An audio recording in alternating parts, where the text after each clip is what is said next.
house secured by DFWsecurity.com. This is Sean and RJ on 105.3 The Fan. Controlled by Yanni Gord. Swings it towards the net. Score!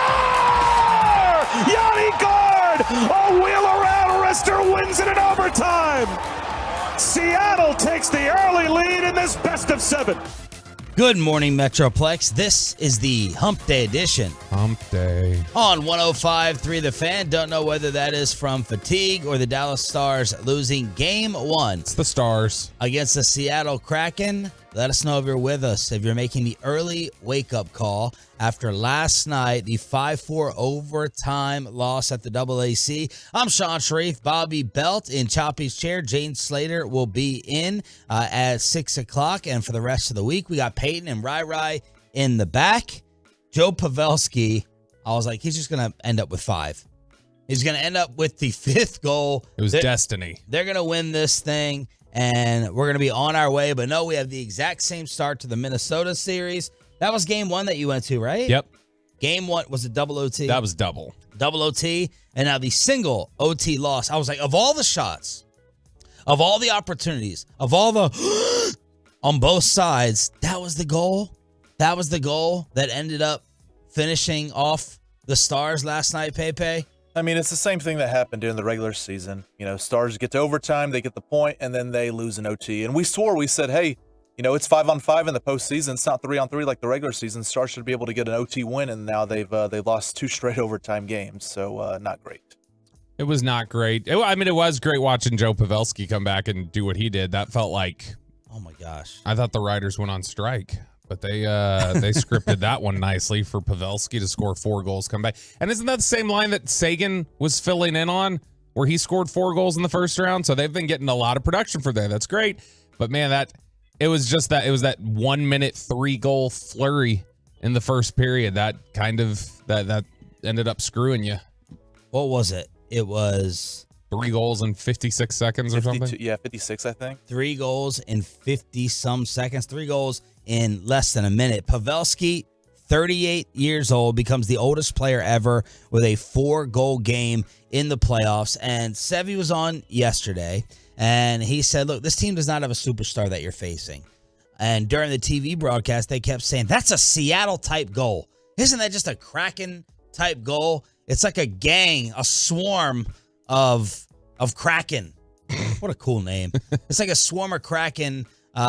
Just go ahead and take advantage of you without the superstar, and they just beat a goal out of you, and that's what seemed to happen there at the very end. But man, when they had the opportunity for 5-2 and it went off the post, that turned things for the Stars, and it was like, okay, this is destiny. That was their chance to put things away, but instead you get a team that's coming off a 7-game series that comes into your house and wins game 1 in overtime. That's the best thing that Seattle's going to be feeling this morning. We're tired. We're exhausted. It would have been like the Warriors last night against the Lakers coming off game 7. Us this morning. But instead, they have the exact same feeling as Minnesota, and the Stars lose the first one at home. Yeah, one of the other things Sevy said yesterday, I was talking about this with Peyton before. And just to that point, 15 different Kraken have scored this year. Yeah. Was it this postseason? Yeah, it was just this postseason. All but 3 of their guys, I think he said, had scored in the first round. And that was the point I was about to make, is that you saw last night 5 goals, 5 different players. Like they just are, they get that gang contribution right there. Yeah. But it was just that one. It was so depressing. You know, normally you'd hear the first goal went in there in that first period flurry, and you heard like the and then the second one it's and then when the third one goes in, it was just quiet. It was like, oh my gosh, they're gonna score 8 goals tonight. Well, because Otter had been so good the last 3 games, I think, against Minnesota, like it was so just uncharacteristic of that to happen all in one period. And I don't know what was said to him in the locker room after the first intermission. Yeah. But he shut it down after that. Yeah. I mean, the only goal he let up after that was the game winner. And that's the one that matters, Peyton. Yeah, it does. Damn it. No, hopefully you just hope this is like game 3 against Minnesota, where it's just a one-off where he gave up, 6 in that one? Yeah, and 5 then or 6. And then they had the empty netter, and so I got some text messages from people saying, "Oh, I hope the backup goalie's better." And how does that usually work, Peyton, when your starter gets pulled in a game? And did you think it was going to happen to Ottinger last night? I thought, man, if he lets up another goal in this first period, maybe they pull him and put Wedgwood in. But because you can pull a goalie and put the other one back in and stuff if things don't work out. But I mean, it's the wrong message, I think, to send in game one of a series, especially after what he did in the last 3 games of the Minnesota series. So every Stars game that we're paying attention to, I'm coming out of it with like a bigger general hockey question. But last night's theme for me was the redirects. It's crazy. And Joe Pavelski, I mean, this guy, I don't know how he does it. I don't know how he sits there and uses different parts of his body to redirect goals in. We'll get to it more at 6 o'clock when the Jinx rolls in studio. But it is her fault. How do you pull goaltenders off of redirect goals? That's one of my general hockey questions. How are you supposed to stop it? It's a last-second deflection. You know, it's like a foul tip, you know, and I'm supposed to blame you for not stopping that. Pete DeBoer on the Game 1 loss and Pavelski's return. Yeah, epic. You know, shame we wasted it and didn't win, you know, which some uncharacteristic mistakes, you know, 2 face-off goals, essentially off missed assignments. Didn't play hard enough for long enough with enough detail in our game, and you know, I think that's what you get this time. It reminds me a little bit of Game 1 against Minnesota. We turned it on late, you know, had some chances in overtime, but need a little bit more for a little bit longer.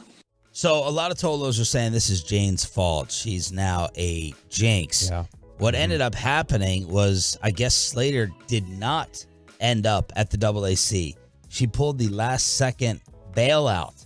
She said she was starting to get the hump day morning scaries, and she was afraid of the wake-up time. She got lucky, because if she said she was a trooper and she was going to stick around for this one, she's going to be feeling like you on that Tuesday whatever day it was, the next morning after you stayed there for double overtime. The good news is Jane didn't cause the loss by going. The bad news is maybe she did cause the loss by not going. Yeah, because that was the whole point, is that I'm not allowed to go to the games anymore, Stars fans told me, because we lost when I went. And they said because Jane went, she's the good luck charm. Now, is hockey like right up there with baseball in terms of superstition within their ranks? I think every sport has it, though. Yeah, but I like baseball, I feel like is different than basketball and football, for instance. And so is like hockey more on the baseball, like those types of rules of like, don't mention a no-hitter, don't do this or that, like that kind of thing. Because I got swarmed with people like, you're not allowed to go to the game anymore. You need to go to the game. Like, it seems like very superstitious. And when Jane went against Minnesota, they won. So was she the reason that they lost because she didn't go last night? We'll try to blame her at 6. I mean, I think for the next 4 hours and 21 minutes, we're going to have to say that.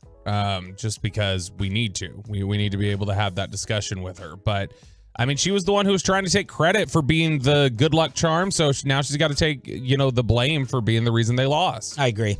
Game 2 puck drop, 8:50, Thursday. Game 3 puck drop, 8:50. Sunday. We skipped over the weekend. The freaking guys at NHL did not give us a Saturday night game. So, and then game 4. You have the Sunday time?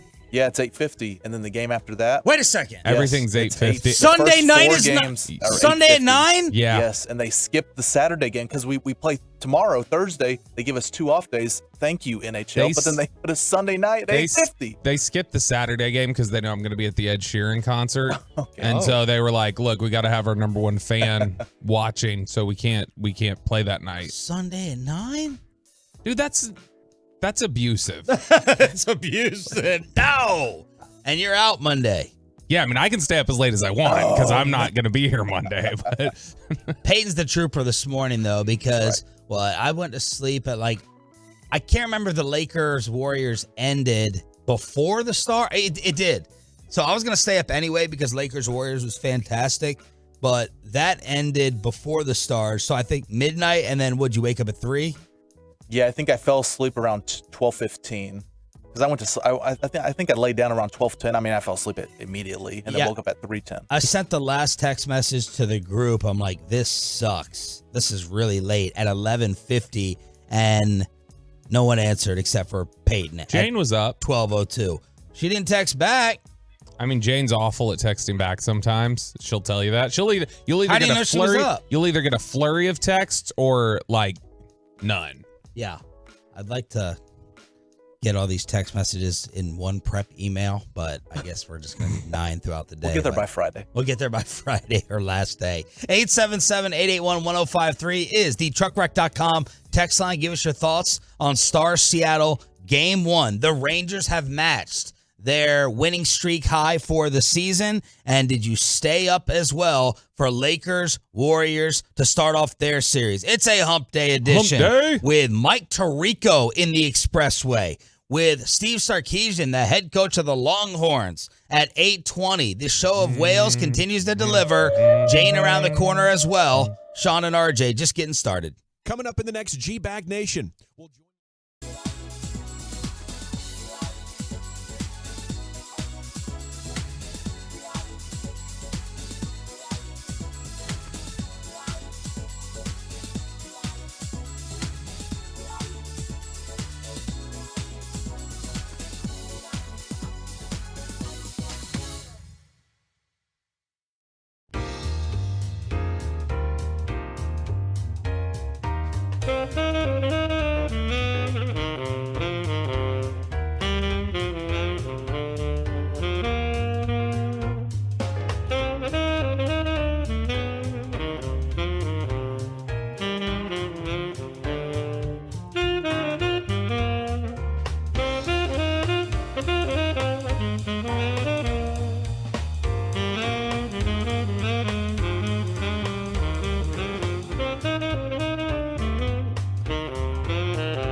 center field. That one is back. Looking up, Thomas. Out of here. Into the Diamondbacks bullpen. Ezekiel Duran, a 2-run home run. And the Rangers lead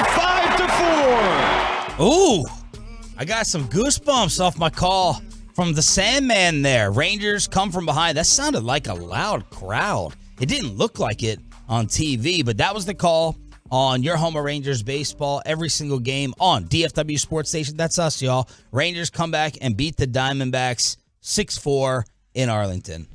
Yeah, first off, what was the Sandman getting a little sassy towards me last night in our group text? That's why we started off with the Zeke Duran homer. Apparently, you go at his boy? You picked on his boy? You remember by the way, attendance last night, 23,086. So. Okay. So. How does that stack up versus some of the others? Or are you just looking at the single game? I'm just looking at the single game. Right. It said it was 58% capacity. Game time was 2 hours and 57 minutes, though. That's a little bit lengthier for our games these days. But no, it was when I made the Madison Bumgarner joke, where I said I'd bring in Madison Bumgarner to hit, and I just was looking at the roster, and at the time, Ezekiel Duran had the lowest OPS of anybody who was playing consistently. And so I jokingly just said, he can come in here and take Ezekiel Duran's at-bats. I like Ezekiel Duran. Jared texted me immediately when I made that joke. Why the shots at Zeke? Zeke's a good player. I was like, I know he's a good player. It's a joke, Jared. And then last night, he texted. He's like, oh, Bobby, how do you like that? Ever since you trash talked him, I think his OPS is like 1,200. Yeah. I'm like, it was a joke, Jared. But yeah. I'll take it. I'll take credit for motivating discount Willie Calhoun. Oh, and then he's like, "He's not. That's a bad analogy." I was like, "I'm kidding." And Jared starts pointing out the tail of the tape, the weight differences. There's 20 pounds on this guy. Who we go to Dan Ugla? Ugla. Because then I was like, "No, he's more Ugla than Willie." He's like, "Ugla's a bad comp too." I was like, "Bad running joke." Yeah, exactly. All right, you effing nerd. What do you want? I'm just not going to text you at all. I'm going to tell you now there was a stain on your pants on Sunday, too. It wasn't just your shirt. He got that Carl Ravitch now. Big dog, play-by-play energy. Look, the reason they came from behind, this is a rough outing for John Gray. Gave up 4 runs and 8 hits in 5 1/3. The ERA has jumped up to a 4.40. He has been getting rocked lately a little bit. And, it's not the... We've talked before about like Evaldi or some of these other guys where it's like, oh, it's like kind of a bloop and some bad luck stuff. Not Gray. Gray's like giving up some hard hit balls. And the other problem is just he's not striking out enough guys. I mean, you look at the last couple starts. These are the last, what are these? The last 3 starts for him.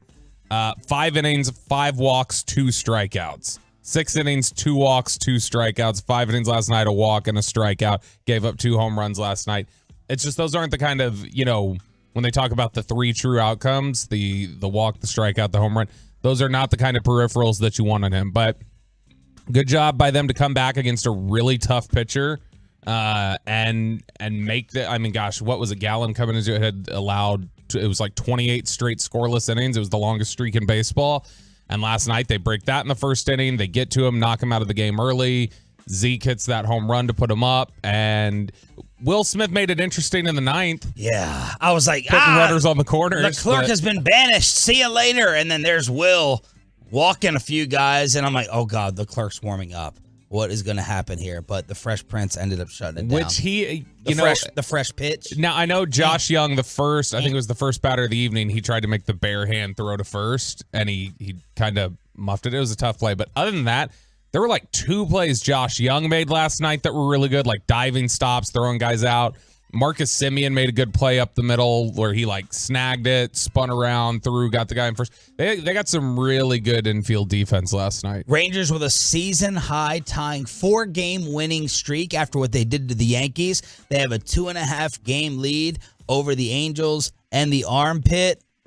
Jared's boy, Zeke Duran, extending his on-base streak to 13 straight games, longest of his career. Grossman extends his hitting streak to 12 straight, the longest by a Ranger this season. That's my boy, Robbie Grossman. I tried telling you guys about him at the beginning of the year, which, by the way, Peyton, you tried to tell us at the beginning of the year what was your projection? He said 92 wins or something? 93 wins. 93. So how you feeling about that right now at 18-11? The Cincinnati series set me back a little bit, but I mean, you lose 4 in a row and then you win 4 in a row. We're back on track, baby.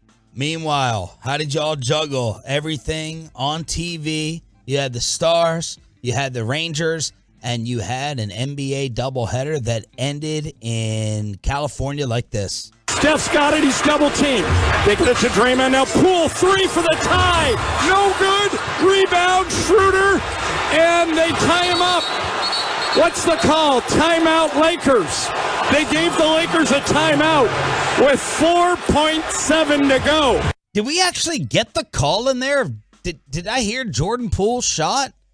Am I just hazy this morning? Play that. Steph's got it. He's double teamed. They get it to Draymond now. Poole 3 for the tie. No good. Good Lord. You are tired. That's not good.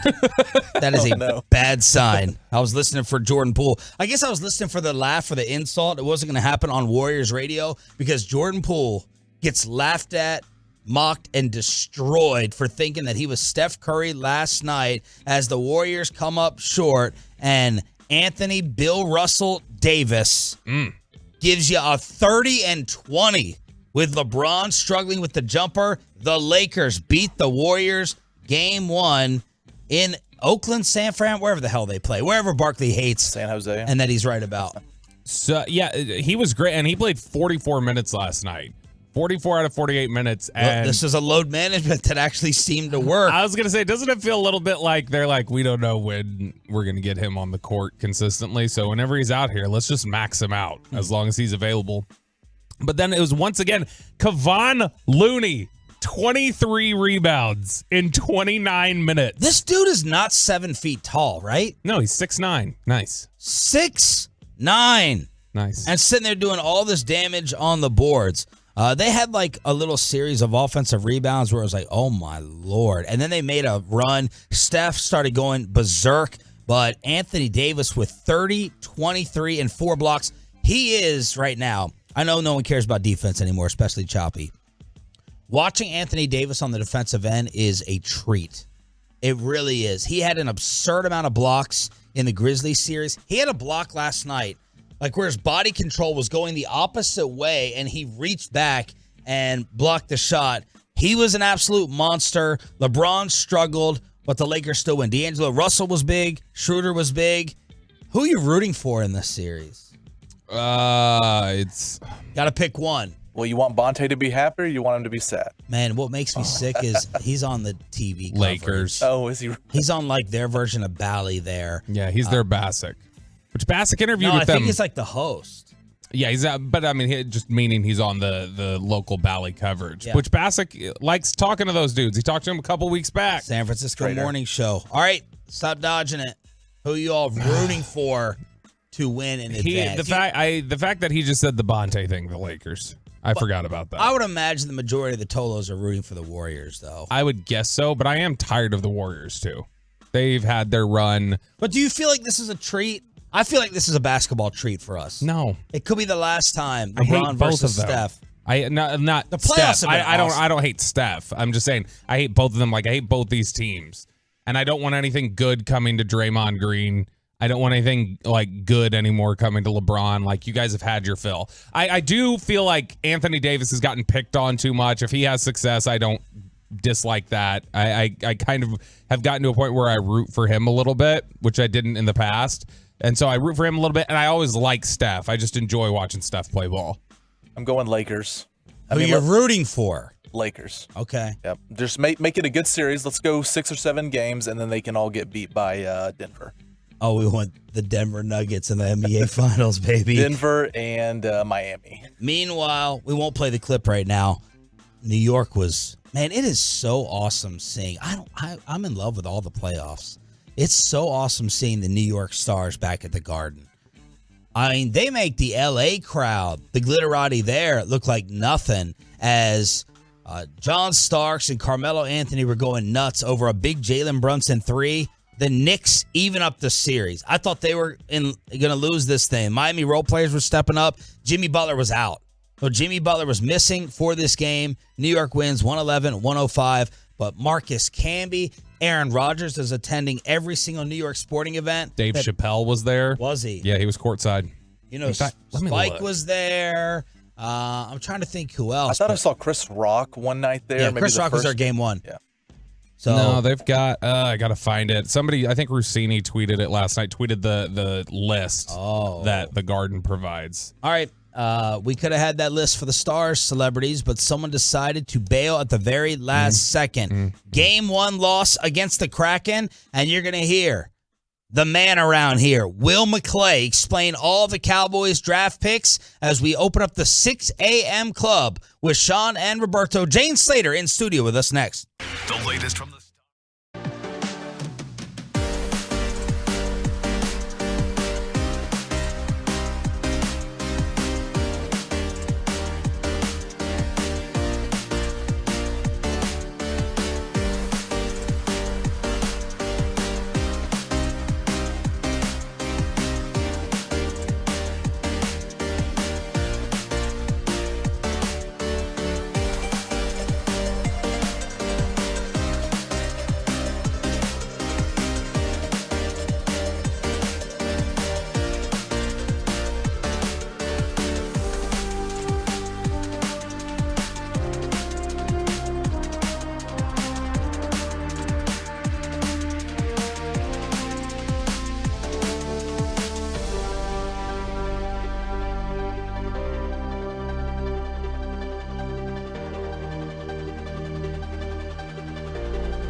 Fan Studios, secured by DFWSecurity.com.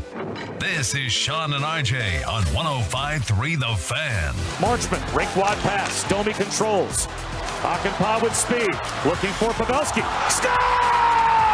He did it again! I don't know that there's another word to use. But wow for Joe Pavelski's return. That was the call on ESPN. I had a little bit of FOMO because I was thinking about Jane Slater in the house for the explosion of Captain America, Joe Pavelski, returning to the Dallas Stars, the energy in the building, and then we find out the reality. Good morning, Jane Slater. I had FOMO too. Yeah. What happened? But my FOMO turned to JOMO real quick, the joy of missing out. Oh, I never heard JOMO. Yeah. Oh, I like that. I thought that was a Joe Pavelski reference at No, first. it happens as you get into your 40s. I can't tell you exactly when it hits, but it hits. Here's what happened. I was at the gym. My girlfriend who got us tickets, we were, like I said, going to go sit in the box with the president. And she called me and Stars president. Yeah. He didn't stand up on GW. Right. I would never have missed that. But she called me and she said, so here's the deal. You know, I'm working on like 3 events. She does a lot of the sports events in town. And she's like, how do you feel about not going? I'm like, I hate to do it. But one of my former bosses was really excited about the opportunity of going, Dandy Colleen over at CBS 11. So I was like, all right, well, maybe we'll try to go Thursday. Because Tuesday, you go and it's a late game, man. It really ruins your week. And honestly, I have such respect for what you do, Sean. I didn't want to come in here and give you C+ energy. And so I decided not to go. So I'm feeling good about this decision, even though I was like, man, right off the bat, Pavelski scored. I mean, people were probably still walking into the game. That's how quick it happened. Yeah. And then he had 4 goals last night? 4. Takes you to, I think he's the oldest guy to have 4 goals in a game in the postseason. But then my girlfriend calls me and tells me she felt guilty and ended up going. Oh, she pulled the sneak around. That was a little disappointing, but I had a hard time just staying up, laying in bed last night. So shout out to the Tolos who are at work this morning, doing their jobs, showing up, giving their A+ energy to their bosses because So what do you say to those? We have a split decision on blaming you. Half thought you were a bad omen, but you weren't there. Can I be honest? Now they're blaming you for not being there because you brought on Minnesota luck. I think it was the chain. No. I didn't feel good wearing it. No. It felt disingenuous. All right. He came over and he placed it. If you've noticed, I removed it towards the end of the show. It just didn't feel right. No. All right. It felt like I was already like guaranteeing success. So Thursday I'm going to try and go because Friday isn't as... You can always get through mentally when you know you've got just one more show to go. Yes. But that chain's staying away over there. No, that is not the chain. You cannot bounce this over here. Bobby's this is 100% you not going. I'm owning the fact that it's my fault. But I'm saying it's not because I didn't go. I'm saying it's because of that chain. So we got to get into a show fight by Thursday for the loser to... I just want to see Jade have to wear the foam finger for an hour. Hold up. He came back with the Stars foam finger. They gave it to me. Depends on what finger I can put it on if I'm directing it towards Bobby. Oh, yeah. There we go. So I get that one a lot. The Stars end up losing in overtime, 5-4 to the Kraken. Other game/sport observations. That's what we do on this show. We don't pretend like we're hockey analysts or insiders, but go ahead. We were talking yesterday about the spirit of hockey fans. The fact that these hockey fans showed up at 8:30 at night. Most Cowboy fans, let's be honest, after they scored the 2 goals in succession, and it felt like the Kraken really were, it started to feel like maybe this thing could get out of hand. Yeah. Cowboys fans would have left. No. Don't come for me, Cowboys fans. Oh. But I mean that. For real? The hockey fans, I love their passion. And maybe it's because they're not as spoiled on the Cowboys always make you feel like they're at least going to be in it every year, right? The last couple of years, the Stars have made you feel like, wow, this is a team you can get behind. Yeah. But the electric atmosphere, Pavelski, the way that I loved the best tweet that I saw last night, someone had wrote, and I want to give proper credit to it. Was it, who was it? But they said, it's impressive that this is the script, given that there's a writer's strike going on. I made that joke. Well, someone else had it. Dang it. Also, it wasn't an Arian Foster Parallel reference. thinking. It was a Hollywood reference. It wasn't Well, it Arian was Foster. both. Yeah, it was Yeah, both. I was making a reference to both. That's what I was doing. Yeah. Oh, look, he's so sad over there. I thought it was good, Bobby. I heard it. Thank you, Sean. 5:30. Sean said it's so odd. You stole it from Twitter because I saw it on Twitter. I did not. That just means that everybody else had the same joke. Was all. Ari Mirov Jr. Oh! What'd he say? Boy. Aggregator. How You know how he hates those people who recycle the news? Yes. Sports update. He called him Ari what's Ari his name? Myrov. Ari Myrov Jr. Dang. Dove Jr. How weird is it that the most supportive person on the show this week towards me has been Sean? I know. That never happens. I know. I love it. The Tolos love you busting his balls. Thanks, Ryan. Ryan and Sean. Those are the only people who support me in this building. But the thing that jumps out to me is like this redirection off the body from Pavelski to score. The fourth one? It's like he's Yeah. juggling a soccer ball. Like, and my question, my novice hockey question for those experts on the truckwreck.com text line: how do you know when to stick up the put your hockey stick up or put your body part there to redirect it? Like, okay, this shot isn't going to be good enough. Let me go ahead and hit it with my freaking pectoral muscle or the bottom of my. How do you know when to do it versus just letting the shot go through? And how do you redirect it to an angle that still fits inside of the goal? That blew my mind last night with Pavelski. Well, that, and then did you see the one Kraken player who took the goal straight to his knee? And he Yeah. couldn't put any weight on that leg as he's coming off the ice. I think for me, what stood out too is, I told you yesterday, I don't really enjoy watching hockey on TV, but I can honestly say the first game I've watched from start to finish. The speed with which they played last night, the physicality. The only thing I kept thinking was throughout the last series, the whole team stood up, and it was like Pavelski was their offense last night. Pavelski was their offense. And so I thought that was unfortunate because I think what we were talking about with Severin yesterday was how deep this team was, and I didn't see the depth last night. So they're going to need the rest of the guys, but I loved that this was the return for Pavelski after them re-showing that brutal concussion that he suffered. By the way, Texas Will, people are calling for Jason Robertson on a milk carton. Where are you? Where's Robertson? Am I missing something, Pepe? Did I miss a contribution? Has he been pretty much MIA in this postseason? I remember he had a goal against Minnesota, but even when he scored that, I was like, oh, he is on the ice. I think he had a goal in game 1 and then not another one till I think game 5 or game 6. But yeah, yesterday, I don't think he had any points or anything, no assists. So yeah, he's kind of been MIA, but then other guys have stepped up like usual. 325 says Pavelski tips maybe 50 pucks every single practice. 945 says a lot of hockey players warm up with a soccer ball. Really? Yep. Yeah, because just like the way he's turning his chest to I'm floored amazed. I agree that the redirects and everything, but the bigger point there that you focused on that I agree with is like the mental processing of seeing it and making that decision. being able to My perceive reaction it fast time's enough not to that do quick. that. Right. But that's why they're professional athletes, I guess. Yeah. Do you think that hockey is one of the more physical sports? I was just about to ask you. I didn't want to get too personal, but I'm going to ask it now. Did you Can't wait. did you ever date a hockey player? Because I'm wondering what their lifestyle / toughness, how they're a different animal, like the bruises, the toughness, how it compares truly to another sport. I didn't want to get too personal, but I wanted to What's ask. so funny is when they've got the answer is yes. What's so interesting is they seem like the average guy at the bar, right? But they put on the helmet, the pads, etc., and you're like, these guys feel superhuman out there. Yeah. But they also have a superhuman mentality to the way they just approach life. I've never hung out with guys that just laugh off things more, drink harder. It is.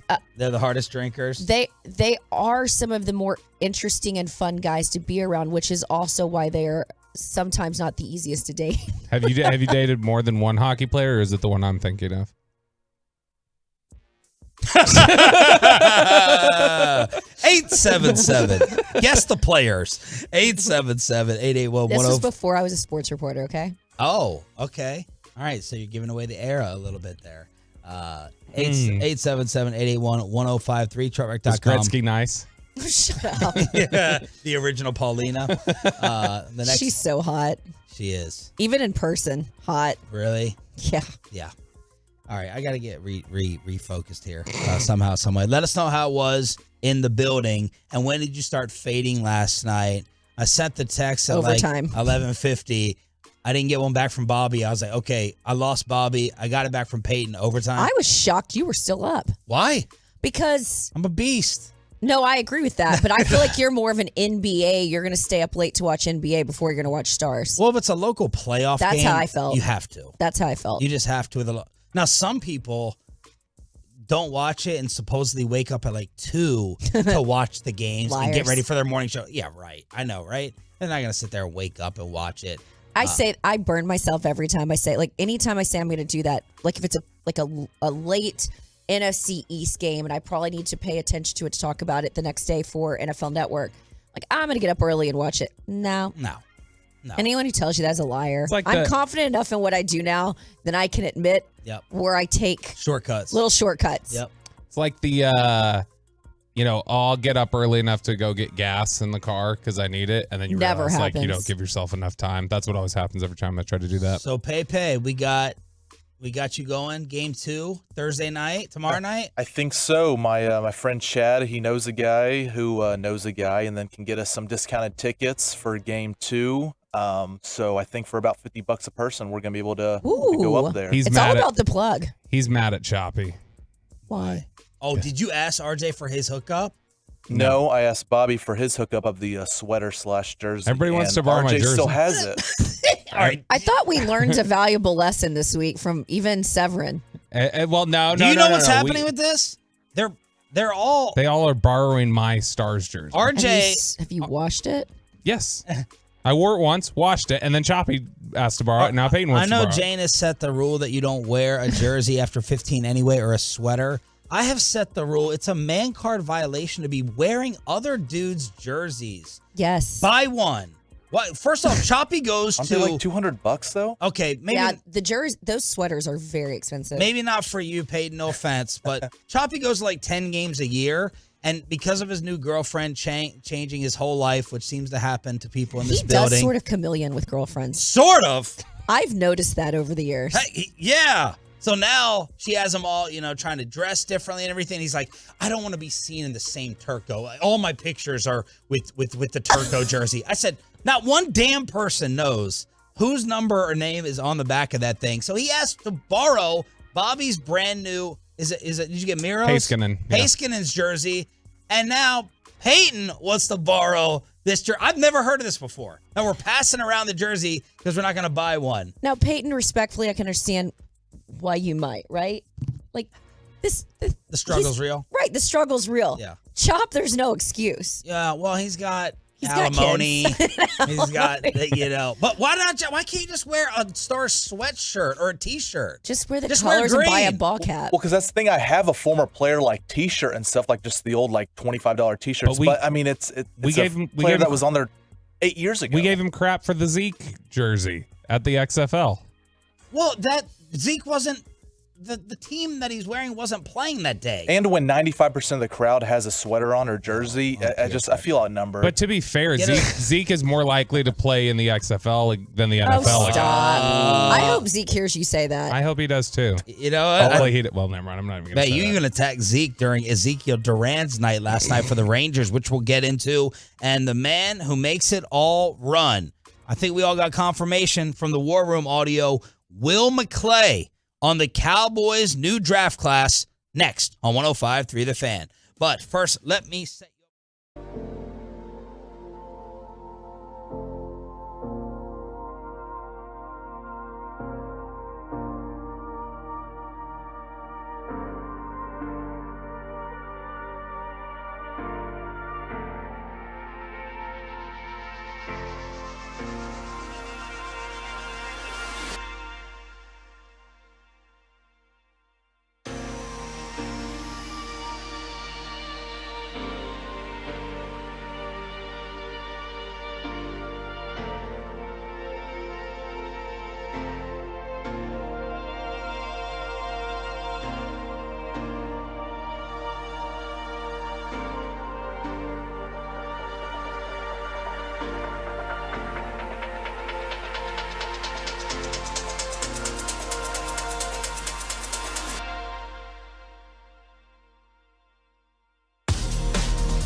brought to you by Window Nation and by the personal injury lawyers Frankel and Frankel. Life is unpredictable. Accidents happen. Frankel and Frankel are the go-to attorneys for car and truck wrecks in DFW. If you or a loved one have been in an accident, contact the Frankels at 214-333-3233 or go to truckwreck.com. Bobby, it's going to be poll question time at 6:40 for the new bad boy of the NBA possibly becoming a Dallas Maverick. We'll get into it here on Sean and RJ. We got Jane Slater in for Choppy here on DFW Sports Station. Can I say something that I've really noticed since I took Choppy's chair? If you have to ask if you can say it, I'm gonna say it. Shouldn't. It means I'm gonna say it. Is it about the hand lotion I just used? The lotion and the tape. My goodness, it's so much. My hands are a hot mess. You are so He's got to keep his small hands moisturized. I'm just saying, I get so much crap for being fidgety, and you'll take that tape and just like as a tick, almost pull it. And You've rub allowed it. him too much. You've given him an inch, and he's taken like 10 miles on your show. Just ask the boss.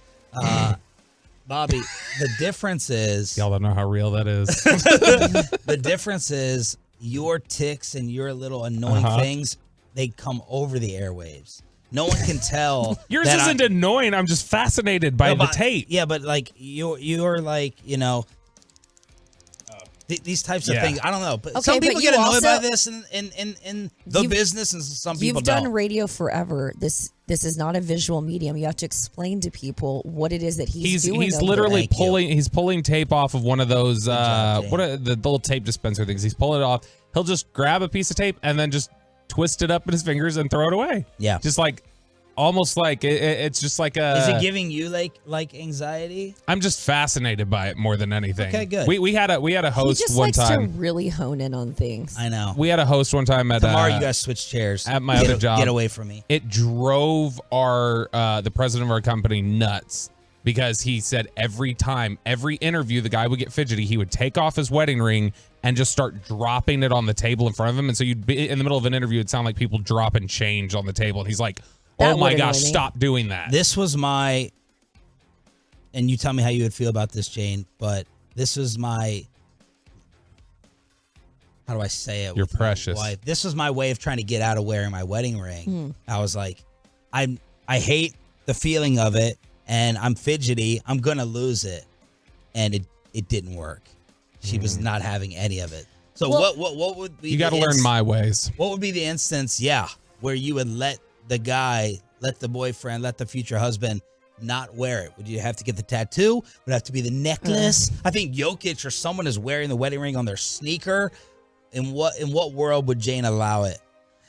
As I've gotten older, I have a different viewpoint on this, mostly because I was married once, albeit it was for a year, but I took my wedding ring off so much because it was so uncomfortable, because I also have small hands, Sean. They are very small hands. And it has nothing to do with having small hands, by the way. What I'll say is it feels uncomfortable when you have a smaller hand. And so I was constantly leaving my ring at work, and I had coworkers be like, Jane, you left your ring in the editing bay, or you left it on your desk, and so maybe that was probably a sign that thing wasn't meant to be. But I think at this point now, even with the current boyfriend that I have, when you trust somebody, this is probably the first one where I'm like, go have a guy's night, it's fine, and I'll talk to you in the morning. Like, I don't need the check-in all the time. That's like a nice place to be. But I think if you have to, like, I don't even know if I'm gonna get remarried. I don't know if I need it. I've been through the pomp and circumstance, and the whole wedding is for somebody else. And so I've thought about that. I'm like, could I actually wear a wedding ring again? Because it was just so uncomfortable. But I would say my compromise is maybe one of those plastic bands where they're not as I don't know. There's something about the metal on the hand. Here. It's not fun. Oh, you're ridiculous. And then but you know why I have a problem with what you do with this? Is it feels obnoxious. What do you mean? Like, if I was Kristen, when you just like deliberately don't want to wear it, like if I wasn't deliberately not wanting to wear it. This attitude of yours towards the ring was when you started getting cloudy. And that for a woman feels weird. It's like, he's got a forward-facing job. He's a little bit more high profile. New hair, all the weight loss. He's losing weight. Now he doesn't want to wear the ring. That's when my Antenna. I started wearing As a it female, again my around antenna that. goes off. I didn't wear it for 8 years. I started wearing it again when all that happened. Yeah. See, that's where, And then that's where you're Chiafalo triggering pulled me. out a bag of backup rings at training camp. I loved that. And tossed Bobby. Those were other rings that he was giving me. All right, let's move on. Okay. All right, 877-881. She's honestly too attractive for you. Ask Clarence, man. I want you to record Mr. chill. Steal Your Girl. It's messy. Drop that again. Hit that Peyton. drop. Drop that again. You messy. Oh, some barnacles up in here. All right, Will McClay. No, I'm just laughing at how hard he was laughing. Will McClay was on with the G-Bag Nation yesterday. Here he is explaining some of the Cowboys selections. Let's start off with Mozzie Smith, round one, Will. You know, in every draft room, you know, you go through these moments where there's players that are there and they're up on your draft board for a reason. You like them. But when it comes time to make a pick, Jerry, you know, I talked to scouts about it. We are the lawyers presenting the case. What I wanted to do at that point in time is present the case with, I was asked a pointed question of who I thought was better. I wanted to try and gather all my thoughts quickly and say the reason why I felt like Mozzie was the guy for us at that time. And with great power comes great responsibility. And I feel very fortunate to have the responsibility that I have and, you know, that we have as a scouting department. And so when it was not only my work and my thoughts, but to those guys that really believed in the player, Brett Maxey brought him to us early. I remember watching him in November, and I don't typically start watching college tape until November or December. I go through our season, but I tend to kind of hit guys on like, hey, who are the top 3 or 4 guys in your area? And I start watching tape, or I'll look for measurables, and I'll, you know, pull some tape and just start watching that without any influence from anybody in the room or whatever. In my mind, I'm going, okay, there's this guy, and it just, Mozzie just kept coming up. So I got to talk about a player that I believed in for us within that situation as we were talking about it. So I like the pick more than a lot of people because I don't like that he's a 2-down player in the first round, but the need was screaming the last few years that they needed a run stopper. My concern that I've heard the past 2 days, one from Charles Davis, was it Charles Davis or was it Spielman? Spielman, I think, brought it up. Spielman's the one who said the motor. But then someone else brought up, kind of behind the scenes, the motor, which I had not heard. Effort was something that I've heard, but I don't know. Say that about everyone. Say that about every 300-pounder. I just say, yeah, he's 335 pounds, basically not being asked to be a full-time player, so he's not used to the stamina, and he's like in the trenches.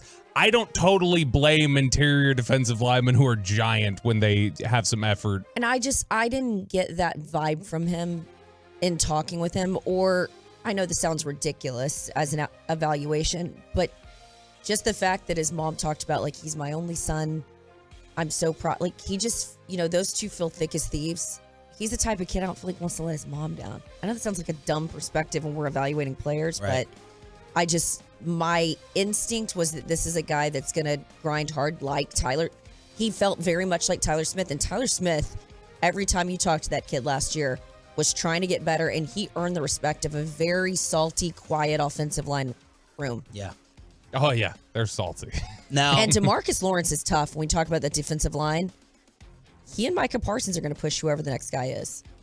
if you have been following Bobby's socials, seems like he's going out of his way for the Schoonmaker campaign. You're Damn What right. is that? Are you getting paid on the side? No, he's really good, and I thought there was way too much. Which scout are you trying to impress? No, nobody. There was way too much unfair pushback against the pick. I think people were melting down about it, and it's like, he's a really good player. I disagree. I think there's a lot of you guys that are on Twitter right now going out of your way to defend this pick, and I just didn't feel like there was a ton of hate towards it. No, there was a social media pushback. A lot of people melted down when they picked him because they were going, the guard was there, Osiris Torrance was there, what are you doing? Well, I think that's a credit to you all really indirectly because we rely on you and Broadus and Zach to really educate us on these guys we're not watching tape on. And throughout this whole process, it was always the Notre Dame tight end. It was always Kincaid. It was, we weren't talking about Schoonmaker on this show. He has more upside than Mayer. So I think when it kind of happens, like Mozzie, right, throws us Yeah. off. Tyler Smith threw us off last year. When it happens, we're like, whoa, this has to be a bum or a lesser player because we weren't previewing it that much on the fan. Does that make sense? No, it makes total sense. You know, it was funny. There was a quote yesterday from Brad Holmes, the new Lions GM, and he had said that the passing on Jalen Carter, passing on Tyree Wilson, how people freak out about that, and he used this phrase cognitive strain that mock drafts end up placing on the public and giving them certain expectations and certain beliefs that then it makes it difficult. He wasn't whining about it. He was just trying to say it's tough because fans, they hear certain names or see buzz about certain guys. Then just because they don't know this person, then when this name ends up on your team, you think you've got a bad football player and you don't. Like, you got to give these kids a chance. That's where I'm at with Schoonmaker. Is there were a lot of people who were anti-Schoonmaker when the pick was made, and I think he's really good, and I think he's got big upside. I mean, I agree with you to an extent, but I think what people need to realize is the draft, particularly the Texans and what the Cardinals did, and then you've got the Bills and some of the moves they made in the first round. It's disruptive. It's disruptive to what a lot of people are just predicting could happen. And when your Cowboys are picking at 26 and 58, there's going to be some obvious surprises. Yeah. I mean, with the exception of only a few years, it's been hard to say. I mean, CeeDee Lamb, no one saw CeeDee Lamb. No one saw Micah Parsons coming to them. And so, again, I don't think people were just losing their minds over the Luke deal. And I think that at least in Dallas, you get enough information about and accessibility and transparency from the Cowboys about how they came to the decision about even just picking Mozzie Smith. You talked about what depth do you have at certain positions. They didn't feel like they had enough depth on their interior line. That's why they didn't go offensive lineman. I'm cool with that. And that's why they didn't go to tight end. I think picking a tight end in the first round would have been ridiculous, in my opinion. Here's McClay on take him one and the one they got in the second.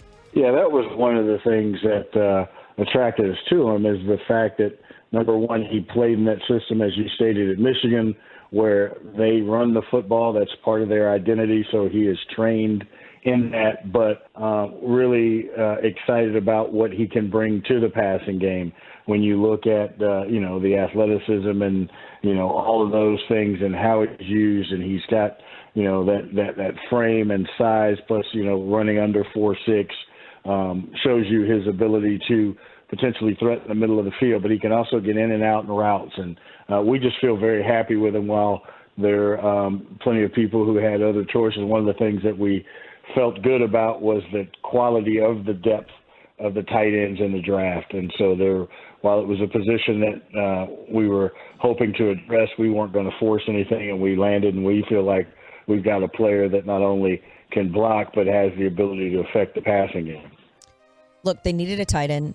They needed to likely have picked him up where they picked him in the second round because of it felt like an obvious need for them, even though I still think we had Charles Davis on who at least questioned why grab a guy like Schoonmaker because he feels very much like Jake Ferguson, right? So if you're looking, answer that question for me, Bobby. One.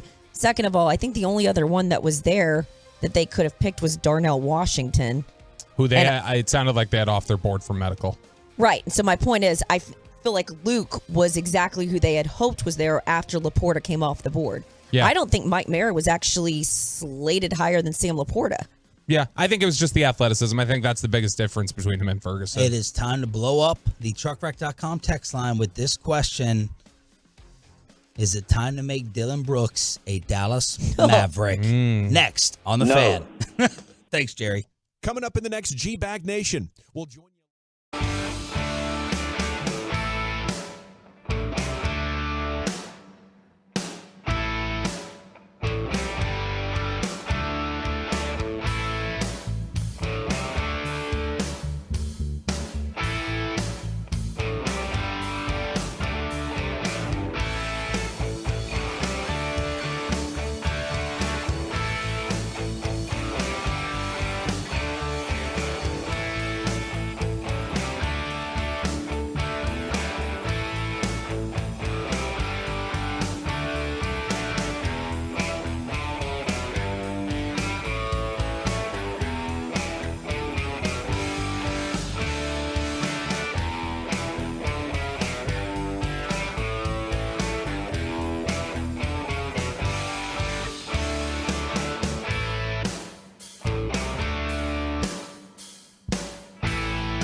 the clip from this draft special that the Cowboys produced and put out, this was when Chris Vaughn got up and left the room, the assistant director of college scouting, Deuce's dad, got up and left the room, and as he explained later, he got up to call Deuce because he could tell Deuce was getting upset and thinking, like, I don't know that I'm going to get drafted. And so he told them, like, guys, I got to step out real quick. And so he stepped out to call him. When he stepped out, they all started huddling up about, all right, where are we, Deuce is near the top of the board. What are we going to do here? So this is Jerry and Mike discussing the possibility of taking Deuce Vaughn.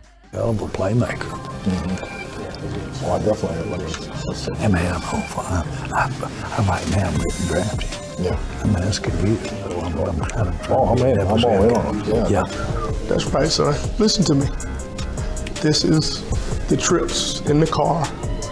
This is the continuation. But when we start playing football, everything takes care of itself. Okay? I'm proud of you. All those people in the house are proud of you. Okay? Just understand it ain't when, it's where. Football.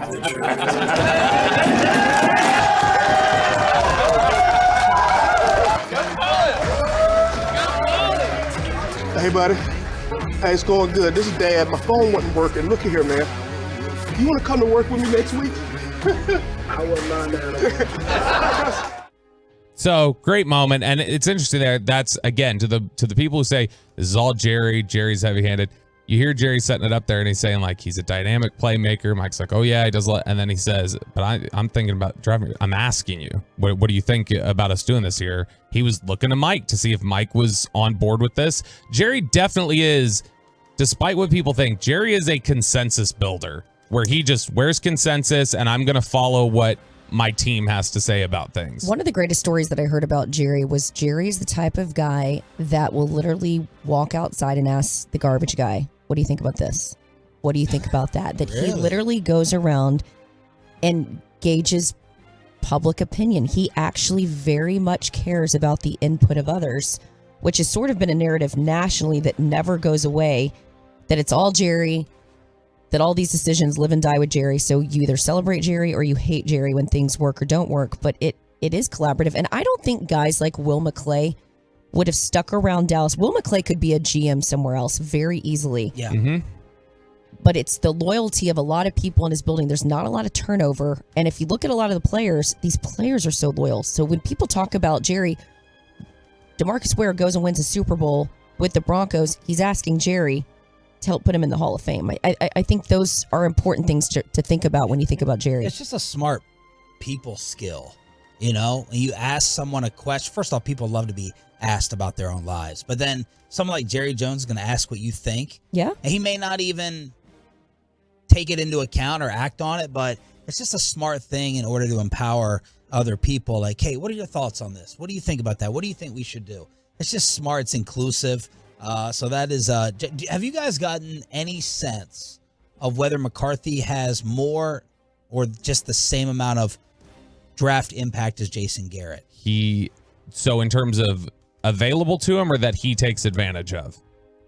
What's available to him, I think, is the same amount that was available to Jason Garrett. I don't think he taps into as much of it as Garrett did. Okay. Like, I think that Mike has as big of a voice in there. I don't think Mike uses it as much. And it's not any sort of a passive thing. I think it's just he's trusting a lot of what the scouts do. I think this year he had a bigger voice than he took advantage of his voice more so this year than he has in years past. He was actively, I think you saw on the War Room Cam, debating stuff and talking about things. He was making his input more known than we've seen in the past. But in general, Garrett definitely made his thoughts known on everybody and everything. And I think Mike would, but I think Mike also steps back and kind of goes, we have a really good scouting staff here. I'm going to trust that they've evaluated the parameters that I've given them. I don't know how to answer that question because I haven't asked it specifically, but I did have a conversation with Mike McCarthy, I think it was last year, and he talked about the importance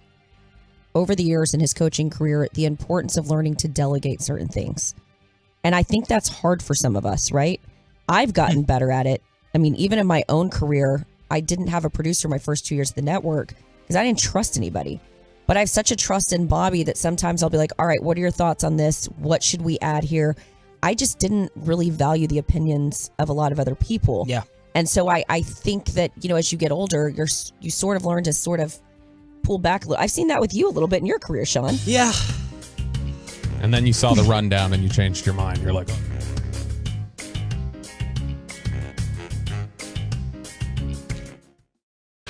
get better at what I do. That's not going to help you wake up from a late night Dallas Stars game. You see me, beer me, NA. Goodness. Dylan Brooks, right before he was cut loose by the Memphis Grizzlies yesterday. Good morning, Metroplex. Sean, Bobby, Jane Slater in for Choppy the rest of the week here on DFW Sports Station. This felt a little cold. Kendrick Perkins took issue with the way that the Grizzlies kind of came out and released Dylan Brooks. Triangles into circles. Good drop, Peyton. Peyton's drop game the last 2 games has been really, really strong. The last 2 what? The last 2 days. Corey Majors gave him credit during a break for it. He's like, your drops were so good yesterday. I was going to say I feel 2 bad. weeks. I don't get to acknowledge Peyton the whole time. I feel like I'm boxing him out because of where I'm sitting. Yeah. It's a little awkward. But That's it's why. fine. That's why I choose to sit there normally, is because then I don't have to look at that mustache. Wait till you see the screenshots that Peyton has It's a bad running joke, Bob. off of Bobby's computer from sitting behind him. yeah. We'll show him we'll show him to you in the commercial break. That needs context. The Grizzlies do not intend to re-sign Dylan Brooks, according to Tim McMahon. 6-year veteran. He was the longest tenured player on the roster. And McMahon, as usual, did a great job of getting some insight. Had a disappointing series. He shot 31% from the floor and created distractions. Here's the quote from the GM. We're going to take a different approach as it pertains to trash talk next season. Who says something like that from a front office executive? You'll see a different approach from this team, but at the same time, confidence is important. There's a line there, certainly. He said, I'll hit on DB another day. Nothing I'm going to comment on right now with him going into free agency. He led the NBA with technical fouls with 18. We know the LeBron drama. And Dylan Brooks is gone from the Grizzlies. And doesn't that kind of fit in with the Memphis Gen Zs? We're not gonna trash talk. We're gonna limit our trash talk. Yeah, look, we gotta worry about everybody's feelings here. Am I missing something? I don't feel like anything he said was just below the belt. Hey, good, right? No, he's just an agitator. That's all he is. So for instance, I used to love when DeMarcus Lawrence was a bit of an agitator. Mm-hmm. Yeah, there was a little bit of bulletin board material, but I liked that you sometimes have that guy in the locker room that gives you a little something sizzle to the game. But does it feel to go after LeBron James and say he's old? All right, I think we all I just kind of laughed it off. No. Oh, I thought it was funny. Am I wrong on this? You had a very unique reaction to it. I think everyone was like, dude, who are you to talk here? Nobody. Tank Lawrence is a somebody. Does it ever feel like the Cowboys have had to clean up the mess for Tank? It felt like the Grizzlies here got ticked off. They had to clean up Dylan Brooks' mess. It just feels to me like there's more to this. Well, let's look at his numbers. He averaged 14 points this year on 40% shooting.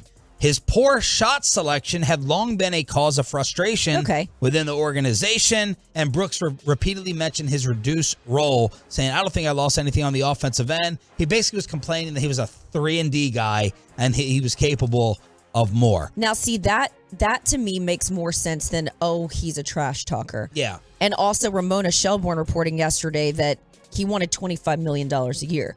Oh. So I think in its totality, that makes more sense to me than this is just a player that's made us look bad against a guy like LeBron. Yeah. But again, am I missing something? I have a new set of eyes on this because I'm not a huge NBA. You know Pat Beverly? Fan. Yeah, I'm familiar with his game. How irritating and how much of a villain he was. I think the question, because you ever have that friend or that family member you feel like you always have to clean up for? It's like, why do I keep this person around? It's Bobby. They're going to... Yeah. Honestly. Well done. So, Jane, I want you to come up with a mental list of villains that were accepted by the hometown team. Doesn't matter what sport, because, Bobby, you always argue with RJ, Dylan Brooks is a better player than Choppy gave him credit for. Look, man, you can make the argument this guy fits a need here. He is a wing defender. He's nasty. He brings an attitude. He's an enforcer for Kyrie and Luka.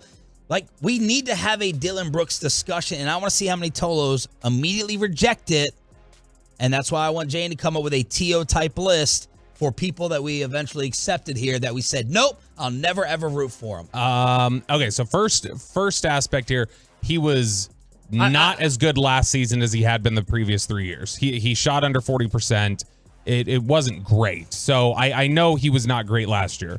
That's why, in general, though, I think over the course of 4 years, he's been a good player. Not a great player, but he's a good player. And so there's that aspect to it.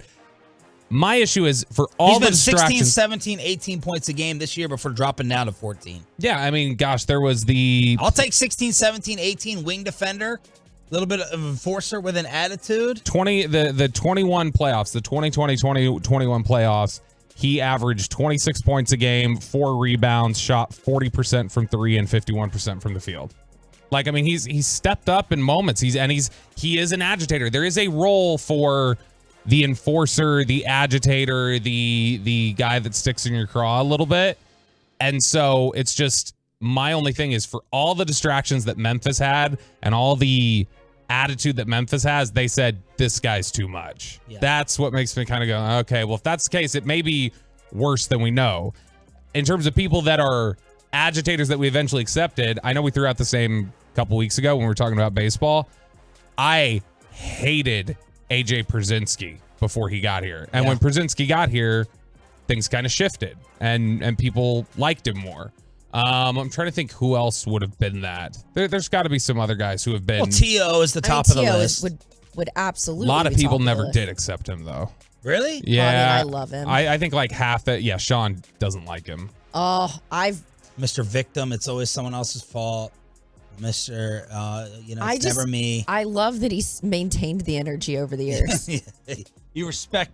But I'm sitting here literally trying to think of guys. Greg Hardy says the 682. Greg Hardy did get accepted. I love that you attributed that to the fan text. Yeah, I made sure to. He did. Cowboy fans were a little double standard there when Greg Hardy. I always think of Greg. I've been thinking of Greg Hardy a lot lately since they're playing Seattle. Sure, your wife is happy to hear that. That was how he referred to himself. His nickname for himself was the Kraken, and so who else? Like on the Mavericks, like Rondo, Delonte Lamar. West says the 682. Delonte West was a villain. John Rocker 302. Oh, Rocker got run out of here really fast though. Well, was that pre or post racism? Pac-Man Jones 972. That was post because that all happened with Atlanta when they were talking about New York. Peyton, can I sign you up for Dylan Brooks? No, get him out of here. See? I don't need that drama on my team. I mean, he's not here yet. I mean, I love how people say I don't need that drama on my team, and then everyone's like, "Oh, Kyrie Irving." Thank you. But he's good. He's a good player. He backs up with his stats. Dylan Brooks is good for what his role is. He shot horribly against the Lakers. I don't know. The Mavs would set a technical fouls record if Dylan Brooks and Luka were on the same team. You know who Holy crap. You know who I didn't like was, and I don't think anybody else did, but I never liked his demeanor, and I thought he was chippy, and it was another Rangers player. It was Carlos Gomez. And then when he came here, do you remember when Gomez got here? Gomez was kind of like a scrappy guy when he got here. I ended up liking him. Rugi as Minnesota. well, Odor. But Rugi was here, though. Yeah. Like we didn't have to accept him. He developed it here. Yeah. 877-881-1053. Did you put up the poll question? No, I thought we were just reading off the text. I didn't know I was putting it on the poll. I didn't know I was putting it on Twitter. You forgot that, and what'd you forget yesterday? Below the belt. Yeah. I told you. Oh, I didn't. I forgot the dark roast. The dark roast. Yeah. So. He only Cool. does When you things- sit in that chair, this happens. He only does things that he's passionate about.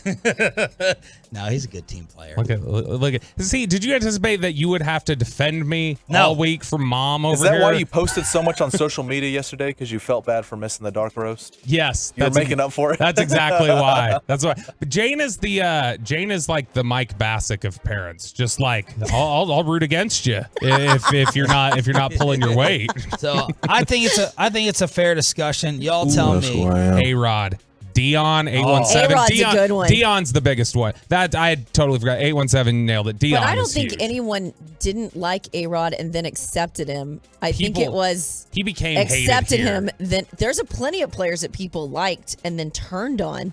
But I can't think of a player that came here and that change public perception. Some of these names that I they're coming wasn't up with. here, but I got to challenge you on that. I Poor wasn't here. Lamar Odom. Lamar. I feel like poor Lamar Odom came here, and everyone's like, "What are we doing?" And then you almost kind of felt sorry for Lamar Odom. His life melted down, but I don't feel like Dion was as disliked as like someone like A-Rod at the time. Dion was public enemy number one for Cowboys fans when he got here because that was coming off the NFC San champion. Fran. He was a hired gun for San Francisco. People hated that. That's actually a good one. And he had that pass interference on Michael in the NFC Championship game that didn't get called that people were furious about. I thought it was good coverage, Mike, if you're listening. Here's what Mike I think has that picture like framed or something. That's still something they argue about. Dion's a good comp.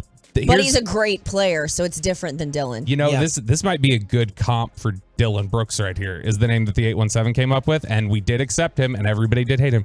Deshaun Stevenson. Yeah. Oh, he was despised by and when he got here, you loved him. Yep. And he was like Dirk's backup. He was his security guard. So besides the comps, what's the overall answer at 877-881-1053? Yes, no, we should talk about it. Dylan Brooks as the Dallas Maverick after the Grizzlies kicked him to the curb. A lot of it looks like. A lot of people just don't think he's a good enough player. But I do think it is one of those things that once he got here, I mean, especially if he wants $25 million. Yeah. What would Choppy say to this? He hates. But he also says, don't allow that BS stuff. You know, you put that stuff to the side. You'll end up rooting for him. I don't know what Choppy would say. 337 hasn't texted in yet. But we'll call her Vitamin from now on. I do think that no, I like almost got a snort over here. I would absolutely I would the fact that Memphis is running from him. If Memphis had any interest in re-signing him, I'd be more on board with this. Well, these other players that we just ran through, their team moved on. It doesn't make your next stop a guaranteed failure. 214, big yes on Brooks. Yes, but with everything that was going on there, for them to shut it down is concerning. That's why Kendrick Perkins blasted them. He's like, you're going to make this guy the fall guy? You got a ton of problems. John Morant's laughing while they're getting their ass kicked by 30. I feel like, how has Kendrick Perkins become the voice of reason lately? Has he? We've got well, he was defending Harden the other night. Yeah. We've got a couple of hockey names. Go to the club together. With the Stars being popular right now, a couple hockey names. Brett Hull got mentioned a couple times here or somebody. And then Joe Pavelski. A lot of people did not like Pavelski. Lakers, Knicks game 1. Let's talk about the greatness of Joe Pavelski last night after the Stars lost game 1 themselves. Again, plus a concert ticket giveaway, whale alert with Mike Tirico in the Expressway, and Jane got us Steve Sarkisian at 8:20. It's all coming up. Hump Day edition. Bobby, yell at someone right here on the Fan. Always a welcome sign for this clubhouse.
our fan studios, secured by DFWSecurity.com, this is Sean and RJ on 105.3 The Fan. Controlled by Yanni Gord. Swings it towards the net. Score! Yanni Gord! A wheel around wrister wins it in overtime. Seattle takes the early lead in this best of 7. That was the call on ESPN 7 hours ago as the Dallas Stars once again lose game 1 in overtime. Now you want to put on the chain, Bobby Belt. Stars in 5. Stars in 5. I will say last night, I am the jinx. You're the one that said, what, Stars in 4? After Pavelski's goal, after Pavelski's goal, I said Stars in 4, and I tweeted the meme of the Suns in 4 guy, and I put a Stars hat on him. And then right after that, they scored those back-to-back goals, and I was like, I don't care. It's still Stars in 4. And then they scored the third goal, and somebody tweeted at me and was like, literally stop tweeting. Stop talking. His trolley bit gets so That was not trolly. old. That was literally, I was being supportive. Ask the boss. You might need to be the assistant program director around here with Tim Collins. I'm not getting rid of you, Tim. All right. Joe Pavelski came back. Gonna sit, Ryan. 4 goals for Joe Pavelski, and they wasted it. Pavelski scoring twice in the first period. Then it felt like this game was on the verge of becoming a blowout, that it was going to become a beatdown. It was 4-2. What was it, 3 goals in under a minute? 3 goals in like 56 ridiculous. seconds. And that third goal, that arena was so quiet. You could hear every cheer and yelp from the Kraken players because it was so quiet. Yeah, Jane, how quiet was it? For those of you just tuning in, I was very excited about the prospect of going to this game and grateful for it because I know a lot of people don't get the opportunity to go to AAC. But this is my 4th stint back at this building. And 4th? I was at the ballpark in Arlington. I started my career in radio sales here for CBS Radio right out of college. And now you have a sales meeting today on the other end. So I didn't want to disrespect guys who helped me get into just media in general, but I also didn't want to bring the show down. And as you get older, it's just harder to do this. And it's no excuse, but I just didn't. I know what it feels like when you've stayed up late and you try and do a show like this. But you and Peyton are going to go tomorrow night. I think I am going to try and go to Together? tomorrow night. Yes. Ooh. That's right. Breaking it here. They might be in the same Uber. They ain't going to the same seat. That's I'll it. be in the poor section. He'll be with the poors. Wolchuk. He'll be with the basic section. But I did watch at home and it was electric. You know what we haven't talked about is Jake Ottinger. The fact that he was able to settle in the way that he did. Yes. Because I think some teams might have pulled him. Yes. And other teams, it could have gotten really out of control. But the fact that he hung in there, Jake Ottinger has been dynamic so far through the playoffs. But I don't think we're giving enough credit to him. Even though they lost last night, I thought the way that he settled in the way they did deserves a little bit of applause and a little credit this morning. Totally agree. That's where I was going to go. He stopped 33 consecutive shots after the onslaught, and it was 4-2. And it felt like the opening, the turning point for the Stars was when Seattle went off the post. It would have been 5-2, did not happen, and then it ended up being Seattle 4, Pavelski 4 before the game winner in overtime. Well, and I thought there in the last minute when the Stars were on the offensive, I thought they were going to score there. As the clock was winding down, it felt like they got some good opportunity. It just felt like it was building towards it, and then the fact that they were able to just, Isn't the drama of those shots at the end great? No, I hate it. It gives me anxiety, seriously. Because no other sport has that. No other sport feels like you don't do that as much with any other sport at the very end in a sudden death opportunity. And it's just such a fast-moving game. I mean, the the fact that these guys can play with the speed and physicality for as long as they do it, and as late, like you start at 8:30 at night and go to, when did this thing wrap? About 12:45, 12:30, was huge. And I wanted to bring up, maybe it's because I'm getting older at 42 years of age, and I know how much harder it is for me, and I hate admitting it, right? Like, I think I'm getting better with age in some ways, but other things are just harder. The fact that this week we're talking about Steph Curry and the way he's gone off in the playoffs, and then you look at Joe Pavelski, that at 38 years of age, he is now the oldest guy to have a 4-goal game in the postseason. The last guy to do it was Maurice Richards, 4-goal game at 35, 245 days. Wow. Joe, 38, 295. Yeah, the Rocket. Maurice the Rocket Richard. That's like 3 years older than Richard was when he did it. So Pavelski is like in rare territory. So game 2 is tomorrow night. 8:50 puck drop.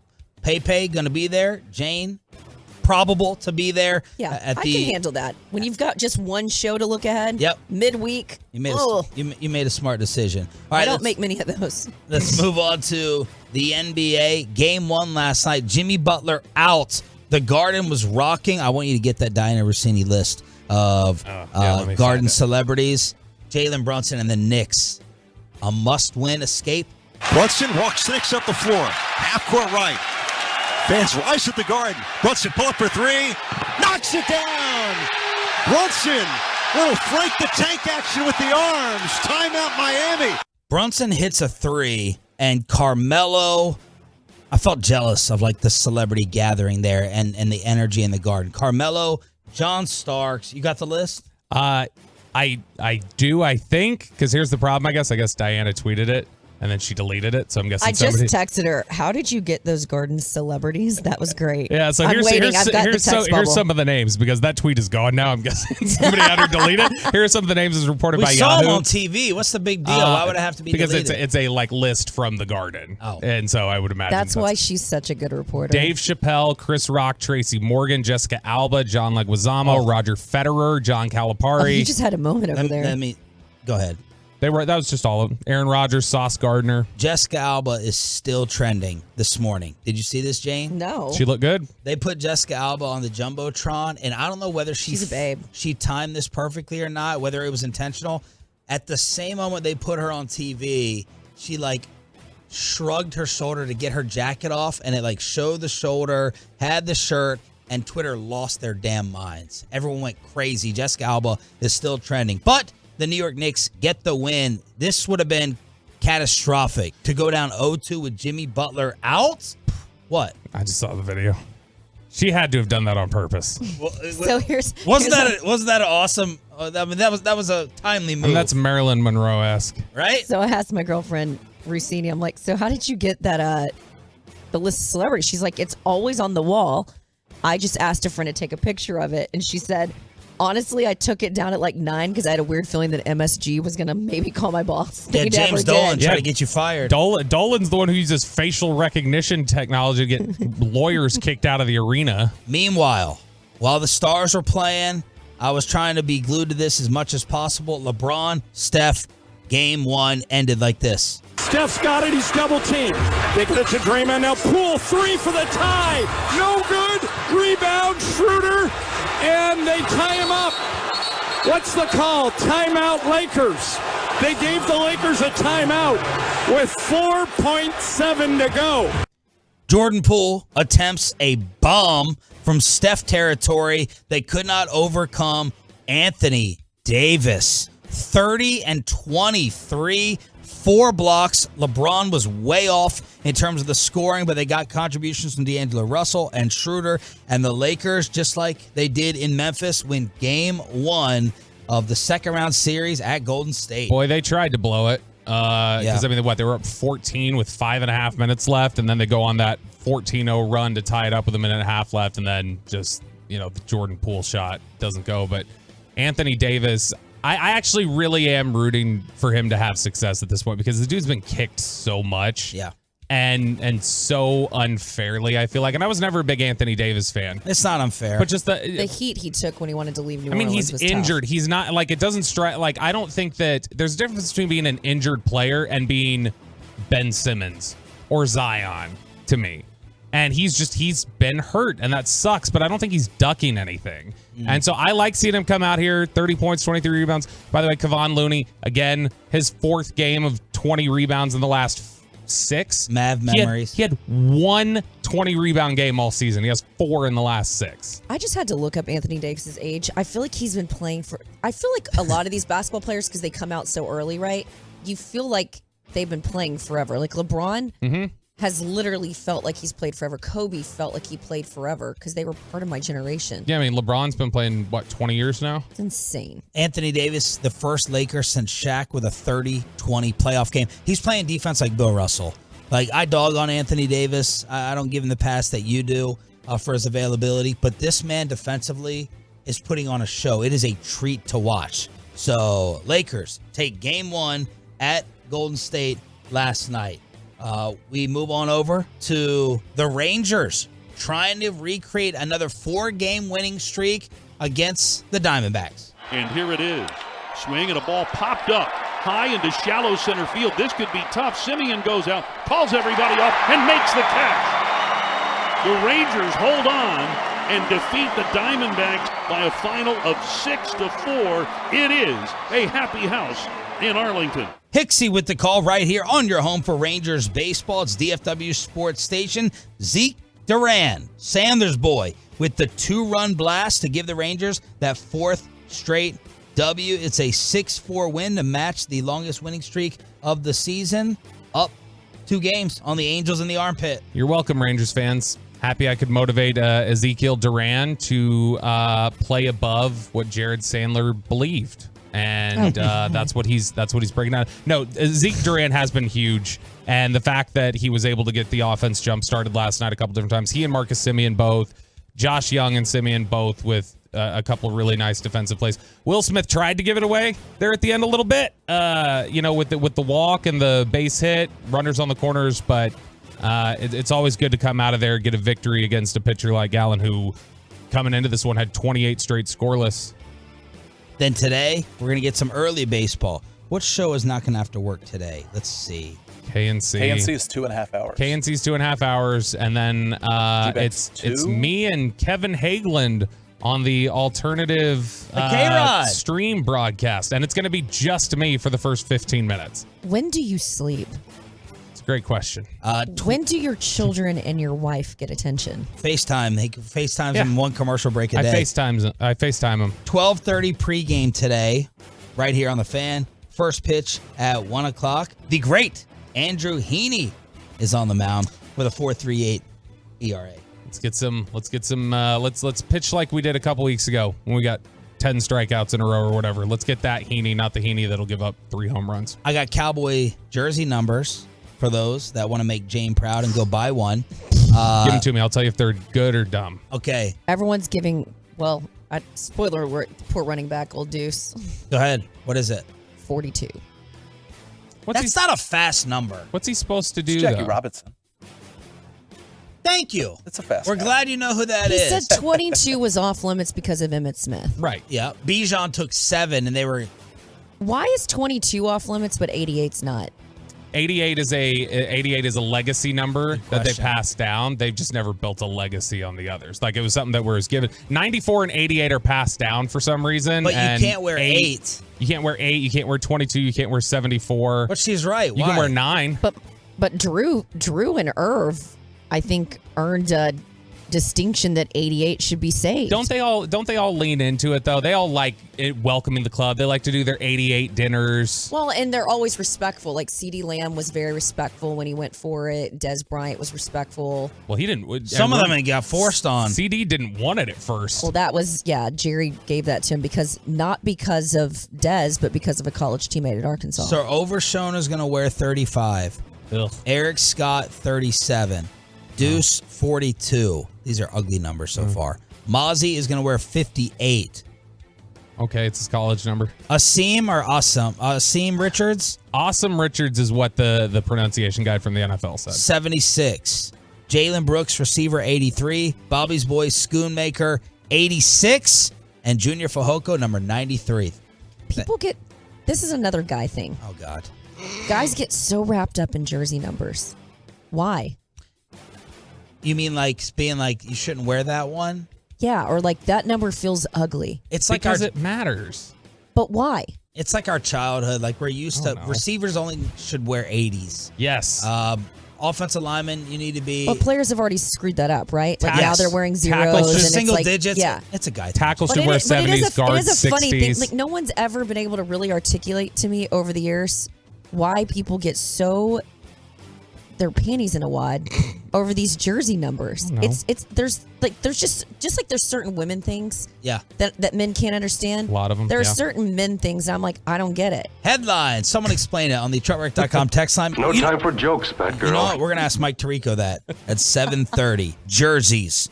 from the great Mike Tirico. Whale alert. Jane got a Steve Sarkisian. If you're a Longhorn lover at 8:20, we got a concert ticket giveaway and the great Mike Tirico, plus the return of, she doesn't know it yet, Jane Slater's Saloon next on The Fan.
Ticket giveaway. The great Mike Tirico getting you ready for the Kentucky Derby. Jane, you're a very social person.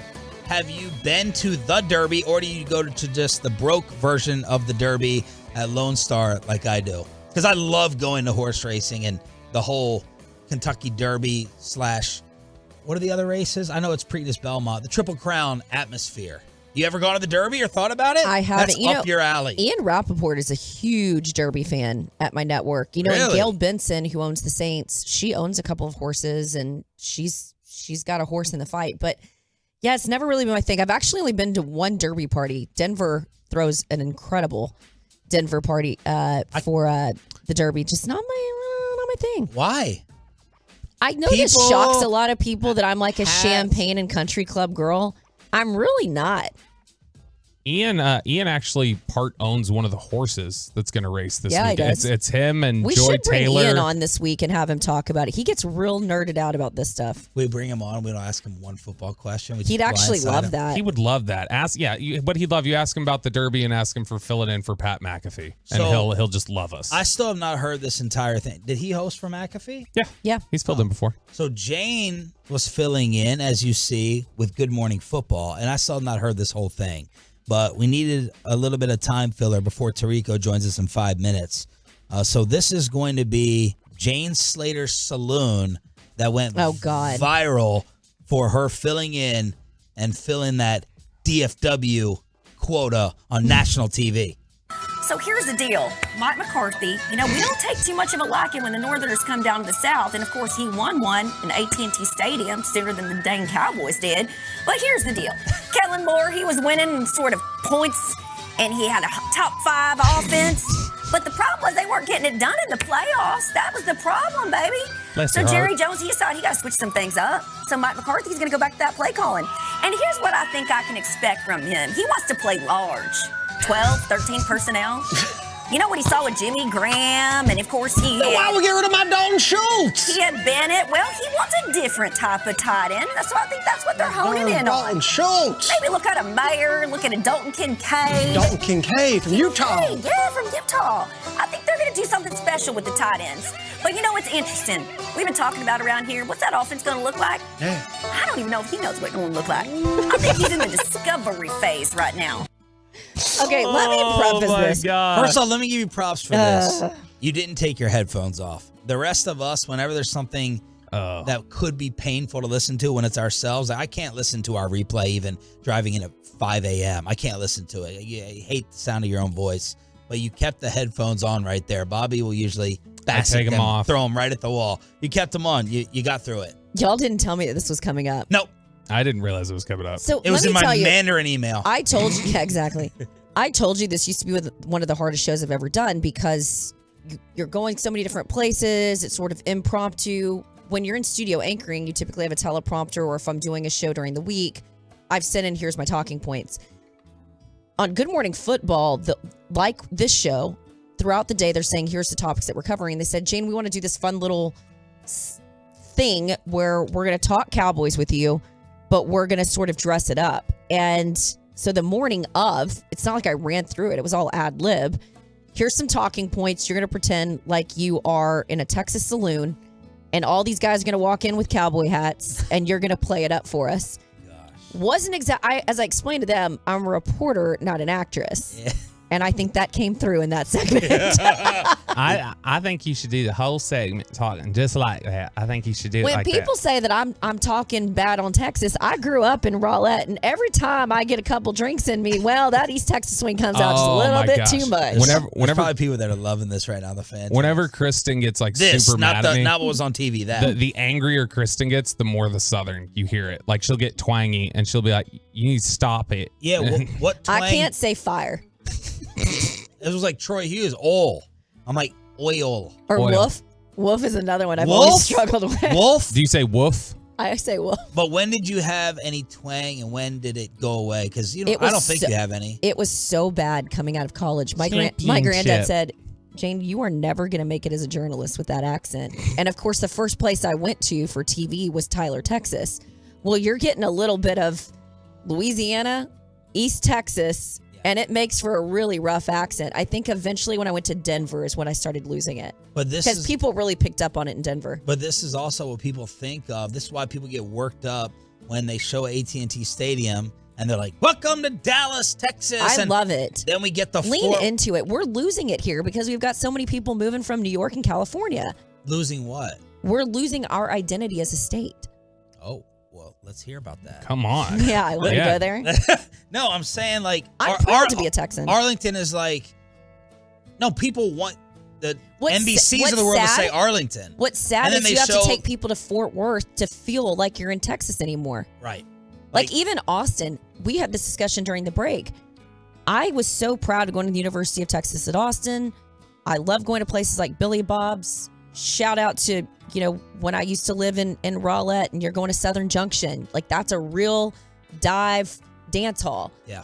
They don't really exist. Like it's become homogenized around here. Yeah. I feel like I'm like I feel like I'm the White Sox caller. Like now I'm going to get really worked up about this because I feel like Texas has changed. I just watched the Nolan Ryan Netflix documentary and that you just took me back there with his pride and just he's the Paul Bunyan around. He's the stereotype, and that's only feels like it's in Fort Worth now, right? When people ask me about, are you American? I feel more Texan than I feel American, and I'm proud of that. Play the song. Get the patriotism. By the way, the Twitch, we've got, where is it?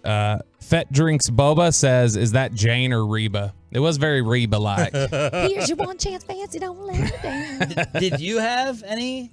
Or is I don't only, think only I don't, when drinking. I don't think I've ever had one, but see, whenever I've gone north, if I've been talking, or when we were out in California, people have said I sound Southern, but I don't hear it at all. I don't think I have any Southern bent at all. Pepe? No. You or the family? Any drawl? Bassick does, though. Bassick's got, you can hear it in Bassick. You think, who on the station has it? Like Dawson has one somehow from Portland. No. He's got probably boy. The most twang. You think Bassick has it? I think Bassick. When you listen to Bassick, I hear it. Kevin, Corey? Trying to think of any of the. I hear it in Zach sometimes. I'll hear twang in Zach, but Zach used to hear it all the time in his promos for the nosebleeds. Tune in 7 to 11 on the fan. How do we ask Tirico about this? Like Tirico's voice, I can't hear anything. Remember we talked about this with Harlan too, about how his New York accent went away. Well, and it's so funny because when I first was sending out my resume tapes to get into television, nobody wanted me. But I was told consistently, Miami was a market I consistently wanted to work in because I was in courts and crime reporter, and where better to go than Miami? That's where a lot of people go, national. And I was consistently told I was more Midwest, that I just was more of a regional reporter, and it was because of the accent. Let's bring in the great Mike Tirico once again on the Diamond Factory hotline here on Sean, Bobby, and we got Jane Slater in for Choppy this week. Kind of an awkward way to bring in Mike, but good morning, Mike. How are you? Well, good morning from Churchill Downs. I'm over here by the first turn looking at the spires, listening to Slater complain about her path to success. So this is a good way to start my morning. Yeah, Mike, we were how you doing?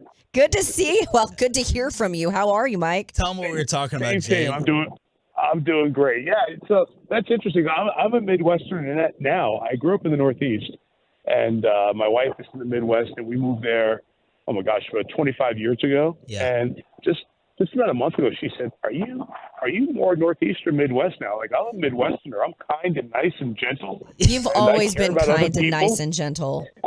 I care about other people as opposed to when I lived in the Northeast when you grab two hands of the steering wheel and try to cut people off. Yeah, we were trying to decide, Mike, like we were talking about how we've been typecast, like for media based on where we're from, and then what accent comes out when you have a few drinks, because that's when the truth comes out. So what accent, if we give Mike Tirico a couple of beers, what's coming out? Well, hopefully I can handle a couple of beers. I was trying to be nice. I appreciate the kindness. My wife will tell you that when I get back around my family in New York, I'll sometimes with a few words drop back into my New York accent. But I pretty much, it's the one thing, I guess, as an announcer, it's the one thing that you hope to do generically. You hope to have this generic sound that is not one place or the other just for national purposes. But, at the end of the day, if you're good at what you do, you do it, and you get hired to do it. Isn't it fascinating that Marty Smith just refuses to lose his, and it's something so endearing about him over at ESPN? Well, that's like an SEC network thing, right? Yeah. If you're not saying, "Hey, y'all, how you doing?" you can't get on the SEC network, right? It just becomes. Look, there's one thing I always tell students when I talk to them. Now that I'm an old hag here doing this for so long, I say, know your audience, right? Because the biggest mistake I think, and it's true in all speaking, the biggest mistake we make is not speaking to people directly. And I think know your audience is a key part of everything. So the SEC audience, you don't have a lot of folks from Wisconsin or North Dakota watching. So speak to them. So there you go. See ya. Mike Tirico is joining us here on the home of the Cowboys. We're going to get to the Derby in just a second, but since you are the voice of Sunday Night Football, just wanted to get your off-season reset after the draft of how you see this division. We're all bitter and jealous over Howie Roseman and Philadelphia. We've been loving the Cowboys offseason so far. How do you reset things here in the division, Mike? Bitter and jealous Cowboy fans? Come on. Northeasterner. Silliness to me. Yeah, exactly, right? No, I'm a Midwesterner, man. Look, they had a great draft. Philly's done an incredible job of not only drafting, but also kind of remaking on the run and making it work. But, give Dallas credit. Dallas has a very good team, and the ads made sense. What did this team do inconsistently last year? Stop the run. So bring in Smith, right? I got a chance to see him a little bit I do live in Ann Arbor, so I'm not there at football weekends, but certainly know a lot of the talk around there. And what Harbaugh has built is a team with toughness because of Jim's NFL experience. It's an NFL-type program. It's run that way.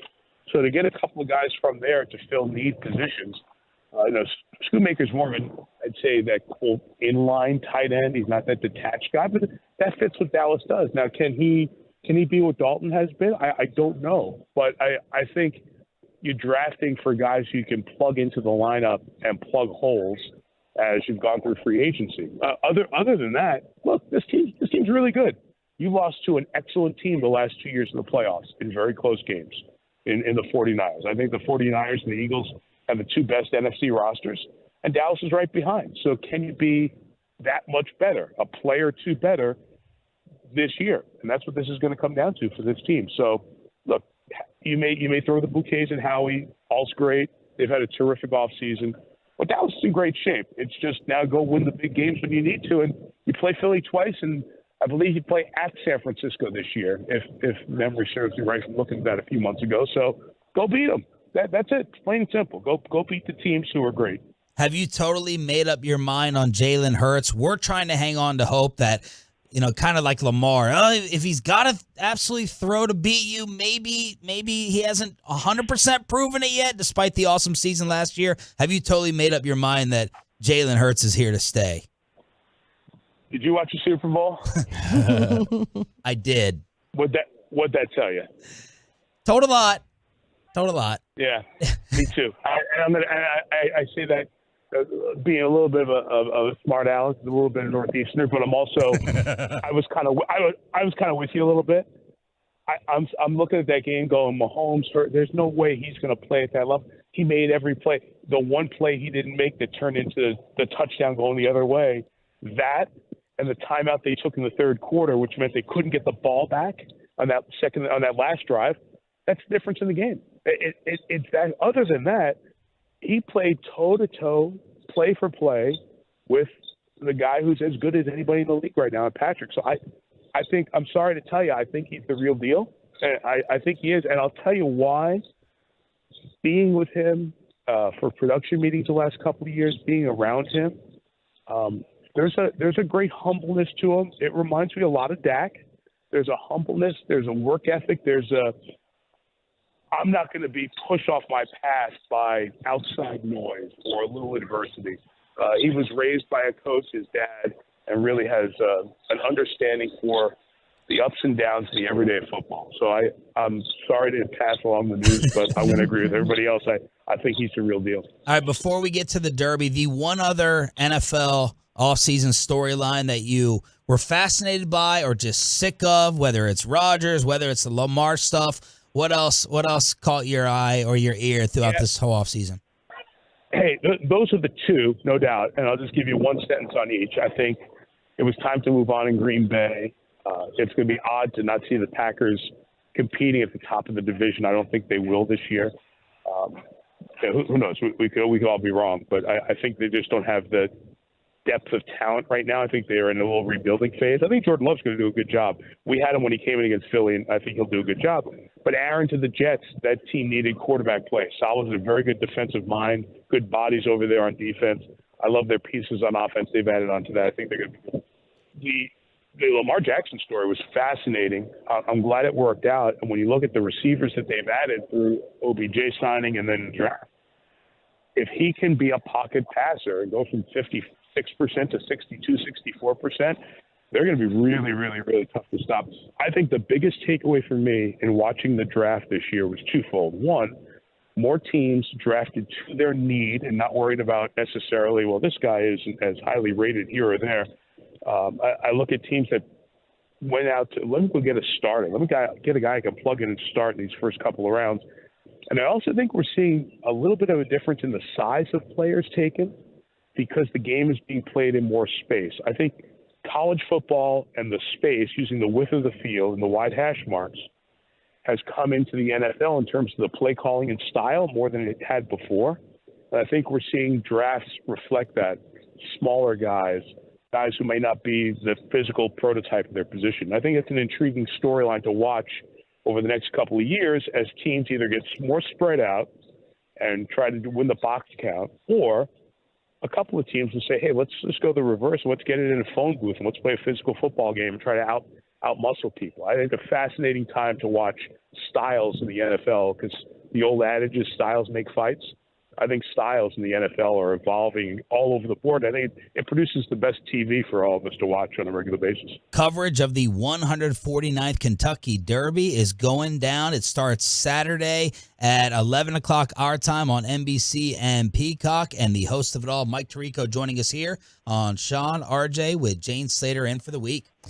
Mike, you are not only one of the nicest guys I know, but well known around the league as being one of the most prepared. With that being said, you've covered the Super Bowl, the Summer and Winter Olympics, Golf's U.S. Open, Ryder Cup, Triple Crown horse racing, Indy 500, the Stanley Cup. Which is your favorite is why? Yes, I'm asking you to pick your favorite child. The next, Slater, have you heard this answer already? It's always the next one. and the true story is, I will not give you the league or the league commissioner. I was on the air doing a promo for the Masters, and I said, this is like 13, 14 years ago, and I said, oh, I cannot wait to get to Augusta. There's no better place than sports. Well, I heard from that commissioner who was a friend. It was like, oh, really? My game isn't good enough, but you can't wait to be at the Masters. I'm like, oh, damn. But it made me be where my feet are, which is something you say to your kids when they're on their phones, right? It's like, enjoy where you are. Like I said, it's, whatever, it's 8:45 here in the East Coast on a beautiful day with the sun shining. I'm looking over at the Twin Spires at the Kentucky Derby.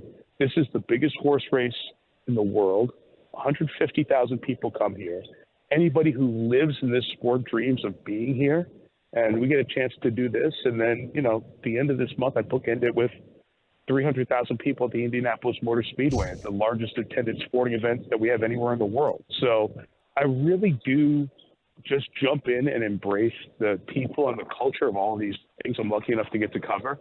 And it has allowed me to enjoy them in a different way. So, if you're going to ask me what do I get the most enjoyment out of, I think it's broadcasting a football game because any one of 100 stories could be the story of the night. And are you ready for that? It's a 3.5-hour open book test in front of America that you get to prepare for all week.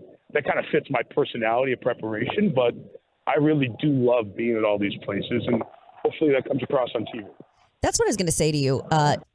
I had the opportunity. I was at Longhorn Network. You were constantly switching gears because I covered so many different sports. I have the luxury now of just sticking to football, except when I'm doing the radio show during the week. Do you ever, at this point in your career, get a little nervous? I know you over-prepare, which is what I love about you. But do you ever get a little nervous knowing so many eyeballs are on some of these events that you cover? So it's a great question. I think just to help our guys on the set and have a little laugh, when we were on the set for the half of Super Bowl that we did last year, and at SoFi, it was 22 last year technically. I looked at Tony Dungy and Drew Brees and I said, "Hey guys, don't worry, but this will be the most people that ever see us for our lives because that halftime segment is always the most viewed part of the show because everybody's looking to see the entertainment at halftime, and particularly that one." Particularly that one, exactly, the greatest hip-hop show of all time. So for like a half second, I'm like, oh, there's a lot of people are watching. Like, okay, who cares?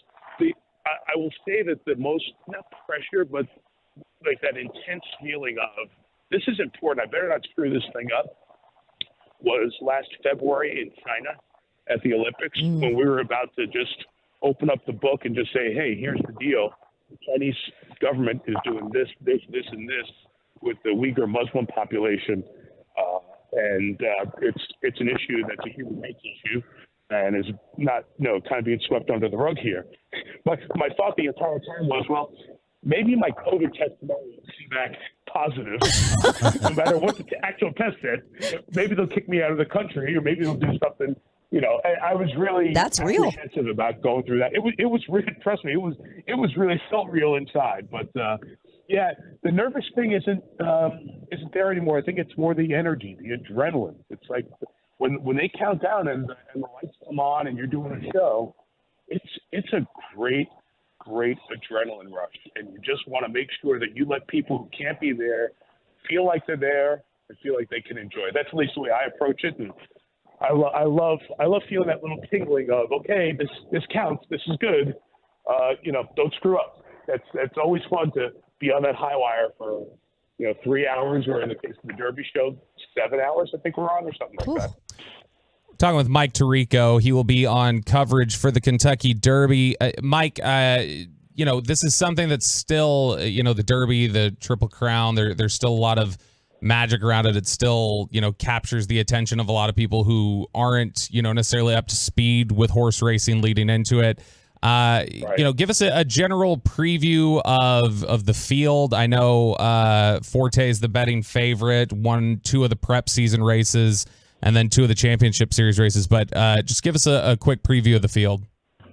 Look at you. Come on, keep going. I'm trying. This guy's my producer during the season, Mike. This guy's good. Way to bring it this morning. I love it. Yeah, you're dead on.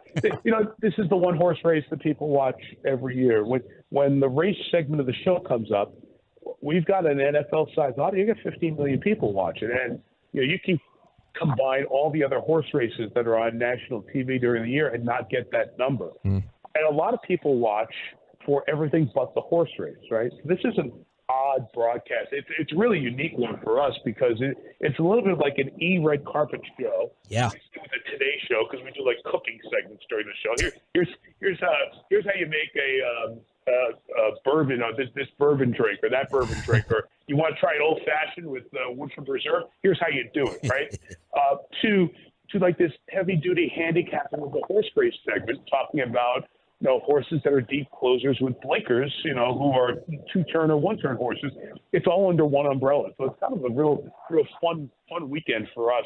You're right about Forte. He's the favorite. There is no super horse. Some years you come in and everybody says, this is the horse to beat. There's not that story, but I will say if there's a storyline, Todd Pletcher, who's a Texas-born guy, has 3 horses. He's got the 2 favorites. It's Forte, the first choice, and Tappet Trice, the second choice, 5-1 in the morning line odds, who's the horse that I like the most. And Kings Barnes, his other horse, is 12-1. So Pletcher is a guy to watch. He's an 8-time Eclipse Award winner. That's the best horse racing honor you can get. He's won a couple of derbies. He's got a great shot to win. And if you don't like all of that, he is a massive Cowboys fan. Oh! I'm going to go to I'm going to go see him in his barn in about an hour. And every time I see him before Triple Crown race, we spend at least 3 to 5 minutes on Cowboy conversation. So he is a huge Cowboys fan. So if you are a fan of the Cowboys, you're a Todd Pletcher fan, and you're on the favorite going into this race. Maybe we can finally win something. Oh, come on. Come on. You're going to make that joke on Saturday anyway, so I just beat you to it. No, I will not. Not for a second. Hey, look, here's the thing. If Howie Roseman and the Eagles won the draft, who won the emotional part of the draft? The Cowboys. Yeah. Who won the viral moment, the viral feel-good moment of the draft that every parent teared up watching over and over. So feel good about that. America loves the Cowboys. All of America loves the Cowboys for that moment. Mike, before we let you go, when you sit here and you look at the explosion of the glitterati at this event, you talked about Indianapolis 500, but Formula One and the Derby, when did it sink in? Man, this thing has reached another level where your Tom Brady's and everyone's showing up to the Derby. I think that was it with the Derby. They, celebrity here or there in the past, but over the last 10 years when Brady would do his boys trip with Wes Welker and the Patriots guys over the while, and then Aaron Rodgers followed suit, I think there are going to be a couple of quarterbacks at that level here this weekend as well. It's just a great – there are parties on Thursday and Friday night. The guys can get a box where they can bring their friends or their buddies or their teammates, and they can just have a great cigar smoking, betting on horses guys weekend. And it just has added to the celebrity factor to it. And a bunch of high rollers come through here who we may not know them because they don't play in the NFL. They're not actors or celebs or things like that.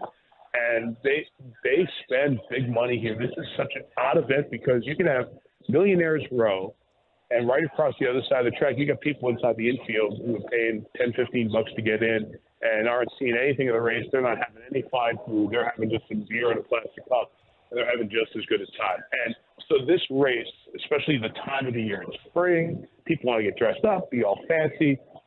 You got every kind of walk of life here. It really is a little bit of slice of Americana without getting too melancholy about it. It's just cool and it's neat, and that's why I love it. And I'll tell you what, the Formula One on Sunday in Miami, I was down there this past week doing something, and they are off the charts excited for what they've got built up there. With 3 races now in the States, F1's in that same bucket that, hey, if you're one of the beautiful people, you got to go. So maybe we can get you guys there next time. And you got Have you seen Bobby Belt, my producer? Hey, James. I'm kidding. Man, all the shots. And Hey, Mike, we can dress you up for the Met Gala next year. Come on. Right? and Mike says, by the way, does that look like it's any fun? Not anymore. Not anymore. Incredibly overdressed. Are you comfortable for the next 30 hours? Do you have to use the right fork when you eat your salad at the Met Gala? I mean, come on. and Mike, that's not me. And Mike, since you are the Bo Jackson of broadcasting, you got any Dallas Stars pep talk after last night? Hey, when you get a guy that old scored 4 goals, you got to win the game, right? Yeah. How about Seattle? I mean, seriously, this team didn't exist last year. And they win a series. They knock out the Avs, and they win game 1. I traveled late. I got my room late last night. And I'm like, oh, damn, don't go overtime. There's nothing worse than hockey overtime when you have to go to sleep. But the Stars were terrific in that first round. The goaltending was outstanding. I was shocked. The biggest shock is that Seattle scored 5 against them. So let's see how they bounce back. I think this thing is wide open. You don't need a rocket scientist to say that, but of course they could beat the Kraken, and you obviously can take out the Golden Knights or the Oilers. So there's a great chance to get back to the finals here. So it becomes a real pressure game in Game 2, and I love that. I love that about best of 7 series. When the team that's supposed to win loses Game 1, Game 2 is such a gut check, and that's what makes sports so much fun. So I'm excited to watch that. I guess that's what, tomorrow night? Yes, sir. 8:50 puck drop for all of us. 8:50. That's rough. Yeah, 8:50 your time. Can you put in a word with the networks? Why are we getting an 8:50 start time? It's brutal. Respect Central Standard Time. Let me just tell you, as I get older, I'm all with you, man. I'm all for a 5 o'clock start, maybe a 7 o'clock, let's knock this thing out by 9:30 or 10. Yeah. Honestly, the NBA Western Conference games were like, oh, no. You want me to stay up till 12? And then after the game, Charles comes on, and I'm like, okay, I got to stay with my guys and laugh my butt off with them. Yeah. And all of a sudden, look, it's 1:30 in the morning. My wife's like, what are you doing? I'm like, oh, I'm sorry, Charles and Shaq are being stupid again. The great Mike Tirico, always an absolute pleasure to have you on. Thank you so much. We'll be watching this weekend, and we'll talk to you when football starts coming around as well, Mike. You're the best. Please do look forward to visiting you when we're down there. Jane, take care. You got one of the best there, but we, my office, NFL Network is on all the time, Monday through Friday. And every time I see Slater, I stop because I know if it's going on down there, she's got the goods. So keep up the great work, and we'll see you guys this fall. You're the best. Checks in the mail. Thank you. They don't need any more checks. Mike Tirico, Diamond Factory Hotline. Coverage of the 149th Kentucky Derby begins this Saturday. Whale Alert, 11 a.m. on NBC and Peacock. Did the whale go across on the? I was looking for it. Yes, it did. It went Peyton, there. I'm so proud of you. Just quick. 540. This may be the best interview I've heard. They love Tirico on the fan He is. text. I got to tell you guys, he is truly one of the nicest guys. I actually texted my girl Diana Rossini, who loves Tirico too, and I said, "What am I missing when he comes on the show?" And she said, "His preparation is second to none. Like he will literally memorize bios of people before he goes commissioners meetings, their family members." He's Jerry Jones that way, where he is so prepped when he knows he's getting ready to run into people. And I need to learn to get better at that. Thank you to Tim Collins for setting it up. Good job, Tim. Jane got us Steve Sarkisian at 8:20. We have breaking news in the National Football League. Aaron Rodgers is getting some more help with a former Cowboy. And what does Vegas think about the Stars and your Texas Rangers now? That's all next on The Fan. But first, let me set you up with DFW Security. I got a couple.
Fan Studios, secured by DFWSecurity.com.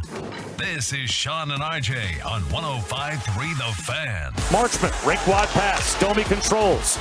Hakanpää with speed. Looking for Pavelski. Score! He did it again! I don't know that there's another word to use. But wow, for Joe Pavelski's return. That was incredible. I was like, how did they even win the first round without this guy? 4 goals scored, but the Dallas Stars lose another game 1 in OT to the Kraken 5-4. It's Sean, Bobby, and James Slater in for Choppy here. I'm not as dead as I thought I was going to be. I don't know what it is. Neither am I, because I ended up not going. So how much sleep did you get? 12 to 4:30. Yeah. 4.5 hours, Sean. That's those 90-minute cycles. I am telling you.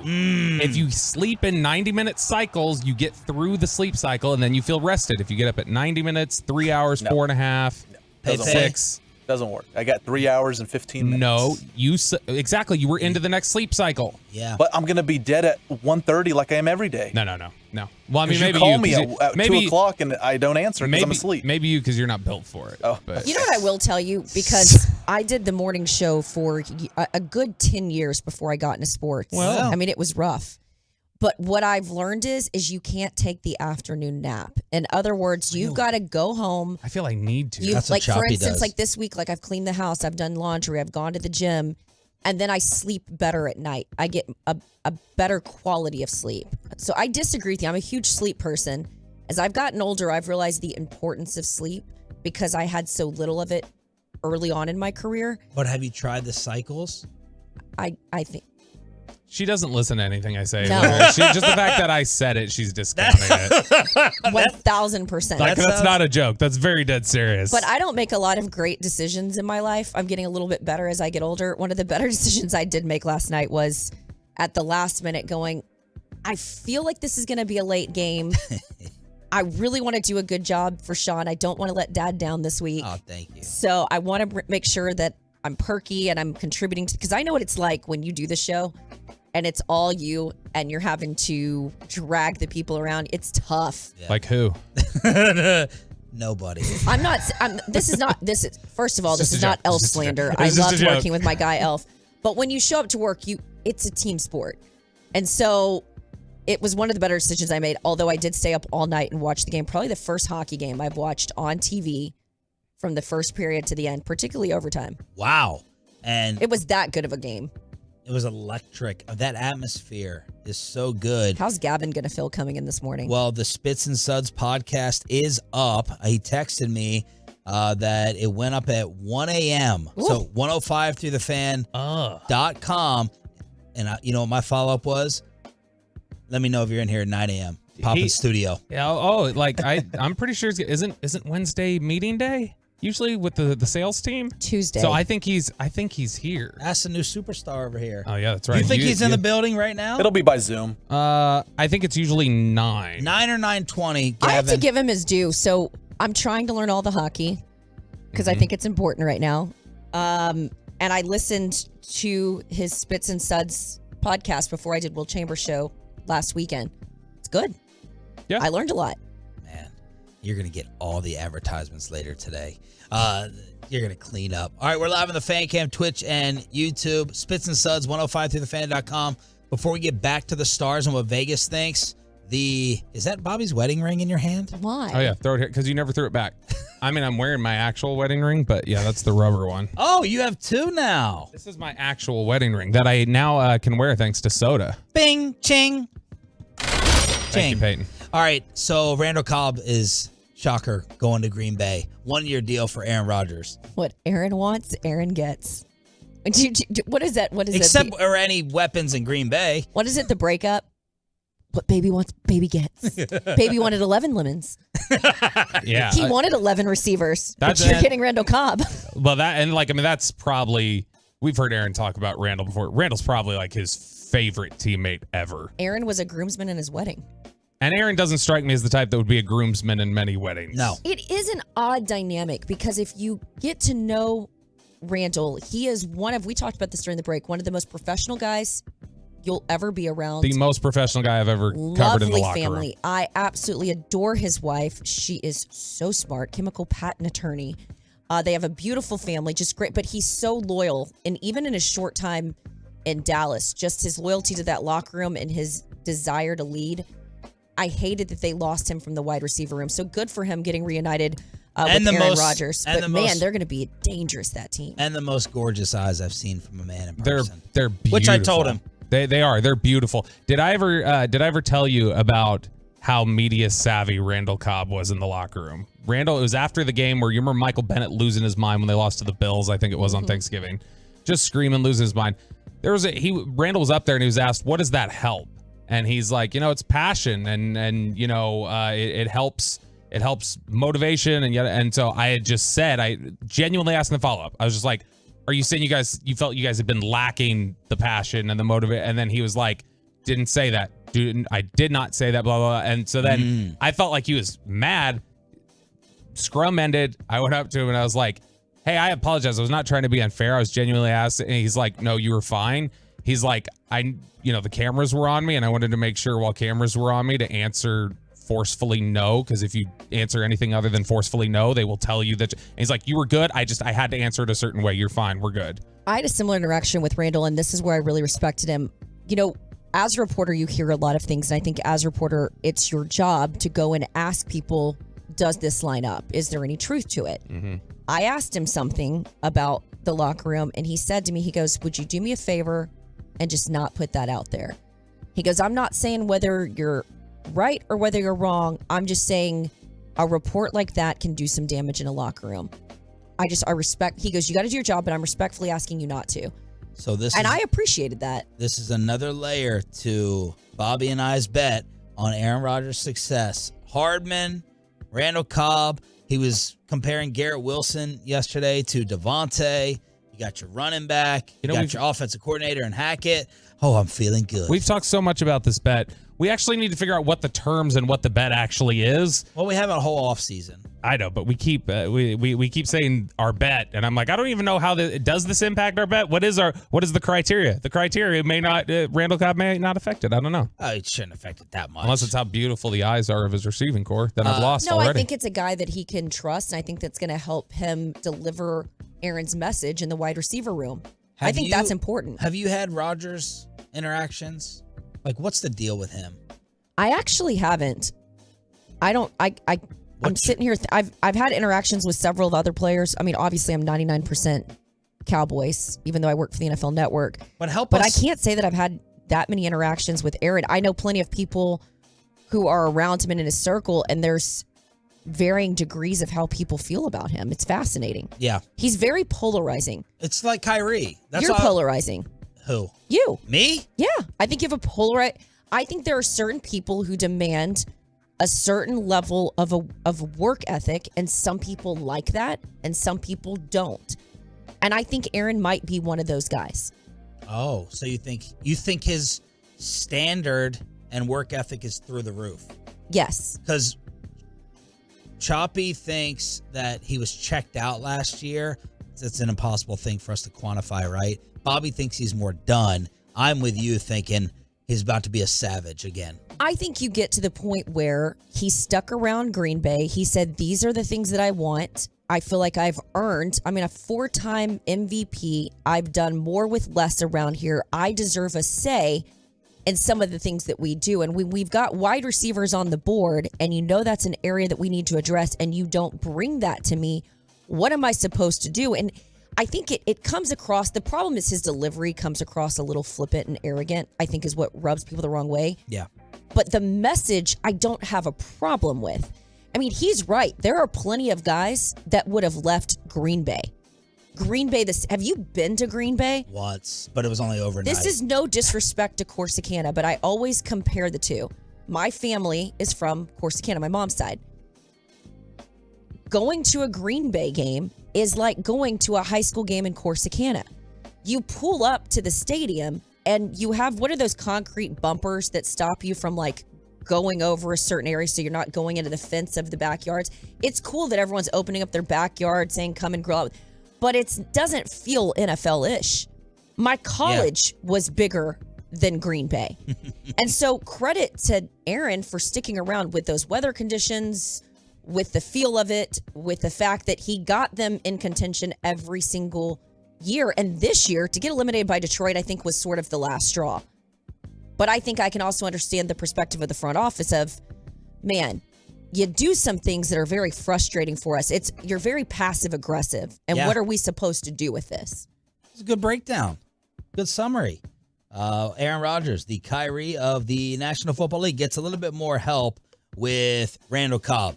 877-881-1053, Truckback.com text line. I did want to go over the Stanley Cup odds from Vegas, and Spittle will be in studio at some point. He heard you. What? Well, I also text him nonstop, and I'm like, he gets you excited about hockey.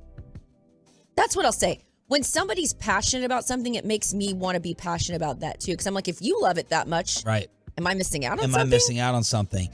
So this was before last night. Odds to win it all, Toronto. Remember, Boston out. Toronto's the favorite. Then Edmonton. The Stars have the third best odds, 11-2 plus 550. By the way, side note, I'll give you the series odds first.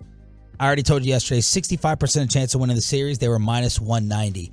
How gambling, what's a dumb way not to say this? How much more knowledgeable are you on gambling now that it's so connected? Like, do you understand odds and everything since you have your FanDuel and your DraftKings all tied into sports and the league? I've gotten better. It's sort of an area that's been so taboo in my job that I'm scared to even talk about it, touch it, because we have so much compliance, whatever. But it is sort of a necessary evil in the sense that I think eventually the NFL Network is going to have to move in that direction because we're sort of at a competitive disadvantage when you look at ESPN and all of them giving the betting odds. I also have a lot of girlfriends that are now in this space that are incredibly good at it. And I almost felt like for a while, as a woman, it was a little intimidating. Like, I remember Elf used to be on the show, and I'm like, please explain, like, what's a 4-to-1 odd? Like, plus 400, what does that mean? So I've gotten a little bit better at it. I will say, I went and got the book Sports Betting for Dummies. Not because I plan on sports betting. I just feel like it's a language I need to become a little bit more fluent in. Okay. So the Stars have the third best odds to win it all. Now down 0-1. We'll try to get the Hockey Hawk Gavin Spittle in studio at 9 o'clock, but Jane Slater is delivering with the guest list. I'm going to sit back and listen. Whale alert for the Longhorns in studio, the head coach of Texas. Steve Sarkisian, Bobby's wearing the sweatshirt. You're about to get the horns up, knowledge and energy with the head coach next on The Fan.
And it's back to Sean and RJ right here on 105.3 The Fan. Segment here brought to you by Window Nation and by the personal injury lawyers Frankel and Frankel. Life is unpredictable. Accidents happen. Frankel and Frankel are the go-to attorneys for car and truck wrecks in DFW. If you or a loved one have been in an accident, contact the Frankels at 214-333-3333 or go to truckwreck.com. And since we have Jane Slater in studio for Choppy this week, it has been a Texas Longhorn takeover. And because of that, we have the head coach. Go ahead, give it to him on the Fan Cam, Twitch, and YouTube as the head coach in Austin is joining us. Steve Sarkisian on the Diamond Factory Hotline for the first time in the history of the morning show. Coach, good morning. Thank you, and congratulations on your Lakers last night. Good morning. I appreciate y'all having me on. That's a pretty good nugget, you know, about me and the Lakers. But, yeah, that was a big win last night. Did you stay up for the whole game, though? Of course I did. Okay. Okay. You got a pick for the series? I'm going to go Lakers in 6. Ooh, there you go. Okay. That the script writers are there. And then favorite all-time Laker, and who was it? I think it was Stephen A. Smith and Shaq said, it's time to talk about Steph as the greatest point guard of all time, even over Magic. To that, you say what? Well, first of all, Kobe Bryant. Okay. And that's hard for me because I grew up in the Showtime era with Kareem, Magic, and that crew. But Kobe.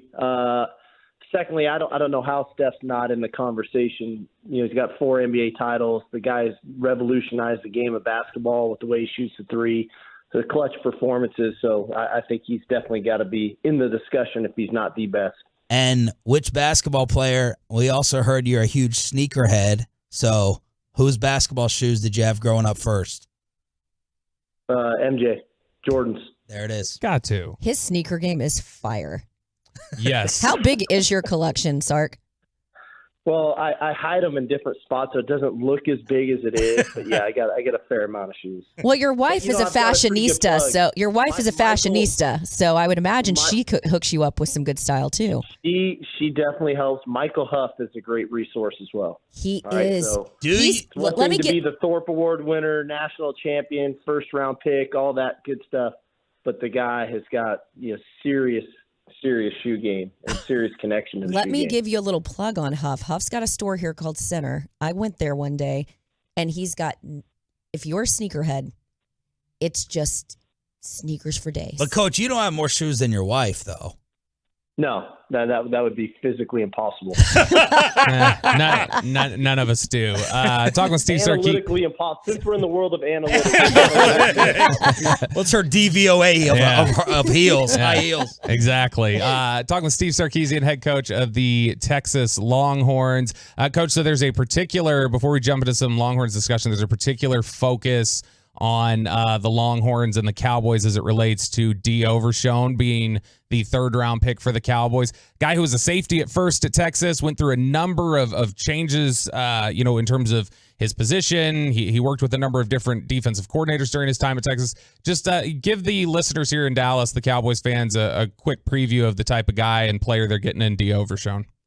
Yeah, I think this is an awesome fit for Demo. Obviously, I worked for Dan Quinn for 2 years in Atlanta, and I know the premise of that defense, and it's about running and hitting. It's about having players that are versatile, that can fly to the football, but have a high football IQ, recognizing situations as they come. And I think that all those things epitomize Demo. He can run. He will strike you when he gets there. He's very versatile. Obviously, a guy who played on the roof when he first got to Texas. Came down, played off the edge, in space. We moved him into the box, and then we actually put him on the edge and let him rush the passer this past year. So I think there's a level of versatility there. Really high football IQ guy. I just think it's an awesome fit schematically and personality-wise. How much do you think it helps, guys like yourself, Harbaugh, Saban, all having the NFL experience and making it applicable to these guys in college as they go through this process? I mean, you have so many of these draft guys, GMs, scouts reaching out to you. How much does it help with just your fluency in helping these guys get drafted to the NFL? Because we are certainly seeing more of it at Texas here recently. Well, I do think it's helpful. I mean, having those connections is important, but I think also schematically what we do, the style of play on offense, the style of play on defense, how we teach our players, I think so that it correlates to the NFL. I think the value that we place on special teams, I know myself, Coach Saban at Alabama, that even starters play on special teams, knowing that that's possibly your avenue to at least get started in the NFL.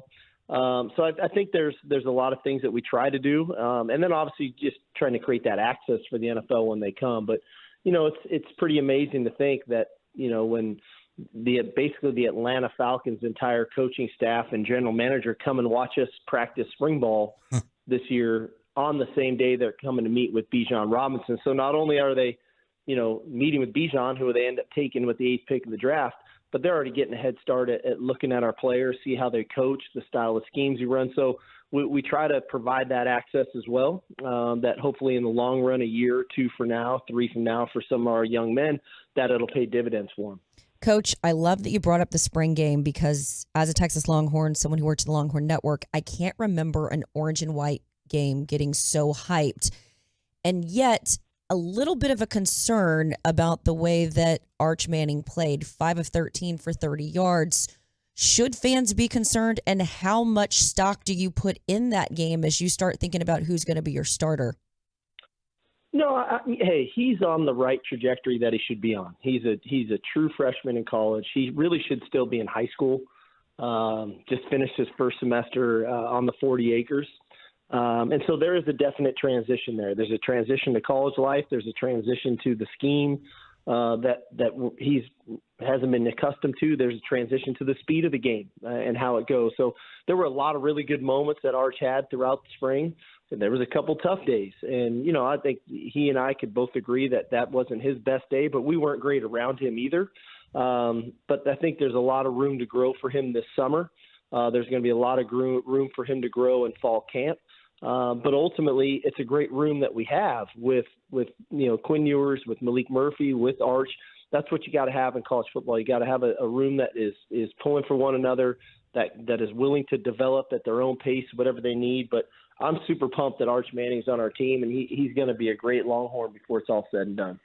What are you liking from Quinn so far? Where have you seen his game develop? Yeah, I think there's a real conscious effort when Quinn came back, really going into the bowl game. I thought he actually played really well in the bowl game.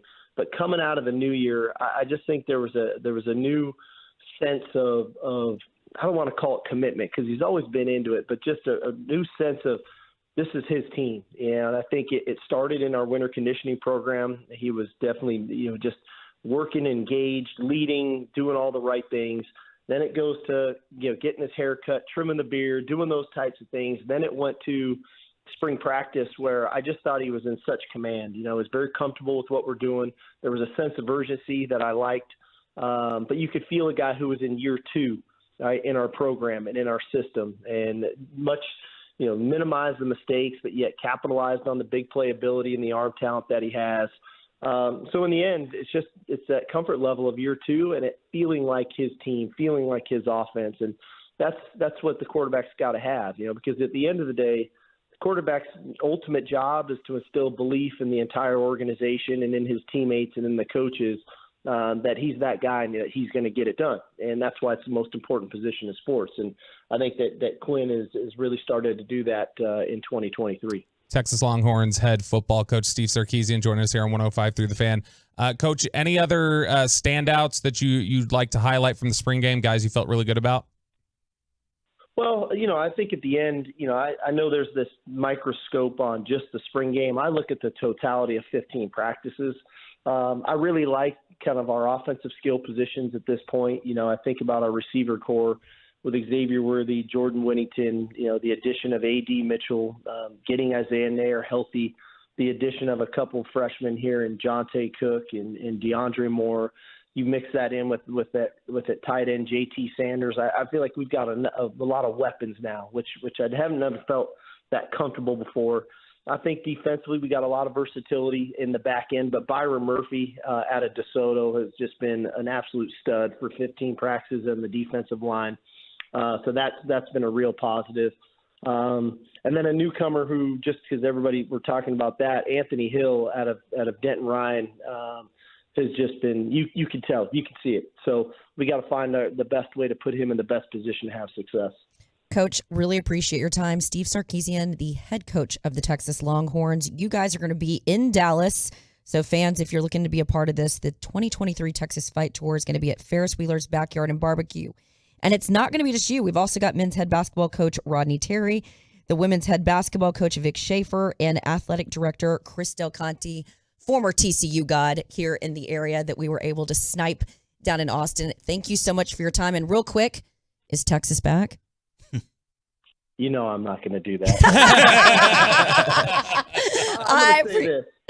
I'm going to say this. I really like our football team, and I like our team because of the talent. I like our team because of the continuity of our staff for 3 years now.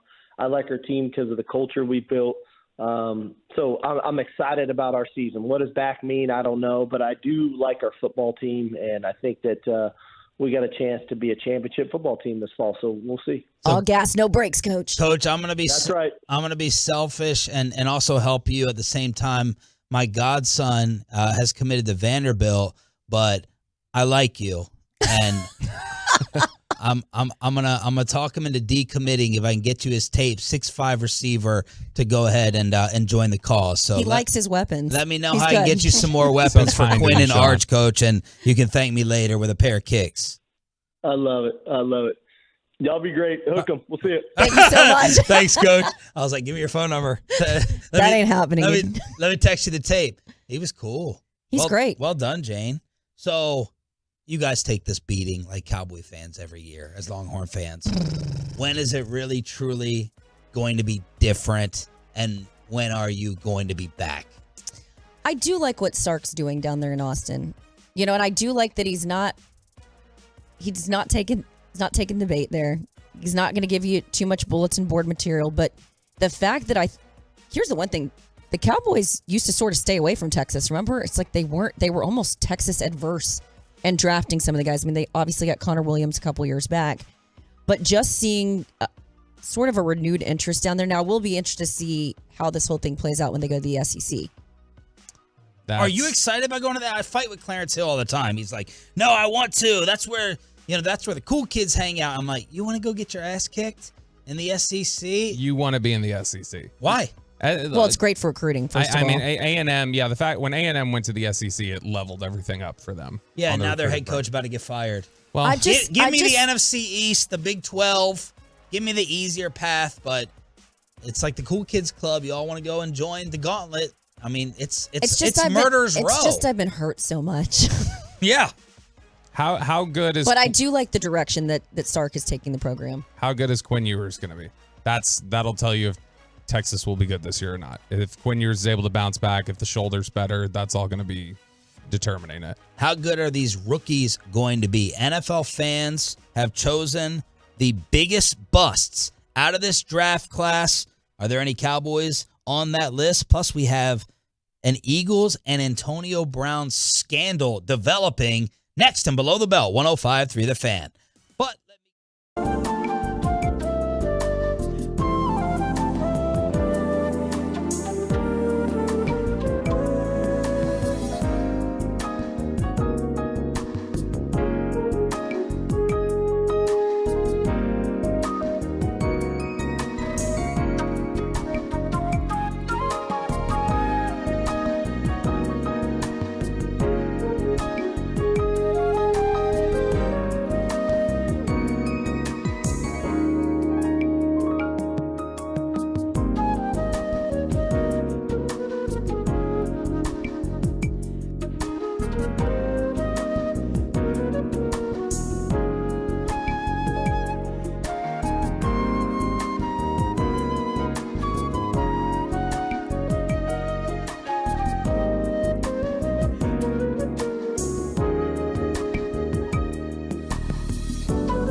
below the belt. Don't make me take off my belt. Don't make me take off my belt. We're not.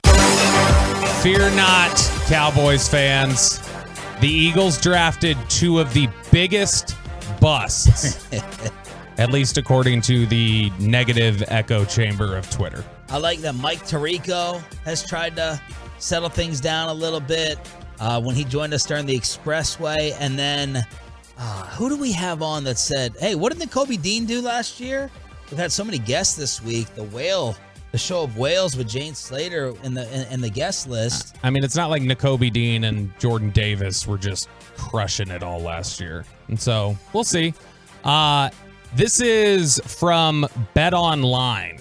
BetOnline, through their one of those social media algorithms where it's like, let's do a quick survey of Twitter and take buzzwords like bust and sucks and stuff like that, pair it with the name, and we're going to find out who Twitter believes are the most bust-worthy picks of the NFL draft. Could you do a word association for fan bases that you're really familiar with based upon social media? I don't want to get you in trouble. I'm just saying, could you? Like, you have instant words for like 5 fan bases, like Saints fan base, Eagles fan base, Giants, Commanders, Cowboys. I don't have quick reflexes. Okay. That's why I'm not a silent reporter. Okay. At least you're honest. Don't go get yourself Like, what in was trouble. it? Travis Kelce couldn't, like, name coaches on the spot. Oh, yeah. That's, like, sort of me. I'm, like, off to the side. I could probably figure it out real quick for you, but that's why I was terrible at testing. Like, you put me on the spot. Yeah. Here's the good news. I would assume that with one of these social media scans, because what I liked about that is I actually saw your brain starting to just slowly hamster wheel. Like, it does. Your It's face. like, it looked like it hurts your brain to start the process of thinking about the answer. Like, some people are quick. Bobby's quick. Yes. But I'm not that quick. I'm slow. I am glad you thought about it. There have been a couple times during her NFL Network career where it's like, don't say that, Jane. Or like, let's pull it back, Jane. And like, she then just said, I remember. Because you don't have a filter. Well, the one time I got dumped on this station was we were doing a segment about Rick Pitino, and if he won something that he was going to get a tattoo, and I made a tattoo reference that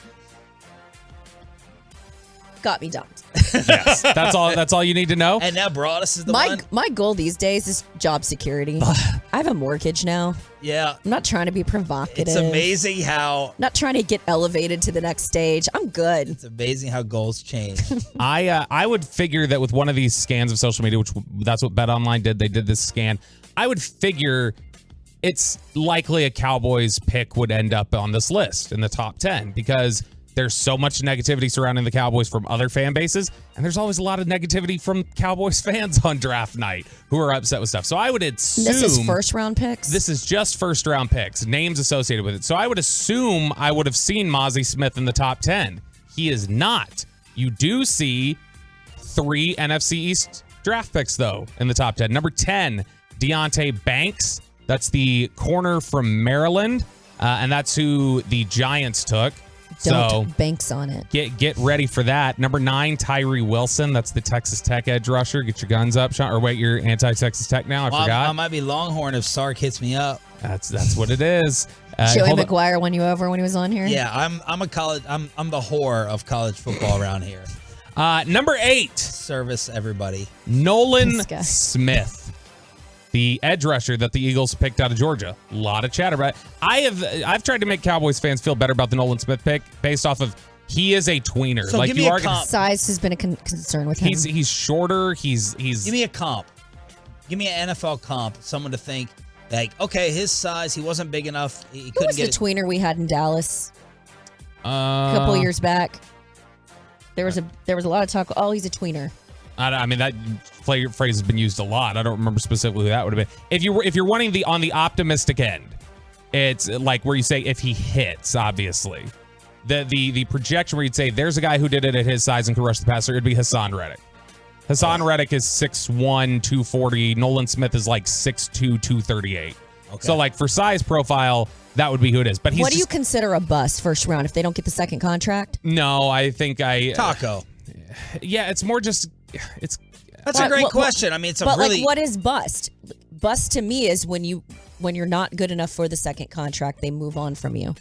Because as they described it to us this week or last week ahead of the draft, that's essentially what the Cowboys said. When you pick the first round guy, the idea is that he gets a second round contract. So is that the definition of bust? Because Taco obviously didn't get his second contract.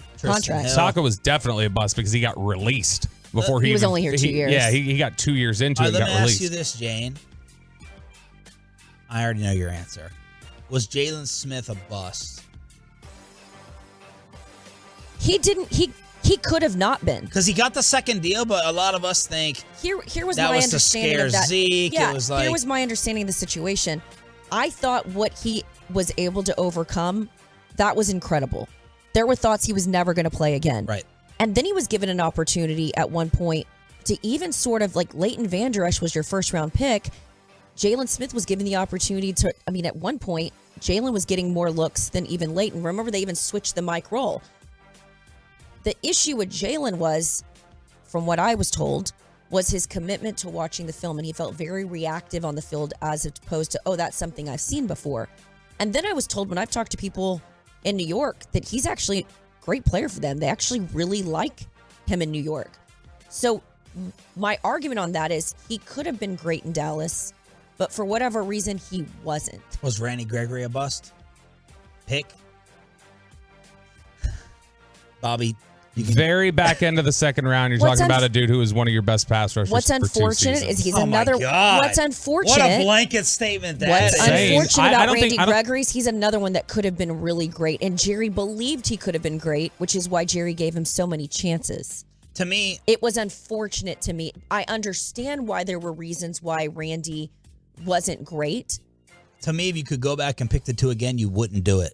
for Probably either. not. If their career played out the same. Probably not. So it's an That's impossible. a fair question, and I'm giving I think you can appreciate both players, but if you had to do it over again, probably not. So it's a great question. It's a subjective one of what is a bust? Second deal, or would you redraft him again? Back to you. So the top 3 on this list are way above everybody else in terms of negative bust terminology. But we listed already Deontay Banks, Tyree Wilson, Nolan Smith, Christian Gonzalez, the corner from Oregon that went to New England. That's your guy. He fell quite a bit. Yeah, he fell. I don't think he's a bust. I wonder if that's just Patriot hate chatter on Twitter is how that came about. Bryce Young. I think the quarterbacks are always going to be ripe for bust discussion just because of the nature of the position. Did you see the picture of Bryce Young meeting the Panthers? No. How small he is? Yeah. People were putting up the picture of Altuve next to Judge. And it was, is it Banks, Byrne? Who's the D lineman they have that's Brian good? Burns. Brian Burns next to Bryce. And it was crazy. It's like the old Mark Ingram, Derrick Henry photo that went viral years ago. Yes.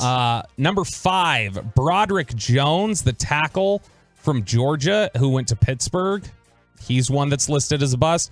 And then C.J. Stroud to the Texans. By the way, a number 2. lot of people were giving the Steelers high grades for their draft. I thought the Steelers, I think Broderick Jones is a good player. I think taking Joey Porter at the top of the second round, that's good value. So I think they had a decent draft. Now, the 3 that were far and away getting the most chatter about bust. Number 3, Jahmyr Gibbs. That's the Alabama running back that the Lions took at 12. I can see why. That's probably, I don't think Jahmyr Gibbs is just going to be a flat-out bust. I think that's probably related to where he was picked. Position hate. Those sorts of things. Number 2. That was all from RJ Choppy's Twitter feed from Pluckers. Number 2, Jalen Carter. So, a lot of chatter about Jalen Carter being a bust. Obviously, this is just Twitter discussion. This doesn't mean much in terms of the actual evaluation. But I still think there is something to the idea of, when we talk about, well, look how talented he is. Look how talented Kelvin Joseph was. Kelvin Joseph was one of the most talented corners in the class. And the question is, do you have the work ethic, the maturity, the whatever else to be able to reach that potential? And that is the big question about Jalen Carter. The biggest interview of his life. And he couldn't even finish it. And he came in out of shape, knowing teams were going to have eyeballs all over him after the combine. He just wasn't prepared. And so I still think going on though, right? Of his own doing. Like, again, it's all a thing that is focused on him and his behavior. Even what was going on was his behavior. Fair. And so you've become you're way too forgiving. You're giving Dylan Brooks a pass. Except to You're giving me. Jalen Carter. Except to me this week. Except to Bobby. So that's good. You know, well, I'm not the queen of second chances. Really? Because I've gotten them myself. Jerry has profound. swung her. Jerry swung her.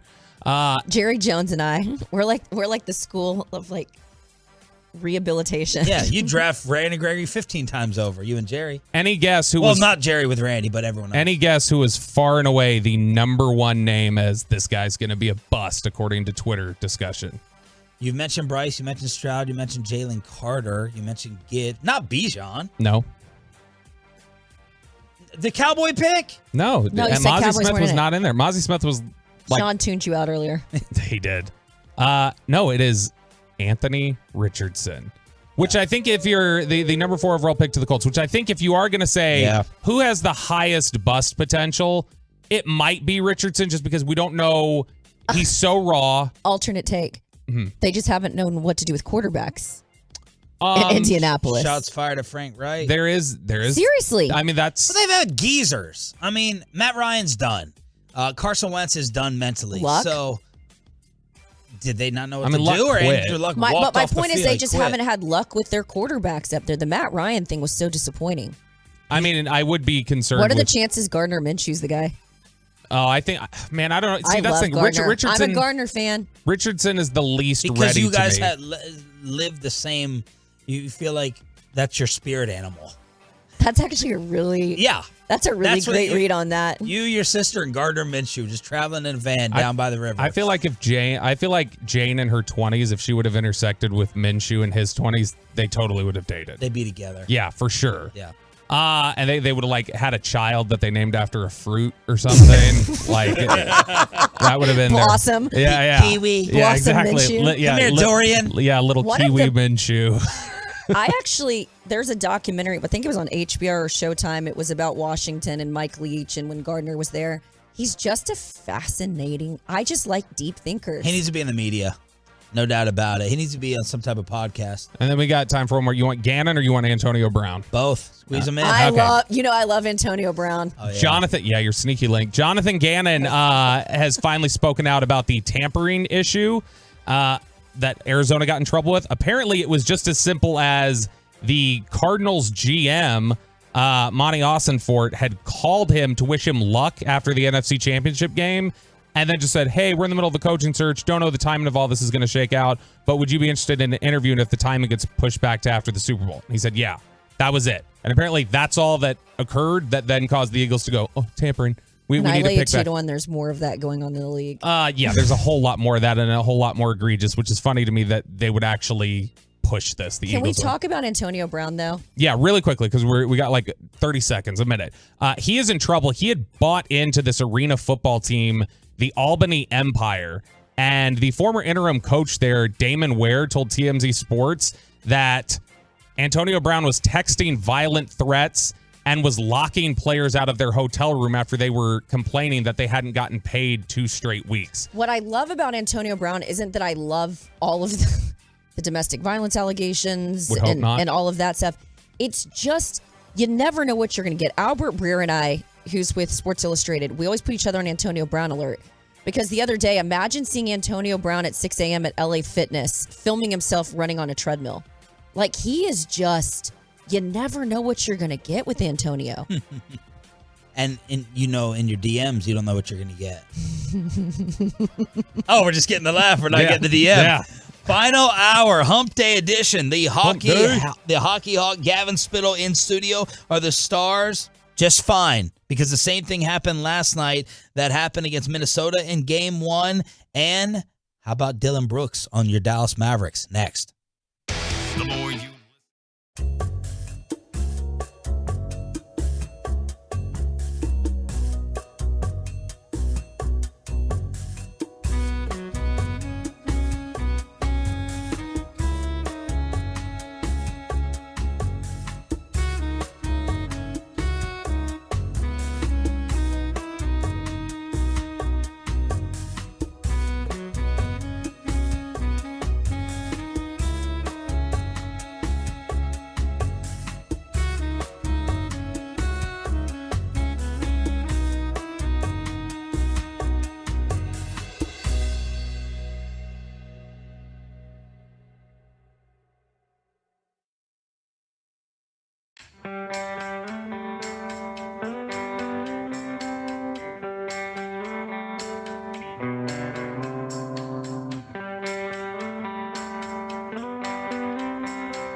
Controlled by Yanni Gord. Swings it towards the net. Score! Yanni Gord! A wheel around wrister wins it in overtime. Seattle takes the early lead in this best of 7. Bobby is trying to get Jane to fist pump. There it is. They were asking you to. We got Boss Man doing it too. Yeah. Let's go. The Hockey Hawk Gavin. But I think you guys should just take over the show based on the commercial break as you're laughing and chuckling at Gavin's absolute love for hockey and the Dallas Stars. What I love about Gavin is for years, you've been trying to get me to love hockey as much as you do. Yes. I don't know if I'll get there, but I have a deeper appreciation for it. And I've given you some credit. I really, and this is not me saying, get me full time. We can't afford you. Yeah, exactly. But I really enjoy your podcast. Thank you. It's I your appreciate passion it. for the sport comes through. I appreciate that. So how electric was the barn last night? Wow. You got the terminology. God, that's amazing. Ask her how electric it was, the atmosphere. It was when they scored that first goal, it was amazing. But, you know, I was making a joke People that didn't Jane even have their bailed. people didn't even have their popcorn yet. So, yeah, here's the thing, okay? Like, even I was fooled after, like, 7 games so far. It's like you say 8:30, and I'm like, oh, and then it starts at 8:50. Yeah. They need to And rectify. Sunday, man, that's what hurts the most. Yeah. Peyton told me Sunday night was 8:50. Mhm. I was So that means expecting- it's like more like 9:30. No, hopefully 8:50. But what day game? Yeah, Anyway, yeah, no one yeah, cares. Yeah, People absolutely. are awake now. Yeah, I know. So when they went to overtime, I'm like, oh man. So like for instance, me, I got home at 1:15 from doing Spits and Suds, which is live right now. Well, so 1:15. Then I went through Slater's like friends DM, sent him pictures of my. Sent him pictures of my handicapped dog. You know, I'm like, I taught Jane hockey. Everything she knows. Love you guys. So Well yeah, done. yeah. So it was, you know, I mean, you brought it up. It was exactly like Game 1 against the Wild, exactly, and that's why I'm super optimistic. I mean, we talked about it on the podcast last night. Optimistic. Are you at all concerned though because you were getting so much effort from other guys on the team that Pavelski was the only one to score last night? Yeah, I think one of the things that we talked about is that Seattle is one of the teams that gets going fast, and the Stars, for some reason, I mean, we're going on 6 years of this where it just takes the Stars like so much time to get going. Like that third period, it's like, guys, where you been? It was fast. It was fast. It was hard. Finally, they put some pressure on Grubauer. Save They that, were in Peyton. front of him, screening him. And yeah, I mean, it's got to be more than Joe Pavelski. So and how is- Grubauer, was he the one that took the puck to the knee? No, he's the goaltender. he's the goaltender. No, who was the guy that took the puck to the knee? Oh, yeah. God, I can't think of his name, but boy, I can't he even- was very lucky. Yeah. How is Seattle different from the Wild? Seattle's faster. And so the Stars need to adjust to their speed. Seattle's a very reactionary offense. They play better defense. They have some veteran defensemen. But Seattle has such an electric forecheck, so they're going to put more pressure than the Wild as far as, you know, getting the Stars to make mistakes. And that's where the Stars D-men have to adjust. They didn't adjust last night. So we're learning hockey terminology this week, Gavin. This is like Hockey 101. And I'm going to raise my hand. I might be honest about my lack of knowledge about hockey. A lot of our fans are. Let's just be honest about that. Yeah. What's a hockey forecheck? Okay, yeah, great. And that's what we try to do on Spits and Suds, so thank you for reminding me. So a forecheck is the equivalent of a full pressure defense in the NBA or a blitz in the NFL, where basically you're sending one or two forwards hard into their defensive zone to put pressure and have them make a mistake, turn the puck over where you can go on offense. So basically, they don't have time to get out of their zone, and they work so hard to get out of their zone that they have to just flip it out and make a line change because they're tired. Tukas? forecheck, and then umbrella defense. Yeah. We've learned things. Oh, the last 2 yeah. days. Here's another one. You got great lettuce. There we go. That's hair. That's hair. I know that. Lettuce? Yeah. Okay. Did you think that Ottinger was or needed to be pulled? No. So how do you judge my dumb hockey question of the day and It's morning? not dumb. No dumb questions. How do you punish a goalie or judge him off these freaking redirects? That's the thing. That's how can I punish you for You can't. the impossible? You can't. I mean, Give me a couple things, like obvious things, like you need to be pulled. You don't have it tonight. Like giving up near side goals. Near side goal is certainly it was one early of them. in the game. Yeah. Probably shots that are not deflected and not screened that go through the pads. And you can kind of tell sometimes when a goalie is off. And a lot of times, candidly, it's to fire up your team. You really don't in hockey have the opportunity, like in football and other sports, to make in-game adjustments as far as players. You're relegated to pulling your goalie to try to fire up the rest of the team. The issue is when you have an elite goaltender like Jake Ottinger, any goals that go in, people are saying, should have stopped it. Should have stopped it. Yeah. Whereas 2 of them were on deflections. Yeah. Can't stop those. Was the final goal weak? No. It was weak from the Stars' point of view because Yanni Gourde, if you know Yanni Gourde for Seattle, and I mentioned it on G-Bag Nation, I said, watch out for Yanni Gourde. He's a grinder. And they should have taken him out of the play or at least lifted his stick. There's no way he should have that shot on net. I don't think it was weak. It was just it's a fluky hockey thing. Gavin Spittle in studio recapping game 1 here on The Fan. What do you make of the playoffs so far when you look at teams like the Rangers and the Bruins out of this, and you're looking at a team like the Kraken? Yeah, this is the new NHL. Kind of exciting. It is. We'll see if the ratings translate, because that's what we say in all sports when some of the largest, markets exit. However, interesting fact, Seattle is in the top 5 as far as most profitable franchises.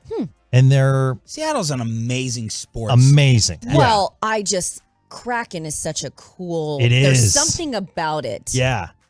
Absolutely. Mythical creature. When you look at like how they finished off the Wild, where it felt like those last 3 games, it was, defense, goaltending that really kind of closed things out. And then you see last night how things kind of get out of hand for that little minute flurry. Is Dallas's way in this series, especially when you talk about the speed of the Kraken and everything, is the way in this series going to be, okay, how good is Heiskanen, Suter, Lindell, Hakanpää, like how good are they doing at crowding shooting lanes? How good are they doing at creating turnovers in the defensive zone? So Heiskanen, I thought, played really well. He's becoming an elite defender. His time on ice is incredible. The fact that he can stay on the ice as long as he does. My concern is, Esa Lindell struggled last night. I thought Hakanpää struggled at times. They offensively have to put more pressure on Grubauer. They didn't do that in the first 2 periods. Finally, you saw some screens in front of the net. But as far as defensively, you have to be more physical against those Seattle forwards. They weren't able to do that last night. I don't want to say it caught them by surprise, but the Stars kind of are an adjustment team. And that's why I'm not so worried, because if you look at that first game against the Wild, you were like, oh, wow, and Joe Pavelski's out. But then as the series moves along, and that's why they're 7, you saw the Stars develop an overall dominance. They're the better team. And the better team usually comes out on top on these 7-game series. What was your pick for the series?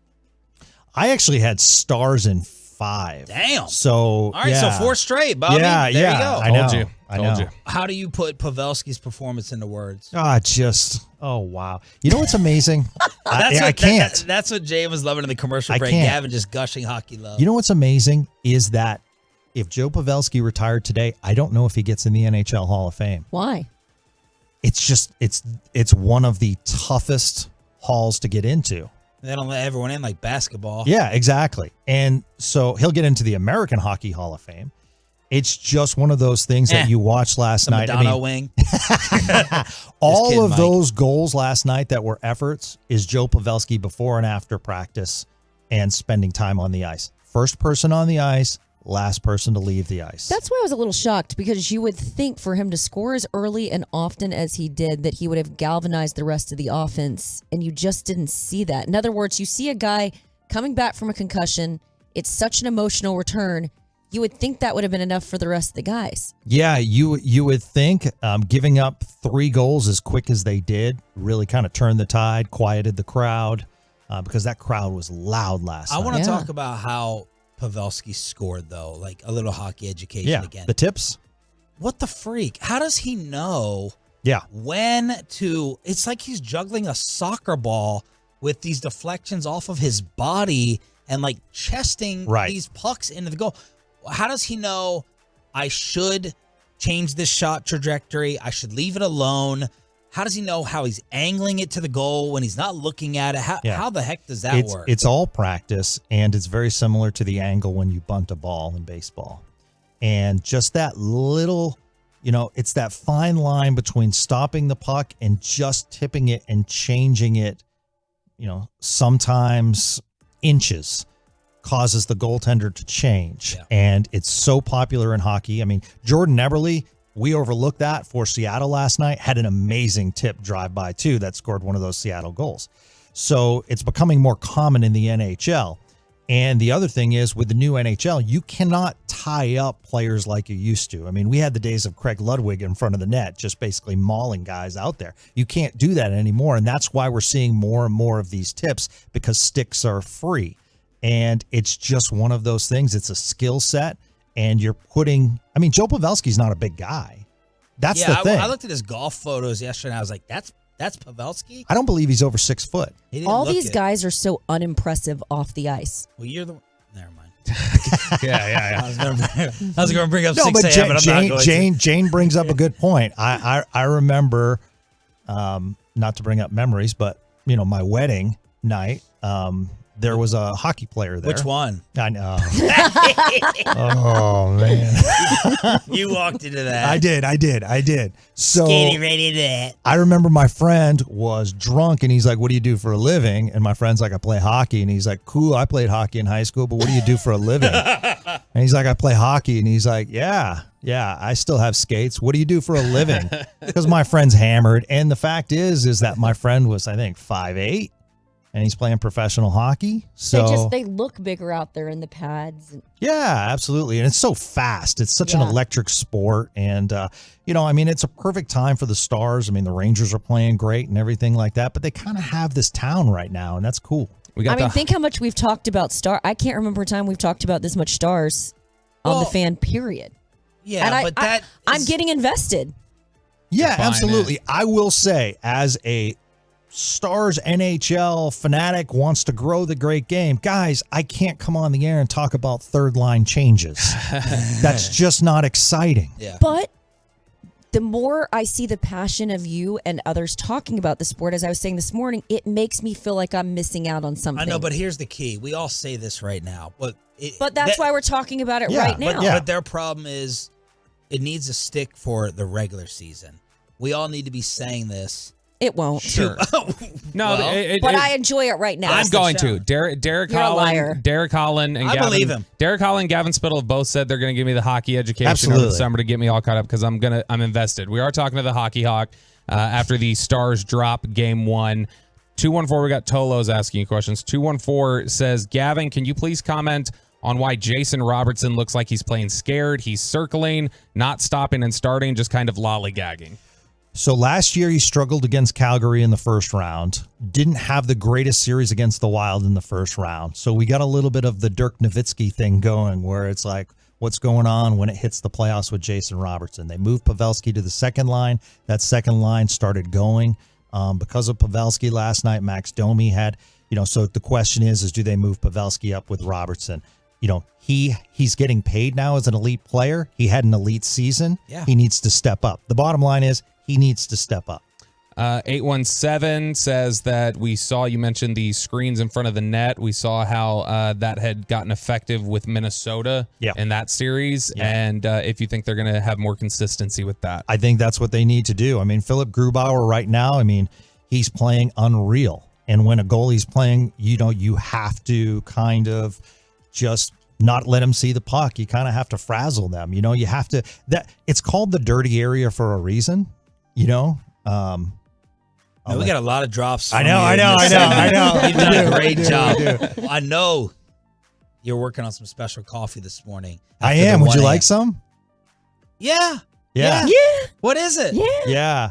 Because this has all these funky, crazy, exotic names. Yeah, this morning we're going to brew beans out of Guatemala. Ooh. Yeah, it's a light roast, which for those that don't know, light roast has more caffeine than dark roast. Oh. I learned that. I've from learned Gavin. so much this morning. Okay. I don't need that now. It's amazing I'm single, isn't it?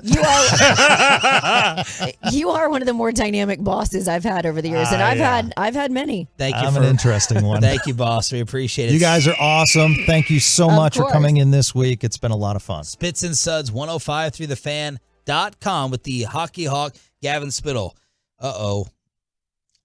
An arrest for the most annoying person in the National Football League. Uh-oh. And how a Phillies play-by-play voice may have learned something from Jane Slater. It wasn't the right thing to learn. Next on The Fan. But first, let me hook you up.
And it's back to Sean and RJ right here on 105.3 The Fan, segment brought to you by Save the R Weight Loss, That's Soda, and by the personal injury lawyers Frankel and Frankel. Life is unpredictable. Accidents happen. Frankel and Frankel are the go-to attorneys for car and truck wrecks in DFW. If you or a loved one have been in an accident, contact the Frankels at 214-333-3333 or just go to truckwreck.com.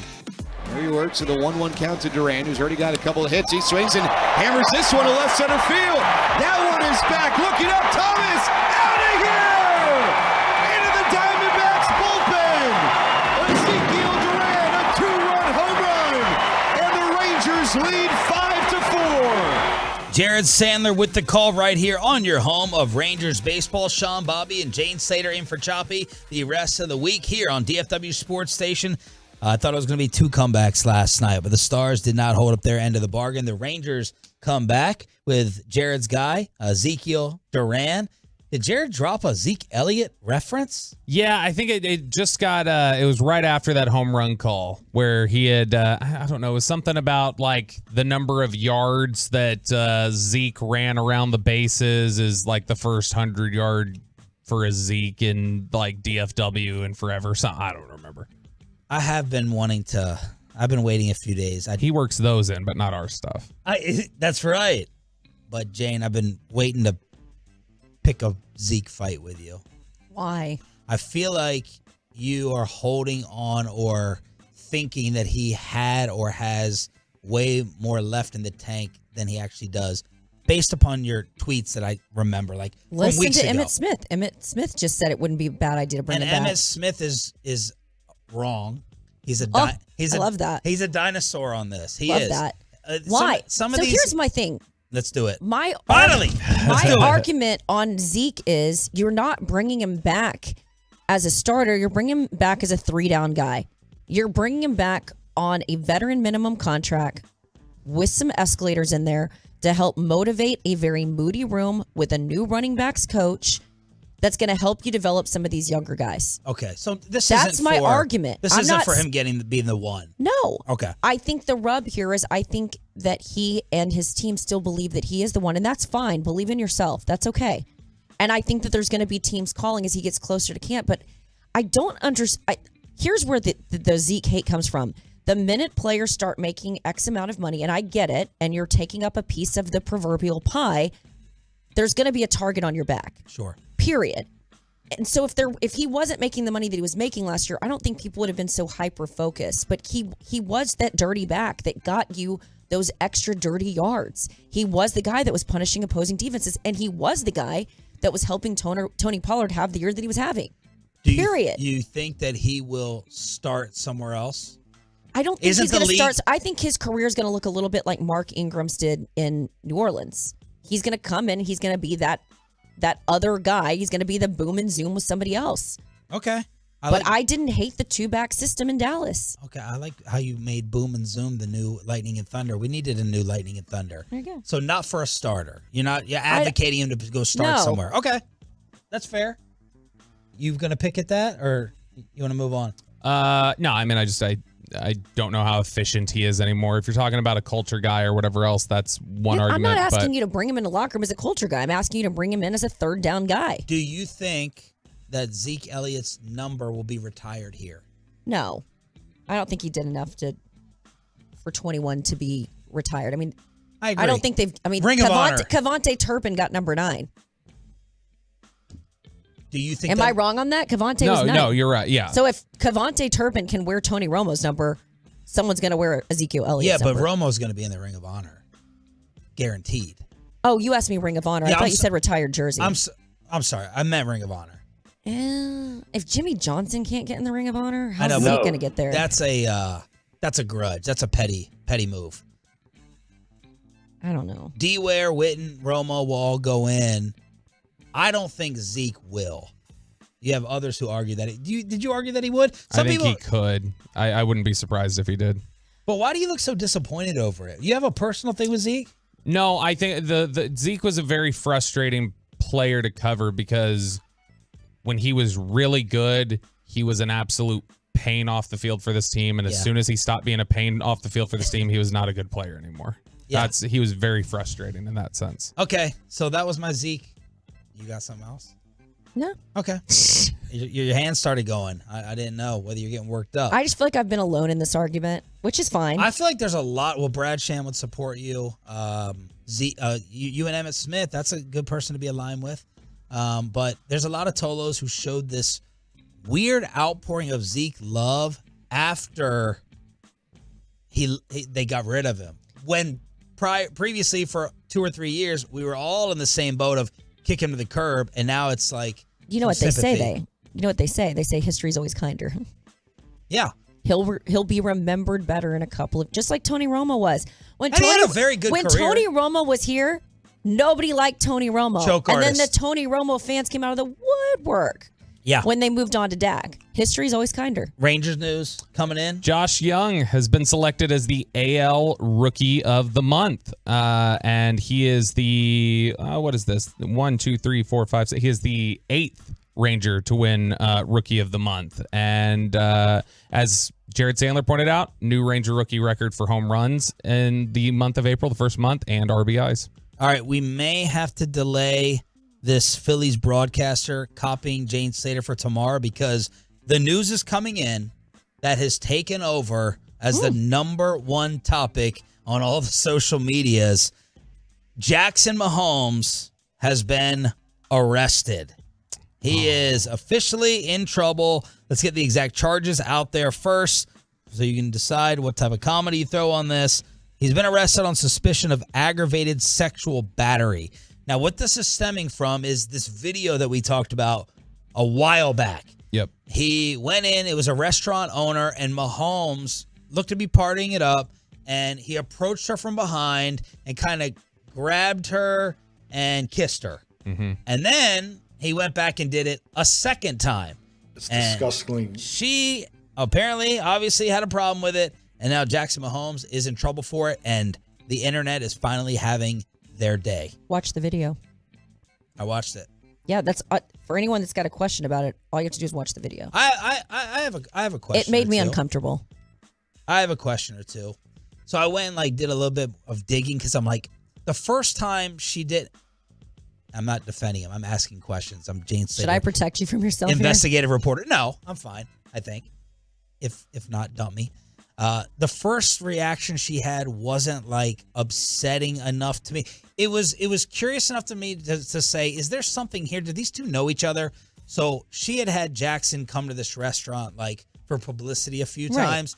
And I was like, is there something going on between these two? Did she he no doubt about it, surprised her and basically forced himself on her with the kiss.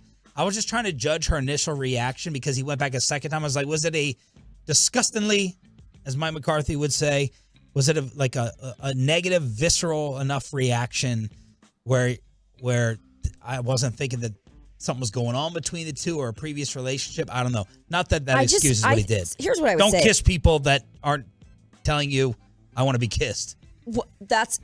I think it's all about consent, right? I think the big thing for me is, as a woman, sometimes you're put in these uncomfortable situations, particularly when you're around people who have more clout or notoriety as it relates to who they roll with, right? So at first blush, when I looked at it, it was like she was trying to be polite, but maintain whatever relationship that was because you need it professionally, right? Right. But the second time, it's about. but at the second time, it's like he's not taking the hint. Right. And that's when it felt very forceful and uncomfortable. And again, I'm just saying what I've looked at from the video. My initial reaction, I don't know this woman. I haven't talked to this woman. I don't know his side of it either. But looking at the video, I was uncomfortable because I have found myself in similar situations where you're like, what do I have to do to tell you that I am not interested in you approaching me, talking to me? At first, as a woman, I think our first instinct is to say, hey, I'm a little uncomfortable. And it's like you kind of laugh it off. The second time, I'm built a little different. You come at me a second time, you're going to walk away with an injury. Oh. I don't care who you are. Yeah. Did you watch the video?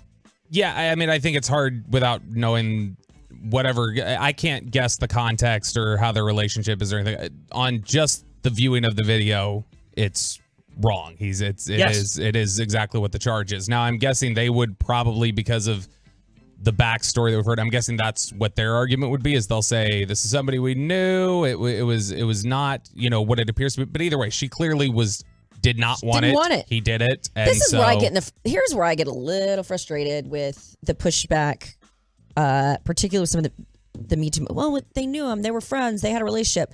No is no. Yeah.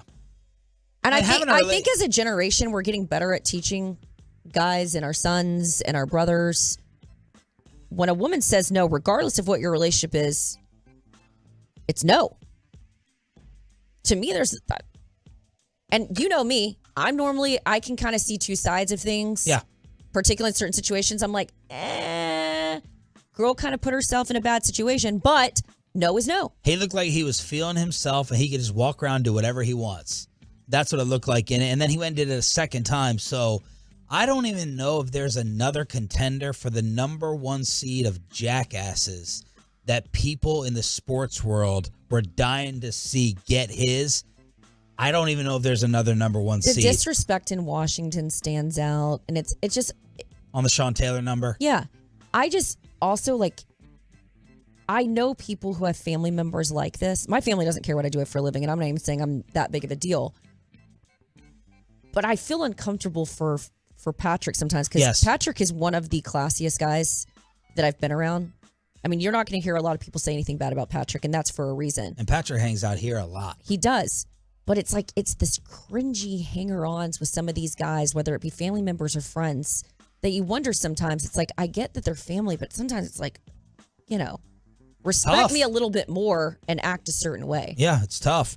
And we have breaking news from Fabrizio Romano, ESPN FC. Messi is leaving PSG at the end of the season. So that news is breaking. Wow. We got crazy stuff happening. It must be a hump day edition. Hump day. With Sean, Bobby, Jane, and KMC is going to crosstalk with us from out at the park for a Rangers afternoon baseball. That's all next on The Fan. Coming up in the next G.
it down.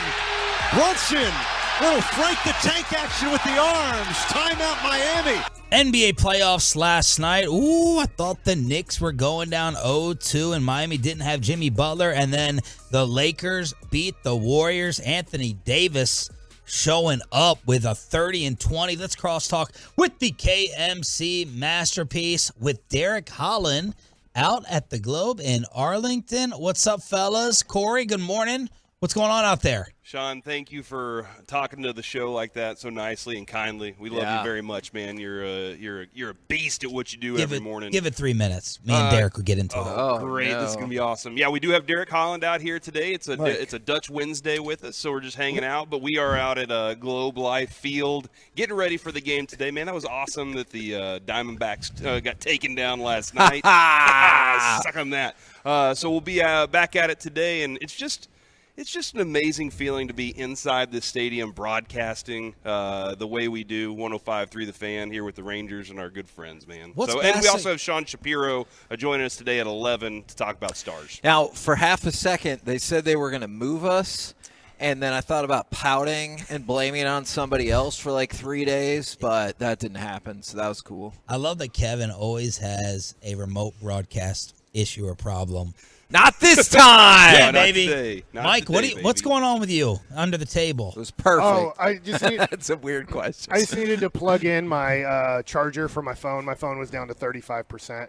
Hi, Derek. Hi, Sean. I didn't know if I was allowed to speak. Hi, bestie. Hi, Jane. What's the percentage on your phone where you get nervous? Oh, great question. Thank you. The 15. Because it 30 works for me. I always carry around a battery pack. Oh, 20 is bad. Charge your phones when you go to bed? Yeah, every night. Oh, it's weird because Mike doesn't. No, why? Why don't you charge your phone at night? I don't have a charger next to our house. Was built in 1910 or whatever. There's barely any plugs anywhere. We call that you need an extension cord. Mine was built in 1927. I thought you recently built your house. Recently bought it. Yeah, we did. It was one of the first houses ever in Oak Cliff made. Okay, let's go around the room. I've been dying to ask you all this. Dylan Brooks is now available. Oh, God, no. They said under no circumstances is Dylan Brooks welcome back. Michael, I'm going to start with you because I didn't hear you groan. Dylan Brooks is a Dallas Maverick. Would you take him? At league minimum to $2 million, I'll take a chance because I can release him if he's that big of a D-head. So not $25 million? No, he's not. He's a horrible shooter. Yeah, but he's going to call it, someone's going to pay him more than that. So you would not take him. I'm not sure who will. Really? Hey, ask him the question we had this morning. Who was a polarizing figure who came to Dallas and that we ended up loving? T.O. For a while. Yeah, until they were 12-1, and then he goes on with Dion on NFL Network and is like, "Hey, man, they're making plays in the sand, Witten and Romo." I'm like, "Oh, great, we're 12-1, and now we're throwing that crap out there." Great. T.O. was a great player before that, right? Like, Dylan Brooks is not a great player. Any baseball players you can think of, Derek? Milton Bradley was pretty. I A-Rod? played with him. Was A-Rod hated to that degree? No, people liked A-Rod when he came. He didn't pivot to a D-bag until he left. Yeah.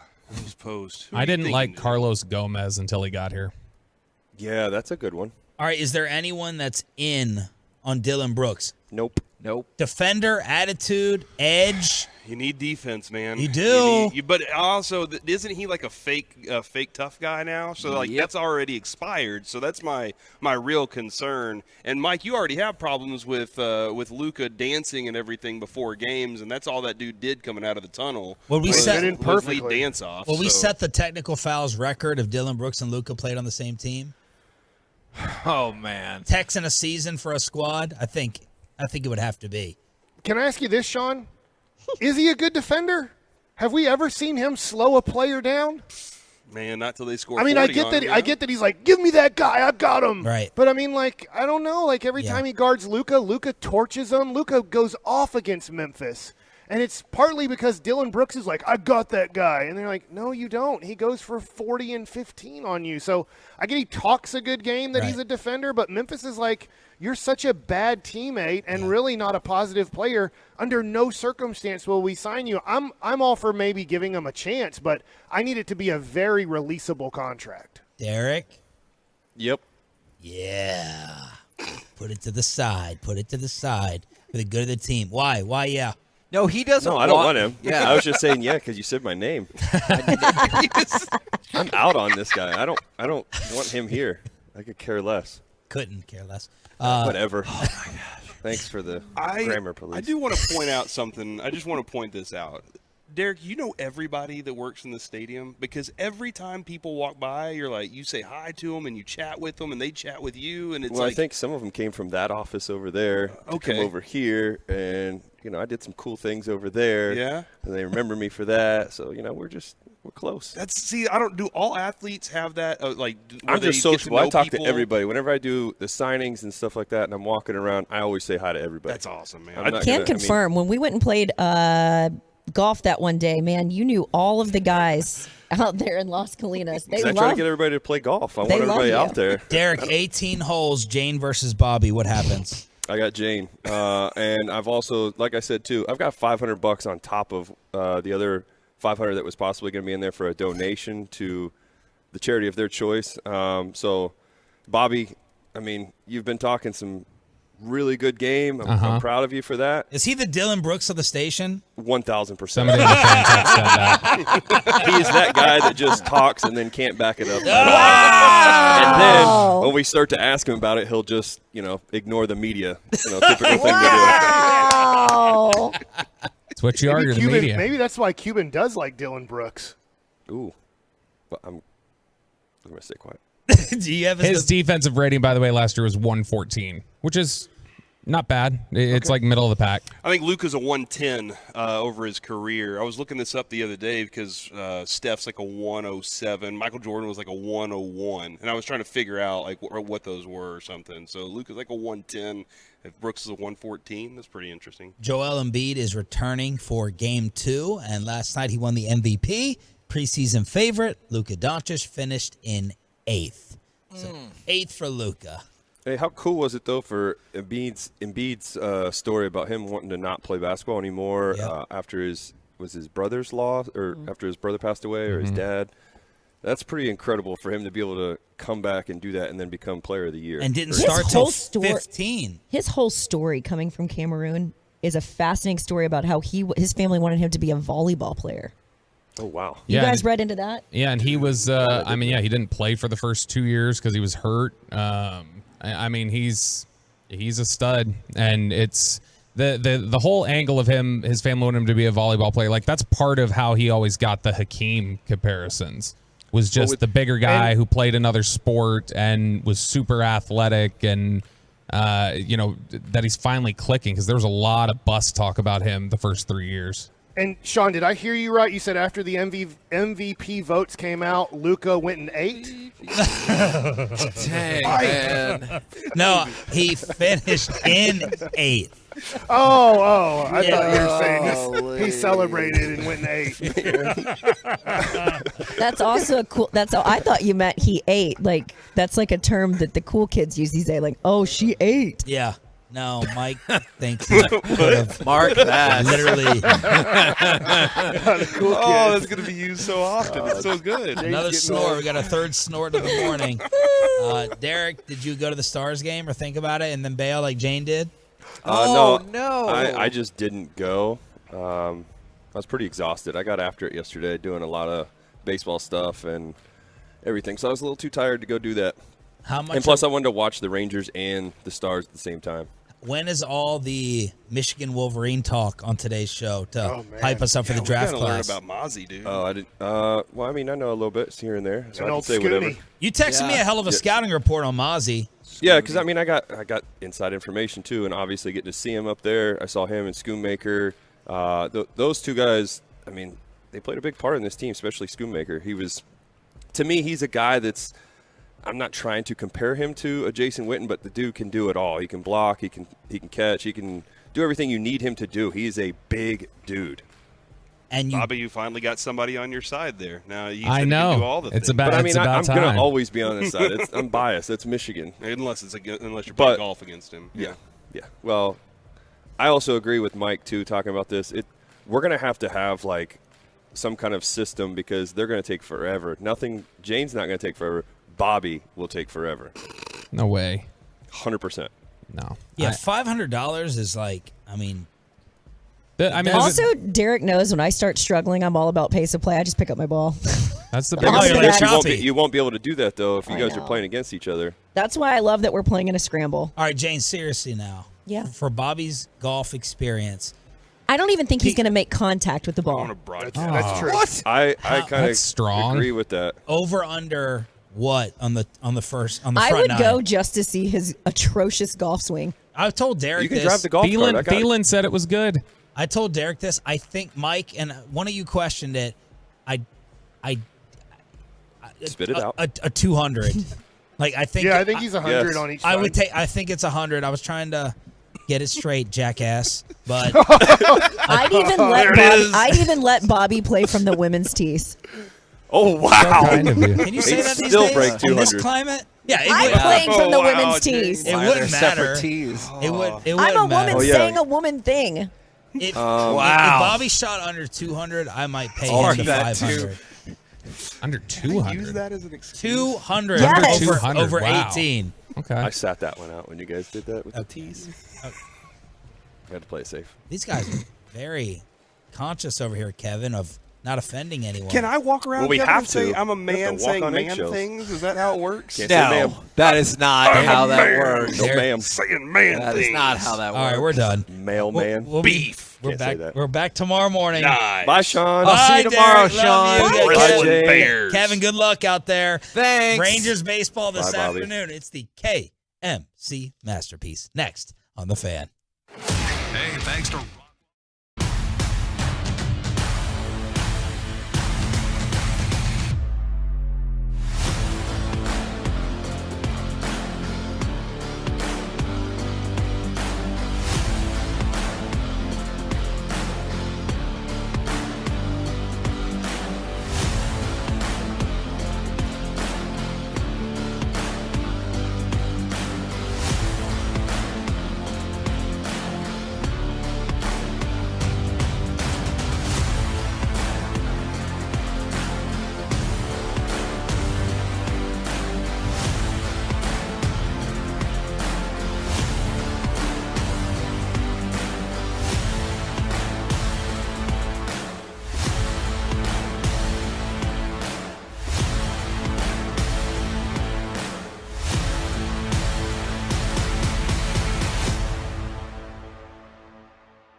apply. Ducks Unlimited invites you to the 3rd annual Ducks Unlimited Expo presented by Purina Pro Plan at Texas Motor Speedway, May 5th through 7th. Watch the premier canine performance athletes of the dog world competing in the incredible Dog Challenge, test drive a new ATV, or visit the live fire shooting ranges. DUX, the show for everything outdoors. To learn more, visit duckexpo.com. Come out to TMS to enjoy this family-friendly event. For tickets, visit duckexpo.com. This is the exclusive home of Dallas Cowboys football. KRLD FM and HD1, Dallas, Fort Worth. Let's go, Cowboys. Always live on the free Odyssey app. From our fan studio, secured by DFWsecurity.com, it's the KNC Masterpiece on 105.3 The Fan. Wrong, big voice man. Today we are at Globe Life Field for the KNC Masterpiece. You got me, Kevin Hagelin, Corey Majors, Mike Bassick. The three as always. Today we've got Alec Medford holding it down back at the studio, and it is a Wednesday. Even when we go on the road, we still bring to you Derek Holland for that Dutch Oven Wednesday. Good morning, gentlemen. Hello. Good morning. I'll speak for everybody. How are you? Good morning, ma'am. We are live. We are live. But that does not stop Derek from interacting with the people in front of him, hi. which I appreciate that. And Corey. I was invading his Twitch stream. Okay. You didn't want that? All right. I was just saying hi to everybody on your Twitch stream because they're all good people, I think. They are great people. Are you sure? I don't know. I don't know any of them, honestly. Maybe I Okay. do. I don't know. Maybe do I know anybody on that Twitch stream? That's my question for you. Yes, because All right. it comes from the Dallas fan cam. Oh, nice. Oh. Maybe Ottinger's on that stream. He had a stream last night. Okay. That is. Why are you actively happy about that, Mike? We lost. I thought it was funny, though. I sent you guys jokes, and then I went to the restroom and changed the channel to either the basketball or Rangers. Next thing I know, that's 4-1. I'm like, what happened? 4-2. Yeah. Yes. 4-2. Yes. Yeah. Jeez Louise. we were up 2-1 at one point, and then everything went awry. My wife came out, Even the text messages. and she was like, "Hey, how's it going?" And I said, "It was good until the last 11 seconds. Then it was bad." Mm-hmm. And then she sat down, and the very first shot she saw went in again. And she goes, "Is that a replay?" Oh, gosh. And you have I to say said a no. curse word. Dominique Halfcheck wouldn't have let that in. That's what came through on our text. Is in the span of 52 seconds, the Kraken scored 3 goals. Odger was really good in the second and third period. He was a disaster in the first period, and then we ended up losing in overtime. The Stars ended up losing in overtime. I did not actively help the team last night. So I guess the question on this is, can anybody other than Joe Pavelski play on this team? Like, because and I know we watched the Somebody whole has first to put it series. on the net so then he can tip it in. Yeah. But he also scored without that happening. So, like, he can do everything, but it did seem like where was everybody else? And then where was the defense throughout the night? But you got to give this is one of those situations, Don't Kevin. say give the Kraken you credit. have to give the Kraken credit. They get paid too, Kevin. They were sending 2 into the corners, 2 at the net. They were aggressive with their forecheck last night, and it was perfect for them because they knew if we push it like this, we just saw it work against Colorado. If we do this right now, we're gonna get what we want, and that is we're gonna steal a game on road ice. I hear what you're saying, Corey. It's hard to give another team credit when they score 3 goals in 52 seconds and not at least blame that in part for our inability to clear the puck and for Ottinger to just be like, I'm going to take a minute to myself. And then it goes from 2-1 to 4-2. So I hear what you're saying, but it felt like the rest of the game, you freaking dominated this game. Yes, I agree with you. So wait, you think that the Stars dominated that game? For the most part. For the last 10 minutes of that, for sure. Okay, I would agree with that, but I think the big thing that stands out is the Kraken was very physical. Yes. Stars are not a physical team, and it showed up big time, which that shows how much it hurts the Stars in those situations, as well as they contained our big men, basically. Jamie didn't do too much. Obviously, Sagan didn't do much at all. And then Robertson was completely silent, and I feel like going into this series we were going to see it because that's what the Wild did. They contained him. After every team, it's just like in baseball, we get scouting reports when they see certain things, you carry that over from what you just saw from that previous team, what they did. That's what the Kraken's doing against the Stars right now, is containing the big men. Do you view the Stars as the faster team then? Because you're going to need No. that to be the case. That is problematic then. Look I at don't the know start if of the I game agree yesterday. with that. But look Man, at the that was start a of the game yesterday. frenetic That was the pace. Yeah. fastest I've ever seen hockey being played in a long time. Yeah. It was constant back and forth. I mean, they were just doing straight wind sprints the entire time. It looked like all of them got served my coffee from Derek before the game. Like the entire both teams, because they were just back and forth. They were moving all over the place, cutting off passing lanes. And I mean, the Kraken just said we're going after it on the national broadcast. Kevin, is it all national now? Is it at that point? I think it's all national. Or is it, Yeah. Okay. I was only doing the national broadcast. I didn't check for an alternate because I was isn't just the World Baseball Yeah, Classic. I was just They looking actually for the Rangers. They go want people to along with watch. it. One of the guys was like, look, they did this against the Avalanche, and now they're going to do this against the Stars. They're going to push it like this. Yeah. And one of the other guys goes, yeah, but how long can they keep that pace up? And the guy was like, well, I mean, if you finish the series early, then you don't have to worry about it going to 7 and being that fast the whole time. Well, and plus I've always felt like the Avalanche are an incredibly quick-paced team when Yeah. they want to be. And so if you can hang with them, I'm not really worried about your ability to hang with other teams. On top of that, too, the Stars had the day off. They got done with their series before the Kraken did. So it's a little more like you would think that they would have more of the fresh legs under them. But having the momentum keep going through, that plays a big factor as well with the Kraken. It's just, to me, the Stars got to be more physical. That's just my opinion on it. The Kraken is a very fast-paced team. You also are playing against a team that brand new franchise, guys that they have nothing to lose. They're trying to make history. There is so much more that they're really pushing for. Is they're trying to be first time in the league, and we're going to go to the Stanley Cup. That's their goal. Like, they have a lot more. I don't know how you want to put it. Like, there's more. I don't know, but Are you know you what trying I'm to trying say to say. they have nothing to lose? No, because they do. Playing with house money? I don't. Yeah, I mean, it's just there's more. They have to more me, on they the have line for more. them.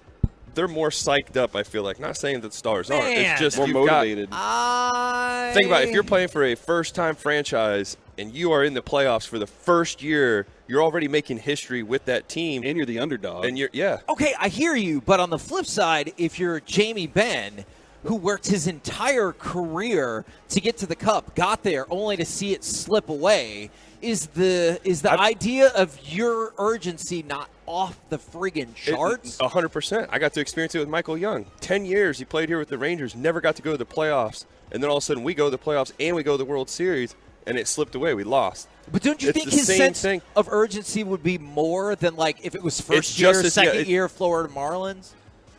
It is. It's up there. I see your side of it. To me, you got so much going on with this. It's a brand new organization too. That's where it sticks out to me. I think one thing that I would say though, Kevin, and this might be a different experience in the World Series and the playoffs Don't you there. dare say it. No, is like Jamie Benn also has the experience of understanding it's a long series. It can be a long series, and not necessarily pace yourself, but look, they came at us. They brought what they had. Let's make an adjustment to that, and let's see how we do in the next game. So it is one game. It happened in the last series. The Stars lost the first game. Obviously, the Pavelski thing was a big factor. Having Pavelski back last night was a huge lift because you saw what he did on the second line. That was insane, being on the second line, doing what he was doing, but you kind of expected that, and now you need that first line. You need a couple of the other lines to make those adjustments so they can add to it, and then our defense actually, we know what we're talking about. We know what they need to do there to fix that. That definitely lifted the group, that's for sure. I got a couple of questions for you guys, but also I want to start just firing off audio. Let's go ahead and play cut number 4 if we can, because clearly this is the magical story of the game. Across the line, marksman, Pavelski to the net, wrist shot, score! Right on cue! Welcome back, Joe Pavelski! The early lead for the Stars. You know, that's pretty good. I feel like, could you use a little more? Oh, yeah, give me All right, some more. well, you know what? It's not like he scored another goal pretty quickly. Let's go to cut number 5. Get into Harley. Throw towards it. Scores!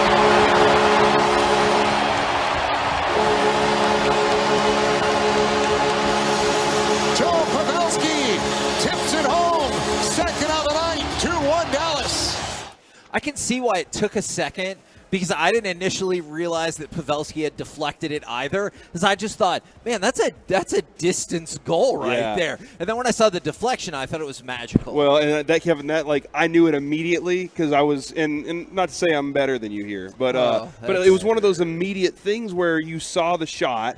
And you knew I knew Pavelski was standing there, and we had just been watching the video about the tip of him drill and everything. just making it looked like in his practice, it looked like a catcher just catching and dropping balls in buckets. The way he deflects it into the goal, it's just so easy and natural for him. So watching that moment, Kevin, I was like, and that's the Pavelski we have. That's the difference whenever it comes down to, can you get a goal? Maybe it's tough, but man, when you have Pavelski, it can be something different. Well, it's like you said, he's a difference maker. He, for sure, and because we only got to half of them, is in that moment, I know it didn't last too long, but did you think that they were going to whip the Kraken's ass when Pavelski scored 2 early goals where you're like, we're going to dominate this game? I definitely felt very confident, too. like right out the gate. I was like, yeah, for sure.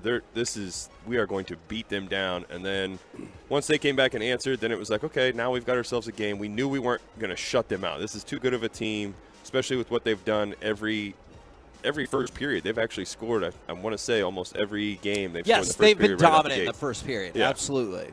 Now, my other question to go along with this is, it sucks that the Stars lost. It really, really does. 100%. But did you look at overtime and think, and you might think this is a preposterous overreaction, did you think that the Kraken need to win this game? Because they're trying to set the tone. And they had scored, like I said, 3 goals in 52 seconds. And if you want to boil it down, because my wife even was like, how do you score goals that fast? And I was like, well, they scored 2 in 11 seconds. And she goes, I don't understand. I was like, I'll go back and show you what happened. Did you feel like they needed to win this game because the Stars came all the way back? It just felt like if the Stars would have won this game, that would have been so deflating for Seattle. Yes and no. It's like I said, too, before. They've got so much momentum going into this playoff series to begin with now. They knocked off the defending champs, for sure. They're on a high note. It's just like the Florida Panthers. They're on a high note, too. And they won last night as well. Yeah. So the thing is, it's just a matter of how quick the Stars can bounce back. I think, obviously, having the one game off, that does hurt you. When you got time off, you want to keep the momentum going. As a baseball player, when we played, you don't want that time off. You want to keep rolling because you're hot. And to me, that's what we're seeing with these guys. I think that one game kind of hurt, but I see the Stars bouncing back. Is it tomorrow night or the next night? I forget how they do it now. Yeah, because it took them 10,000 years to finally set the rest of the schedule. But yes, game 2 is tomorrow night, and you're also, in terms of how long the game goes, you're looking at another supposed 8:30 puck drop, probably more like 8:45. What's your thoughts on Ottinger yesterday? Yeah. At first, and I like the way that Spittle answered this on the Sean and RJ show earlier, but it's, to me, would you have taken him out in that situation? Yes, I would have, and I think that you can look back on this game, and that would have been a mistake, right? Correct. Well, you don't know how the other goalie would have been, but yes, hypothetically, yes. Sure. My argument is, after that 4 goals, which again, horrid. I love Jake Odger, but that was horrible. He played phenomenal in the second and third period. And so I think that would have been a mistake because your goalie wouldn't have done any better in the second and third period. But I would have pulled him for Wedgwood. This was one of those moments, Derek, where I was like, it wasn't the emotional surge that they had in the first series in game 1 where their emotions just kind of took over. But Odger was struggling to hold on to pucks, and that was something that I'm not used to seeing. Even after that 4th goal, didn't he drop the next puck and immediately cover it up? You could see it in his eyes. You could tell he wasn't right, all the way there. But I think the key, too, is obviously with the coaching staff and everything, deciding to keep him in gives him the confidence boost. All right, they still believe me. I can do this. I can get this right. And they did. Once he came back out for the second, third, like you said, he was lights out. He gave up 4 goals on the first 11 shots, which is, again, that's objectively terrible. Yeah. Then he stopped, I think, the next 28 shots over the next 2.5 periods or so. And that goal that they scored, first of all, there was at least 2 goals where I was like, clear the damn puck out. I realize not every time there's a loose puck, you're automatically going to clear it out, but it's the same thing we talked about with the power play. Yep. Every time I think you should score on the power play, every time there's even a 50-50 puck, I think we should get to it and clear the puck out. 5-on-5? Am I wrong? I think they got a power play One goal. power play goal? Yeah. Okay, all right, okay. But they were crashing the puck. That's the thing. And we talked about the Kraken are phenomenal 5-on-5, but that overtime goal, I mean, it's you could say it's fluky or whatever. They still won the game, so I'm sure they don't care. But that even faked out the ESPN cameraman if you saw it, because he zoomed to the right, and then you're like, the game's over. Mm-hmm. What? Those cameramen were bad. They were. Half the time I didn't know what was like. Where's the puck? Like, we didn't even have it. We didn't have a clue. We need a little blue radar behind. Is that what a little line? The blue line. I will say this. This is my concern is, again, the coach for the Kraken was walking into this game going, guys, it just worked against the Avalanche. Let's go do what we did again. Let's push the pace. Let's be the ones that are the dictators of this, and we will come out winners. When they come in, they do it. And he's like, look, it worked again. Let's keep on. And now they're in their mind going, yeah, we know the solution. We know how to do this. Stars have to make the correct adjustments now. Will this make you feel any better? Let's just go and play cut 6. Let's just keep that good part of the game rolling. Go ahead. Pavelski across the line. Bend, shoot, save made. Rebound, score! Throw the hats! Pavelski does it again! By the way, third home playoff hat trick in Stars history, and then he go ahead and he scored another goal to tie the playoff franchise record. We just need the heart of Eddie the Eagle. Yes. The skier? Or I think about Belfort, yeah. right? Yeah. Yeah, he was a goalie, and he won a Stanley Cup. And evidently very rich. Yes. He tried to bribe somebody with $1 billion. Would you have thrown your hat? Have you never heard that story? Yes, I would have thrown my hat, Derek. I don't care what hat it was. I would have Do you thrown know it. hockey goalies make $1 billion? No, they don't. I think that was the fun part of it. We picked the wrong job. We're the KNC Masterpiece Radio. right here on 105.3 The Fan. Our radio show is live from Globe Life Field today. Coming up next, what do MLB players like and dislike about the new rules? We've got the feedback, and we'll ask our own major leaguers next right here on The Fan. All right, Tolos, how about a full month of incredible deals and savings on a brand new Chrysler, Dodge, Jeep, or Ram?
Frankel and Frankel. Life is unpredictable. Accidents happen. Frankel and Frankel are the go-to attorneys for car and truck wrecks in DFW. If you or a loved one have been in an accident, contact Frankel and Frankel for a free consultation at truckwreck.com or call 214-333-3333. KNC Masterpiece right here on 105.3 The Fan. What do MLB players like and dislike about the new rules? Now, I want to kick it over to, obviously, we have two Major League pitchers on the show at Globe Life Field, and Derek Holland and Mike Bassick. But I also want to go through, ESPN went out and got feedback from a whole lot of players. So I'm going to kind of go question by question and maybe read you some of the feedback, and then I want to get y'all's breakdown as well. What's your favorite thing about the rules so far? Ian Happ with the Cubs said not having the shift. Being able to have some of those ground balls be hit is huge. Matt Moore with the LA Angels said, I don't know that I have a favorite thing, but it is a nice feeling like the game has been condensed to a more reasonable time frame. And then Blake Snell, who I'm going to substitute in for Derek Holland here, said, my favorite thing, none that I can think of. Wow. What is... Because he has like a 5.5 ERA on my fantasy team. What is y'all's favorite thing about the new rules thus far? And Derek, I'm going to start with you. Is it none that you can think of? No, I'll give the pace of play is good. I get it. People are liking that. I still don't really care for the pitch clock, especially one thing that really killed me is a guy that comes back to, for instance, Bellinger goes back to the Dodgers, and then he gets a called strike because he's getting an ovation from the fans. Yeah. Like, let's be smart about that. Did like, you see the rule? Did you see the rule for that? Yeah, you have to give 24-hour notice. I see you, Nate. We're on the radio. We're live. You can't talk to me right now. And yet you just responded in your microphone. But we, the pitch clock is to me, I'm not a big fan of that. The shift, it's funny that they talk about the shift, but yet guys can still shift. You can take your outfielders and move them. You can still do things. Obviously, you can't move your infielders the way you want to, but it's, yeah. I also don't like the bases because I didn't realize, I thought everything still stayed the same distance. It's actually shorter. So you're not really going to threaten the Ricky Henderson stolen base record. That's Elvis Andrus said the bigger bases, it's a lot easier for everything. Stealing, making double plays, it's helped the game a lot. I think that's the only thing I like. So, just action is kind of what, sure. When they say help the game, they're just talking about action, which, Mike, we were complaining about a while back when it was coming to the philosophy of hitting was home runs or nothing. Like, it was home runs or don't care. And now it seems like, I guess, the rules have opened up to more of the traditional get runners on base. We heard Bruce Bochy yesterday with us talk about, I don't have to sit out Jonah. He's hot as a hitter. I don't have to sit him out. Like, I don't know if he's starting tonight or today or not. I haven't seen the lineup. He might not be, right? Probably not. But not night after day, no. Boch has kind of said, like, I don't have to worry so much about my catchers because the games are a lot shorter, so they're not having to squat for 3 hours and 15 minutes. They're only having to squat for 2.5 hours. And obviously, I guess you cut that in half because they're not catching the other team too. But I have really enjoyed it. I get it's really tough. I believe yesterday, I'm flipping the channel a lot, so forgive me if I get this wrong. But I think Will Smith in the 9th inning had a pitch clock violation, and that gets really nervous when it's a one-run game and all that stuff, and then he starts off, instead of it being 0-0, it's 1-0, and then he throws that first pitch, which becomes a 2-0 situation. Mm-hmm. So that's the one thing on the pitch clock that, Derek, I get at times. You're like, when it works against you, you're like, son of a gun, like, this is a big situation, and we're already 1-0 without throwing a pitch. But I've really enjoyed this. I think the fans have too. Now, one, the Rangers are winning.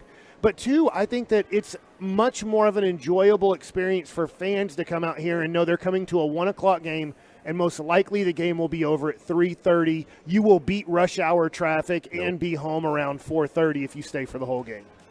I also think, too, with the pitch clock, I just don't like the thing that stinks is, like, you get some of these younger guys, and, Mike, you can attest to this, too. You throw 2 bad pitches, you want to give yourself a couple seconds to breathe, like, all right, let's clear my head, let's get back to work. And all of a sudden now it's a pitch violation, so you can't do that. That's the thing to me. Is that the number one thing you change then? I would, yes, just because, and I get it. I do totally understand the reason for the pitch clock is because of the guys that got to do 50 million things before they pitch, or the guy that walks around the batter's box after he swung at a pitch that he thought he was going to hit 1,000,000 miles. That to me is like, okay, I get it. We got to make that quicker. How many breaths an inning do you get? Not like actual breaths, but do you get the opportunity to take one of those moments per inning? You could say, okay, I want to use this here. But then if you got runners on, for instance, let's use Will Smith last night. You got a runner on. There goes one of your step-offs, your pick-offs, everything. So now it becomes, if I do it one more time, it could be a balk or whatever. Derek, I have seen guys do this with the bases loaded because they don't really need to use a pickoff move, right? You're not going to pick anybody off with bases loaded. You can still home, but most likely you're not. What they do, Corey, is they let the clock run down, and then they step off, and it resets the clock. So that gives them – it's like that's one disengagement. You can have another disengagement, but you got to kind of make sure it's second and third or bases loaded where there's really no threat of a person stealing a base to try to get that extra time. Now, it probably won't surprise you guys to know that overwhelmingly extending the pitching clock is the one thing, like if you're going to change something that people would change is one player said take it to 17. Another one said take it to 20 with the bases empty. That's specifically what they want. With the bases empty, they think maybe you should be able to extend the pitching clock. Wait, stay with that. On average, pitchers before, when I was playing, the average pitch time was around 13 to 15 seconds. Okay. Is what it was. So that's where I think that's coming from with the time, the way that they set that up. But on top of that, again, you still get random guys that are taking 22 seconds at least, So that's where I get that. But yes, go ahead. Now, then we go back to Blake Snell. Can I tell you my favorite rule real quick, Kevin? Nope. Sure. It allows the Rangers to win. Whatever it's doing. You Like don't the think Rangers weren't winning before the rule the changes. Rangers allow the Rangers They to weren't win? winning before the rule changes. The rule changes happen. Look at what we're doing. You know what I think allows them to win? What's that? You wearing that shirt today. Thanks, buddy. Is Blake Snell hates everything about these rules because he said the biggest thing they need to change is stolen bases. And I quote, "It's a joke. You can't throw no one off. You have to be 1.2 seconds to the plate. If you pick twice, they're crazy jumps and leads. Stolen bases are a joke." And then you get, but other people have strong opinions as well. Then you go to the Rays manager, Kevin Cash. He said, "I'd eliminate the limit on pickoffs and throwovers. That's stupid." Okay. So did he say limit or he wouldn't eliminate? He'd eliminate the Okay. limit. Get rid of that He's like, altogether. that Good. is I don't know when stupid. they interviewed Blake Snell, but he's probably not in a good mood because he is 1-4 with a 5.28 ERA. It's because all those stolen bases. He's like, it's not my fault. They keep stealing all the bases. I don't know how good of a mood he is in a mood he is right now. I mean, I'm not going to lie, too. When things aren't going your way, you're definitely going to find a way to be upset with the rules. Yeah, Sorry, no, trying to make sure I absolutely. said the right word. Now, is that the number one thing you change as well? Pickoffs Clock definitely then? is one. Oh, pickoffs? Then, okay. You know what? You cannot contain the running game. As a left-handed pitcher, and I get a runner at first base, I am trying as hard as I can to get a double play and keep that guy as close as I can to first base for the double play so that I can get out of the inning quicker. And also, for me, I have a great pickoff move, so that's a weapon that I get to use at first base. You know what I might change, and I'm happy. I am really happy with where baseball is at. I think they've made a lot of improvements. Is I might change a rule that's been around for a little bit, and I might make the 10th and 11th inning still real baseball. Okay. And say, you know what? Now that the game's quicker, and I understand that we're also trying to help bullpens out and use of bullpen.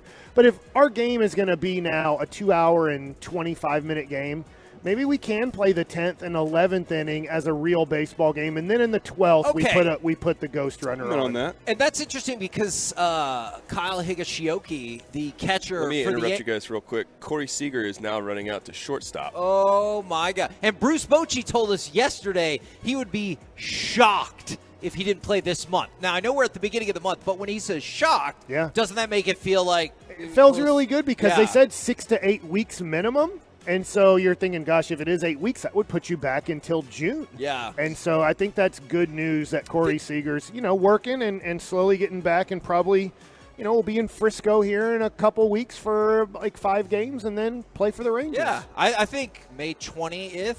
Yeah. Ish. Kevin, while we do have this happening right here before our eyes, Derek, I don't see Bochy anywhere. He's at first base dugout. He is at first base dugout, so he's getting ready to walk watching out. too.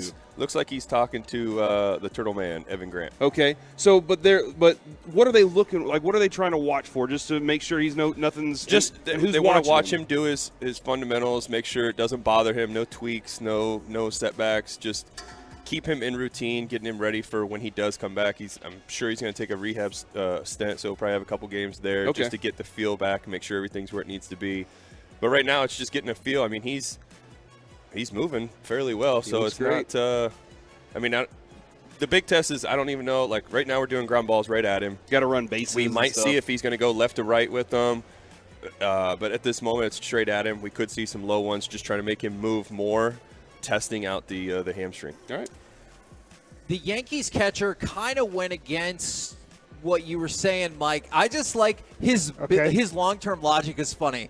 He goes, I like the runner on second base. I don't want to play 18 innings. Some of these games, he goes, it's 0-0, 1-1. You know you're playing at least 6 more innings. And I understand that. Yeah. That's why I was saying, like, maybe when you get to the 12th inning, you put the ghost runner on. Now, I want to go back to Blake Snell and these things because his answer is so salty on every single one of these. There's more? Oh, yeah. Did they only interview like 4 people and he's one of the 4? No. There's like 8 in there, but I keep circling back on him because of some of his answers are really funny. What's been the biggest impact? Now, like Hap says stolen bases, more goes back to the shift, but then you get, I think the most surprising thing has been how uncomfortable all the pitchers and hitters look. They really look uncomfortable out there. Like Snell hates everything about every single one of these rules. But maybe he should pitch against Juan Soto. He'd get a lot of people out doing that. Hey, Juan, the season started. Let's go. Yeah, pick it up. It just feels like there's more action in game. And maybe it is because the rules, because the managers are like, we have less time to think about hitting a home run and more time to just say we got to put the ball in play. Well, for the most part, the pitcher's making a pitch every 7 seconds now. Mm-hmm. Yeah. And the pitch clock really isn't coming into effect with these starting pitchers now. They're not even looking at the clock, just getting the ball, getting back on the rubber, and making a pitch. And I'm assuming that maybe the analytic departments are saying, gosh, with no shift now, putting the ball in play is more valuable. Yeah. Maybe. Obviously I'm not it's the benefit privy we're getting. to the analytics department and what they're saying with the new rules now versus what they were saying a year ago. And it seems like for the most part, and again, this is like 7 players, so I'm just going off of that sample size.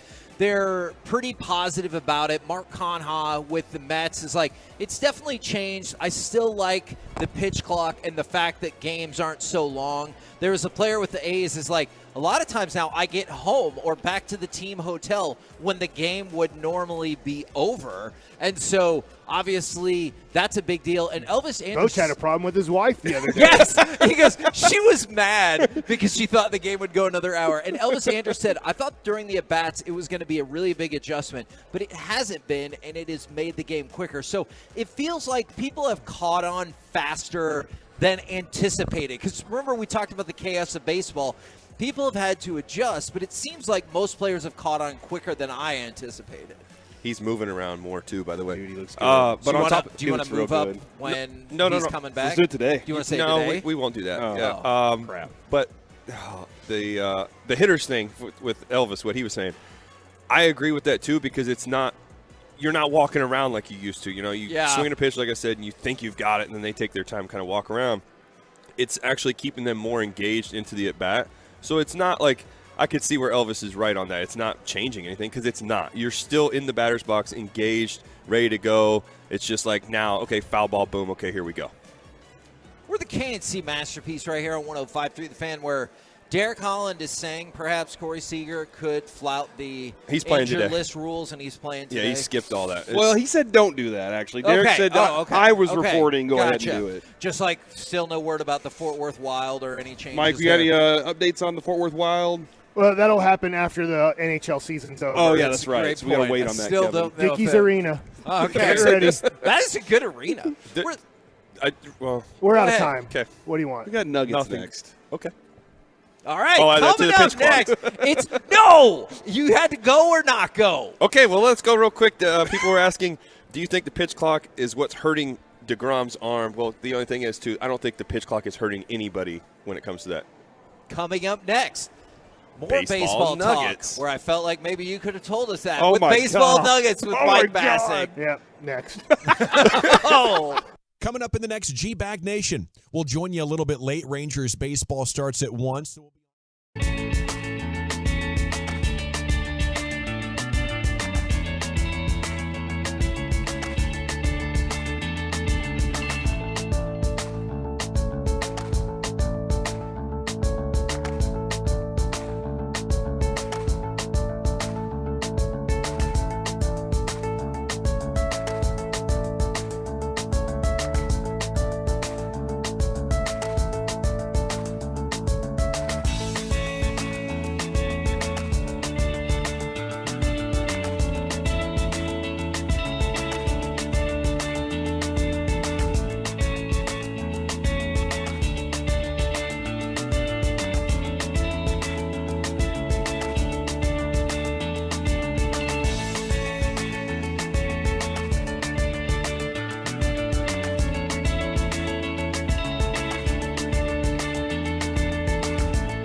This is Flea for This Little Light, a podcast about falling in love with music. I started a nonprofit music school about 20 years ago called the Silver Lake Conservatory of Music. The reason that I started doing this podcast was music education. I'll be speaking with Rick Rubin, Thundercat, Stuart Copeland, Margot Price, Corey Henry, Cynthia Erivo, Sheila E., and Patty Smith. Please listen and follow This Little Light, a presentation of Cadence 13 on the Odyssey app or wherever you get your podcasts.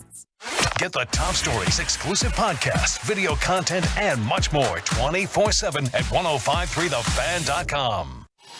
Classic Chevrolet has the Memorial Day savings you want, just like Texas Classic is doing its part to drive America forward.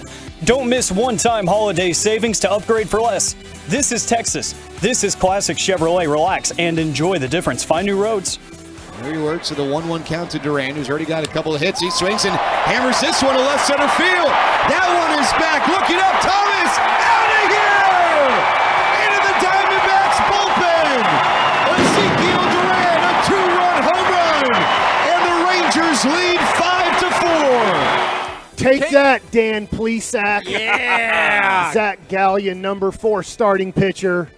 Back here on 105.3 The Fan, live from Globe Life Field. The Rangers are victorious, and we're victorious because it's time for Baseball Nuggets with Mike Baschek. I was really impressed with the Texas Rangers yesterday. Obviously, I'll be honest, there was a lot of flipping of channels yesterday with obviously hockey, basketball, and baseball going on. When the score was 4-1 early on in the game and John Gray wasn't having his best performance, I was like, well, just one of those days, right? Our starting pitcher didn't have it. We're facing one of the best starting pitchers, and Gallion is really good. I was encouraged by how much we were making him work on the pitch count, though, so I was hopeful for that. They wore him down, right? And with the other day, Garrett Cole, best pitcher in baseball so far this year, and I'll get to his comp in a second in this upcoming draft, is the Rangers were working their butts off to try to get to Garrett Cole. They just couldn't. And the only reason they scored once again is because Garrett Cole forgot to cover first base on a double play, or it would have been a shutout. Now, yesterday, I just thought the Rangers showed a lot of heart in the game by coming back against such a good pitcher. And here's the other thing which was encouraging, is you had relievers pitch in a one-run game, and you came out on top. Yes. And, look, I'll tell you what this. On television, when Evan Longoria hit the ball in the 9th inning, I thought, oh, no, we're down 6-5. I thought when that ball was hit off of Will Smith, I was like, oh, no, it's 6-5. And luckily it was just a warning track, fly ball out, and Will Smith got out of the 9th inning. He finished off the 8th inning and then closed out the 9th inning. And Will Smith was huge for the Texas Rangers yesterday in that win. But I thought the lineup, and this is without Corey Seager, as we've talked about, he just got done with his work at shortstop and getting in kind of his rehab work. The Rangers lost Corey Seager, and he still won't be back for a couple weeks, and they still have figured out a way to win the majority of their games. Mm-hmm. Except for those 3 in Cincinnati. But yes. Like that was a weird one. Bad. That was weird, but we talked with Bochy about like the experience of that and what they learned from it and what he expected, and they did exactly what he thought. I think that also goes to show the leadership on this team, which the Rangers have lacked leadership in multiple ways over the last, let's say, 5 years, is that from the manager, from the front office, and then from the veteran players they now have on this team, that they were able to take those 3 losses and not snowball it. Yeah. There's going to be bad times for the Texas Rangers. They're going to lose in some 10-game stretch. You know this, Derek. They're going to lose 8 out of 10 games. It's going to happen. It happens to the best of teams. It obviously happens a lot more to the worst of teams. But I feel like this team has the ability to not have the ship just sink because of Bruce Bochy, because of Chris Young, because of whether it's Marcus Semien, whether it's Jacob deGrom, Nathan Eovaldi. Like, they have enough guys here, Derek, I think, that they'll be able to keep the right attitude through adversity. I agree with that. And on top of that, I want to point this out, too, with John Gray is, yeah, he didn't have the start that he wanted to have. It was a good start. It's not great. But the thing is, as a starting pitcher, you're going to make 30 starts is the goal, at least. In those 30 starts, you're going to have 10 starts where you have your best stuff. Nobody's touching you. You can just carve and do your thing, go the distance. Then you're going to have 10 starts where it's mediocre, still got to pitch a little bit and get through it and go the distance. And then last night is the example of he didn't have his best stuff. Those are the 10 starts where you don't have your best stuff. You actually have to go out there and pitch, limit the damage, and keep your team in this as much as you possibly can. And that's what you saw yesterday. I had some people on Twitter talking to me about, oh, well, Gray is so bad and all that. No, he's not. Just because he has a rough outing doesn't make him bad. He kept this team in the game, gave him a chance to win when he came out of the game. The bullpen continued to do their job, keep the damage down, and here we are. We got a W, and that's what we're talking about now. And Mike, Derek, one of the things I know the Rangers are happy about and excited about is Gallen went 5 innings last night. Yeah. Yep. Getting into their bullpen quick. That's something that I know for a fact they like to do, especially with teams that have a really good starter, is try to get there very quickly because that gets that guy off the bump for you and allows you to maybe find their weakness in the bullpen. That says a starting pitcher, as Al Leiter told me, I don't want you to bitch or complain about not getting a W that the bullpen blew it unless you go 7 innings. Yeah. Because you do have bullpen guys that aren't used to, like, let's just take ours, for example, Dane Dunning and Cole Reagans. They don't really know yet how to pitch an 8th inning with the lead, right?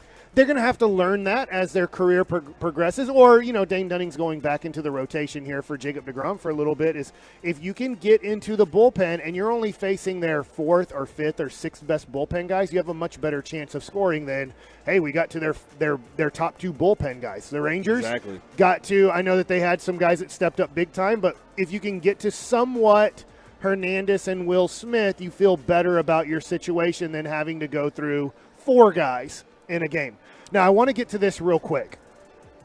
The mock draft has come out, or re-ranking of the prospects. And I think this is huge for Ranger fans. Rangers, you're 18-11. You have a farm system that is getting built up tremendously well recently. Evan Carter is one of the best prospects in all of baseball.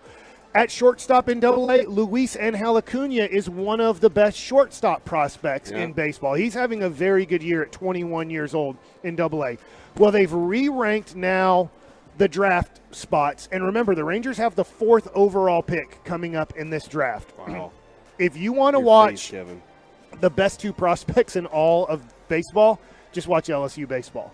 Because right now, Dylan Cruz is the number 1 prospect, and he will be the number 1 pick. I'm just going to give you his numbers right now and what he's doing. And this is in the SEC, which is a very he's batting .490 right now with 13 home runs, a 10% strikeout rate, a 24% base on ball rate. He bats 3rd for LSU, and he's a tremendous athletic center fielder. Did you say he's hitting .490? His batting average is What's .490. his on-base percentage? Do we know that? That's got to be insane as well. .970. It's not up there. Too high. Okay. I believe that would be his slugging, right? At 639. I'll go find it real quick. 860? 860. 860 would be, it might be, 860 might be his slugging.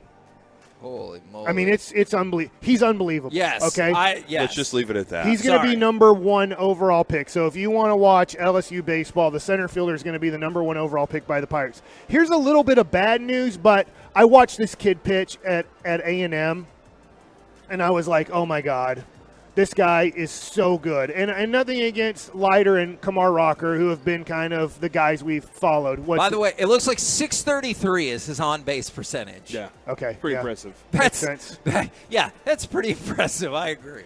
Paul Skeens, who I talked about after coming back, struggling? he is now the number 2 overall prospect, and ESPN has now said this is the next Garrett Cole.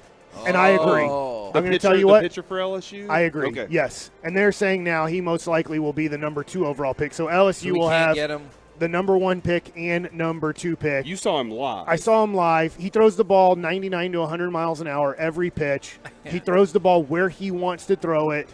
Watching Jack Leiter, I really like Jack Leiter. I really like Kamar Rocker when I watch him pitch at Vanderbilt. This kid, Paul Skeens, he doesn't compare because he's so much better. He, just to give you an example, he was a catcher at Air Force last year and pitcher, and he had an OPS of over 1 as a hitter / catcher. So he was pitching and catching for Air Force, transferred to LSU to just concentrate on pitching this year, and has been completely and totally dominant. Now, I have a minute here to get to this.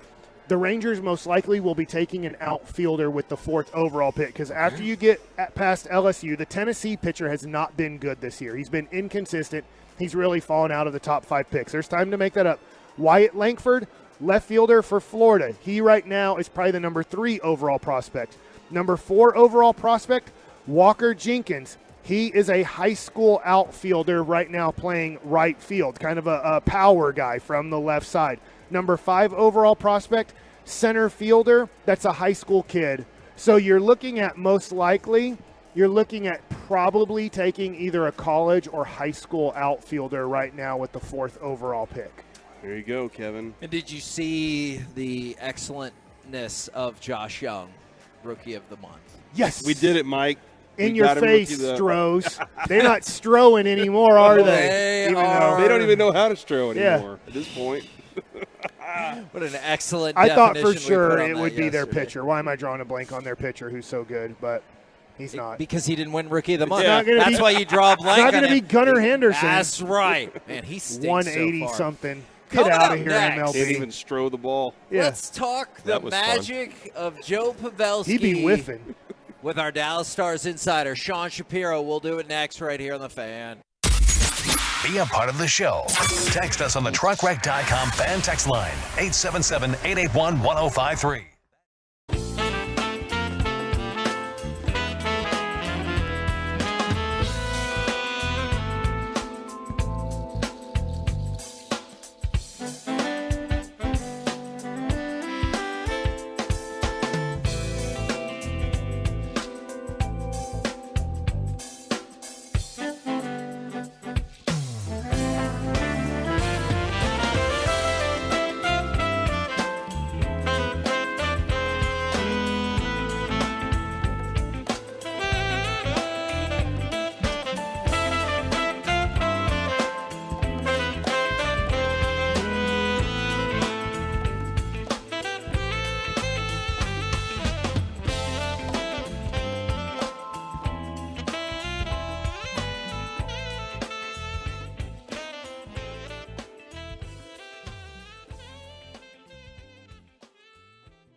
rookies in home runs and RBIs going into the month of May. First Rangers player, it's only been 2 years, and Adolis won this honor in 2021. Man, that's awesome, Mike and Derek, because Kevin said it would never happen. He was like Josh Young. I'm not sure if that guy will ever live up to it. Yet here he is, Kevin, dunking all over you. All right, well, you know what? If I'm going to make bold declarative statements that are going to be proven wrong, right now we're going to bring Sean Shapiro on the show. Yes. And I'm going to say that now the Stars can't win this series. Your thoughts, Sean? I disagree with that. Okay. This is very much it's kind of funny. It's Stars Kraken game 1 felt very much like Stars Minnesota game 1. Yeah, very, very much that way, where if Dallas had won game 1 in the Minnesota series after Minnesota had kind of thrown everything they had and still couldn't beat Dallas handedly, you almost had a message set that it was going to be a long series for Minnesota. Slight differences, obviously, with Seattle than Minnesota, and they're playing, and they come with and there are, of course, things, the long series, but I come out of game 1 where you're down 4-2 at the end of the first period. A lot of times that could just be a wash and be a nothing game, and you flush it and move on. Instead, Dallas didn't, and just kind of sent a message that the rest of the series is still completely there for the taking. Like, I picked Dallas before the series, and that decision in my mind hadn't changed after game 1. I know a lot of times sports will not necessarily lend itself to the magical ending that you want, but do you think I'm a chump at all for thinking that Joe Pavelski was for sure going to score the overtime game winner to mark this down as one of the most amazing games in the history of playoff hockey? No. I mean, we all thought it, right? Like, we're all going into overtime. We're all going into overtime thinking, like, okay, what else? Every time it was like almost like every time he touched the puck, you're like, oh, this is number 5 now. Like, it's 3 is ridiculous, 4 is insanity, and then all of a sudden you've convinced yourself that 5 is now that's just natural, right? Oh, for sure. That's what I thought. Yeah. Plus, he won all his face-offs, and I was like, he's going to win the face-off, keep the puck, and score the goal, and I'm going to freak out. What's up, Sean? Oh. Hey, Sean, this is Derek. Sorry, I had to interrupt there. What do you feel about the Kraken being obviously a lot quicker and physical? I feel like after seeing game 1, the way it especially started, do you feel like the Stars are going to bounce back into this with game 2 and put a little more or be a little more physical with the Kraken? Yeah, I think there's last night, and this is just a perfect example of how good Miro Heiskanen is. The Stars defenseman, the only one that really adjusted well from game 6 against Minnesota to game 1 against Seattle was Miro. Miro was great. The Stars won the game when he was on the ice, but a bunch of the other Stars defensemen, Nessa Lindell, Yanni Hakanpää, even though Hakanpää had the assist on the fourth Pavelski goal, they kind of struggled going with the speed and dealing with the forecheck that Seattle brought against them. And it was like, it's kind of like going from playing 6 games playing in the slow lane in the way Minnesota forechecked to jumping onto the freeway without any transition time at all. And I think, so game 1 was kind of that space where the rest of the Stars defense, aside from Miro, kind of got caught thinking and still playing in a way that they played against Minnesota. So I think there's an adjustment there for Dallas to deal with Seattle's speed and the way they bring physicality. And aside from that, there's some other small adjustments, but that's really the biggest thing. Miro did his job. The Stars won when he was on the ice. Can the rest of the Stars defensemen in the half of the game he's not on the ice, can they adjust? So.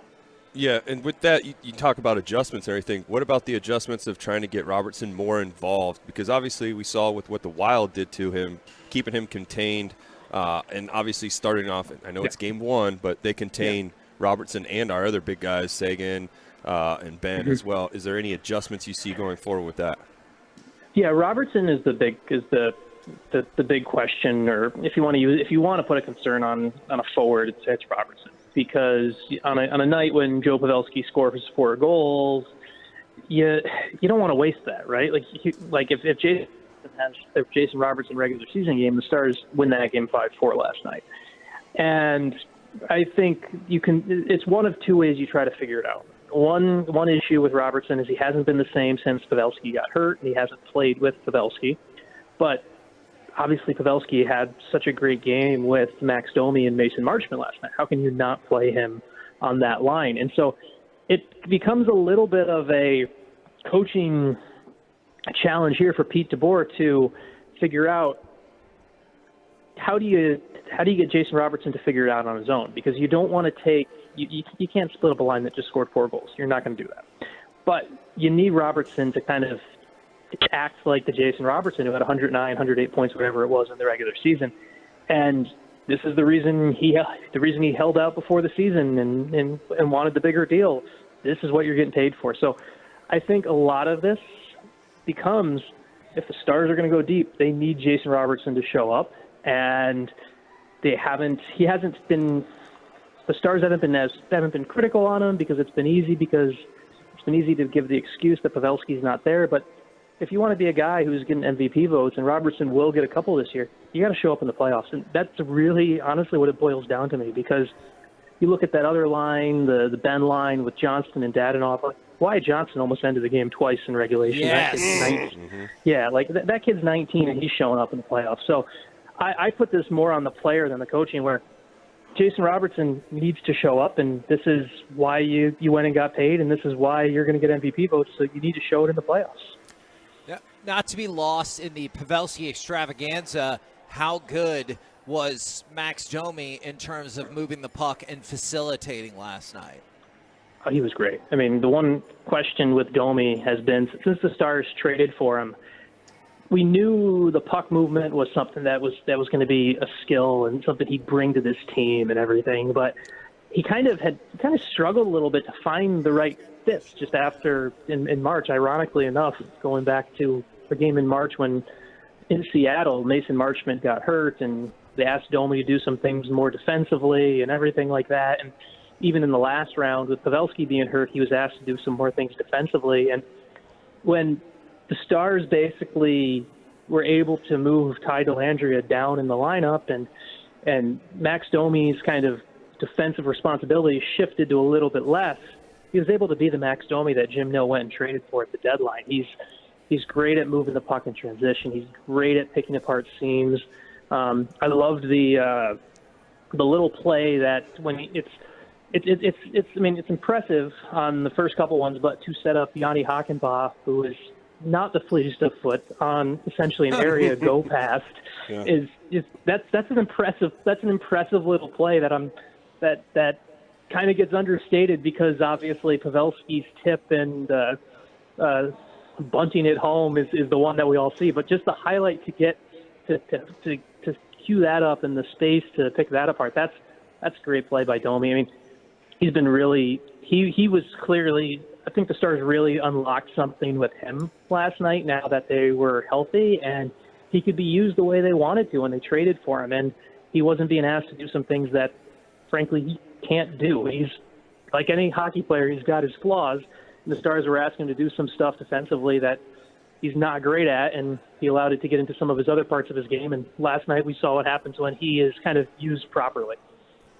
Sean Shapiro on with us right now on the KNC Masterpiece on 105.3 The Fan. You can hear him on the Spits and Suds podcast on 105.3thefan.com and your Odyssey app. And see, I really like this guy. Yeah. I don't care for the other person. Yeah, that guy's that a little. show. You know that other guy? He's different. He's different for he's sure. He's fine, I guess. Sean, with every time we start to go, man, is Otter a little leaky? Is there a little something here? Man. Then he comes back and shows us why he is who he is. I guess, what were you seeing? Was it just the stuff in front of him last night? Or, he had a moment where he wasn't even ready for everything. Yeah, I didn't like the first period. Obviously, that's far from rocket science. It's 4 goals. I would hope not. I would hope not, Sean. I would not a fan of that first period. I also, even the second period, he was a little bit shaky in the second period, too. Obviously, there's no goals there, but it's still a little bit. And then there was a moment for me in the third period where he kind of hit the reset switch, where there was a bit of a rough rebound, and then he made the glove save. And Jake's got a bit of like he's got that chip. He's got a bit of that like I'm the bad guy swagger to him. Okay, and so all right. when he's playing well, and there's a moment where he's making if you're watching Jake Ottinger and he's making a glove save and he's just flipping the puck back at the forward or flipping it back to the ref, like just so nonchalantly, those are the moments where he's dialed in. And there was a moment in the third period, he makes a glove save through traffic, and he just kind of and he does that. And it's one of those where you hadn't seen that in his motions and his body for the first 45 minutes or whatever it was. And overtime goal, it's a bit of a wonky one. I'm sure he'll overly break it down, but for me, Ottinger corrected in the third period, and I would expect to see the version of Jake Ottinger we expect going forward in game two tomorrow night. He's got a great bounce back to him. We saw it in the Minnesota series. It was after after he struggled a little bit in the Minnesota series, he completely turned it on. So I'm not really worried about Jake Ottinger here. As long as you're making the adjustment early in the series and not late, and not falling apart late, I think the Stars will be fine. What was your last thing for you? What was your prediction before the series? And you said you're like steadfast. Are you keeping it where you had it? Yeah, I think Dallas in 6, and I'm still going with that. I'm still going with Dallas in 6 on this one. I think I just look at the Stars. I think the Stars will adjust. I think one of the easiest games to steal for a road team in a playoff series is game 1, because it's the game where you get to come in and everything's all content and easy and comfortable for Dallas, and you get to come in and you're different from the last round, and you can really upset things and really kind of be a little bit more effective in upsetting everything. And I think that's honestly game 1 was going to be, if Seattle was going to win the game in Dallas, game 1 was probably be the game I would pick. So it doesn't really change my pick. I think the Stars also have a coaching staff now that makes adjustments, frankly. I think in the past there was a lot of time where it was, all right, well, we lost. Like, one of the things I loved that the Stars coaching staff did from a schematically, like, you were willing to make changes, is I love that Colin Miller played last night, because so often, and Colin Miller hadn't played game 6 or 5 against Minnesota because Joel Hanley had come in and everything like that. But so often the ethos in hockey is you win the game, and because we won, we won't make any changes. I love that the coaching staff was like, okay, we won, but we can make changes because we know Colin Miller is a better puck mover and is more mobile than Joel Hanley, and we can do this. Like, I thought there's the fact that Pete DeBoer and his staff are now more willing to adjust and do that. That's why this team can, and I still think will, win the series.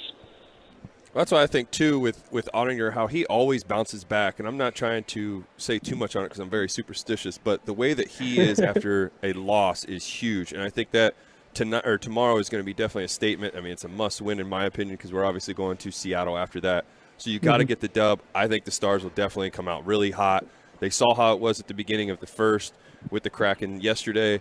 I think they're going to make a statement. I see the Stars winning that one, but I got the Stars in 6. Okay, and I've heard a rumor, I don't know if this is true, if you buy the new book, We Win Here, or listen to the Spits and Suds podcast, that pretty much guarantees a victory in this series. Have you heard that rumor? I've heard that. I've heard that rumor. You should definitely download Spits and Suds. We've got we've been doing shows right after each game. It's fresh for you in the morning after each game, or if you're up late. And then also check out the book. We got a good easy URL for it, wewinhere.com. It's about the Texas Stars, but also has some great stories in there that connects to, we talk about Jake Ottinger, how honestly, one of the reasons that Jake Ottinger was able to really soar with Dallas was they needed Jack Campbell to fall apart like he did. So we covered a lot of fun stuff. We covered a lot of fun stuff like that. So check that out too. Appreciate it very much, good sir, and I'm sure we'll catch up with you again along this odyssey. Bye, Sean. Bye, guys.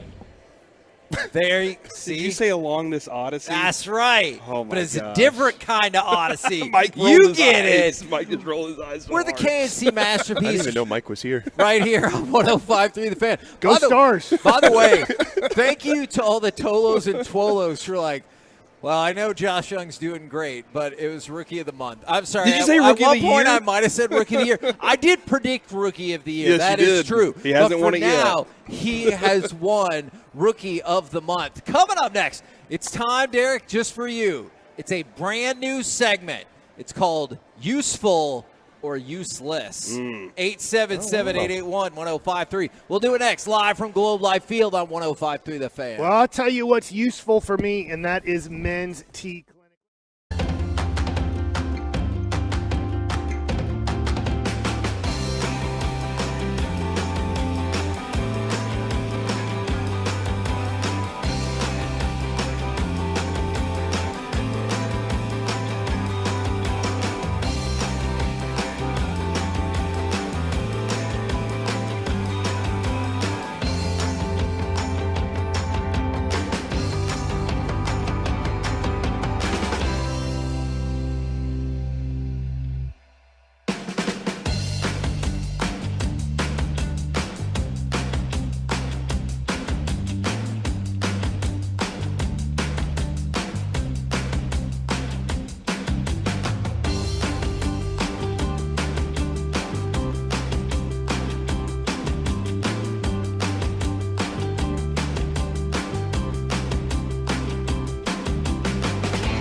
Field, we saw Corey Seager doing stuff. Yeah, we saw Corey Seager taking some ground balls, going left to right, getting a backhand, throwing across the field, looking pretty good. But, Kevin, I don't know if you've noticed this or not. Right outside of those doors, people are lined up to see us. They're waiting to get in this door to come see us. And that's pretty amazing, Mike. This is awesome. I told him about Luka cards. Oh, okay. Oh, man. Is that all people who are waiting to buy cards for Mike? So meet me at the ballpark. It's going to be like old school Black Friday, and people are like trampling over. Oh, my gosh. You can buy them from me, but you got to buy a ticket to get in first. All right. I like that. So, Derek, I saved this segment just for you so we could have a little bit of fun. It's our brand new segment. It's called Useful or Useless, as Derek drinks all of the water that has ever been made by mankind. Mm-hmm. Now, this started. Delicious. I was inspired by this in the parking lot. Sorry, I know he likes when you do that. I'm just sitting next to you guzzling water while your mic is still on. Turn off your mic. Turn your mic off. I loved it. I thought it was amazing. Thank you. Yeah. Chaos Radio is my favorite. It's a learning process. So this happened in a parking lot when we were picking. Oh no, you might have to dump that. Oh my God, I'm an intern. When we were picking up Noah on Sunday, we saw this old couple get into their car and they had one of those giant car windshield visors. And I remember a time when it felt like every car had one of those. Now I feel like I don't really see them that often. So car windshield visors, useful or useless? Here, useful. Okay. Do you have because one? it is hotter than fire sticks out here. Yeah, June through September. Yes, I do have one. Okay. I do not. It also can crack your, what is that called? Windshield? Dashboard? No, your dashboard. Thank you. Yeah, you can crack your windshield. You don't know. Maybe it does crack your checking. windshield. I don't know. Oh, I like Corey. He helped me out with that word. Thanks, Mike. And he didn't guzzle water with the mic on. Just wait till I get my chips. All right, well, here's my situation here, Kevin. We have a lot more parking garages in America now, I believe. It feels like. It's true. I mean, just think about the amount of parking garages that have popped up with all these new constructions here. And so that was one thing. And think about this, too. When we were kids, where did we see those windshield visors the most? We saw those at school. Okay, I don't remember that, but school parking lot. Okay, I appreciate that. Car. We saw them. I remember the first time I ever saw it was at the old Wet n Wild in Garland. And every time you would get done with your long day of being in the chlorinated pool out there, riding the dragon's tail, or maybe the Geronimo, you get done and you're like, I got to get me a lemon chill on the way out, and then I get to the car. And once you get to the car, you have dark interior. What's going to happen? You sit down, you burn yourself on the seatbelt, and everybody's freaking out. It's so hot. Oh, roll down the windows. And so then what I noticed is my mom she put one up in her windshield, and it helped. A little bit. I'm not sure how much, but it did help us to not be completely burned on this. So, Kevin, I think useful, especially in Texas and the DFW area for sure. I don't know, like maybe Wisconsin. I think it's snowing up there right now. Oh. So maybe not so useful up in Wisconsin. 817 agrees. Wisconsin. Useful. This one, I thought of this because of Mike. Remember a while back we had our discussion about board games and stuff, and he goes, no, because the internet exists. So my next question is for you, the library. Useful or useless? Man, it's useless. Oh, what are you doing right now? It's because your everything books is are on, correct. It's audio. all on your phone. If you want something, you get it right here. Information is now handheld. Yeah, I will. I think it's and you don't have useful. to read. Then people read to you. Yeah, that's true. Yeah, there are lots of good audio books out there and available. Here's what I don't like about the online audio app use of the library, Kevin, is they're like, hey, we only have 5 books of this specific book. And you're like, hold on, what? And they're like, yeah, it's going to be 6 months before you can actually get to this book. And you're like, true. Why? Wouldn't you just buy it then? You're like, it's $25. Yes, that's exactly how I want to read it right now. So I think it's still useful because I like to take the kids up to the library and they get to go see. There's lots of stuff that they do at the local library. How much Kids, of so that, they find out that the library's in your hand now. and how much of that includes books? That was the thing. I thought the library conceded that it had lost the battle when they started stocking DVDs. Okay. They're like, look, we lost. Yeah. We fought for books and literacy. We lost. Here is a season of The Wire. Just rent it, and we'll be good. Hey, do you remember the last time we were here and the security guard gave that lady Yes! she just walked by? That's who that was. Oh. Was she nice to y'all this time? Oh, yeah. Okay. No, well, we didn't go that way, but that's a whole other thing. But, yeah, the library, I just don't as much as there's so much knowledge and everything that's there, people aren't going to really use that because you can literally get everything from your phone. I do know this, though, Kevin. Hi, guys. And somebody just texted this in. There aren't any librarians online, though. And I extracted a word. The librarian is the search bar. But that's what I'm saying. I think he's saying, like, you're not saying to the search bar, what's up? I've gotten to know my librarians in Plano. Like, one of them lives 3 houses down from us. The other one used to live in our house. That's That's what we found out. And holler at the librarians? Yeah, no.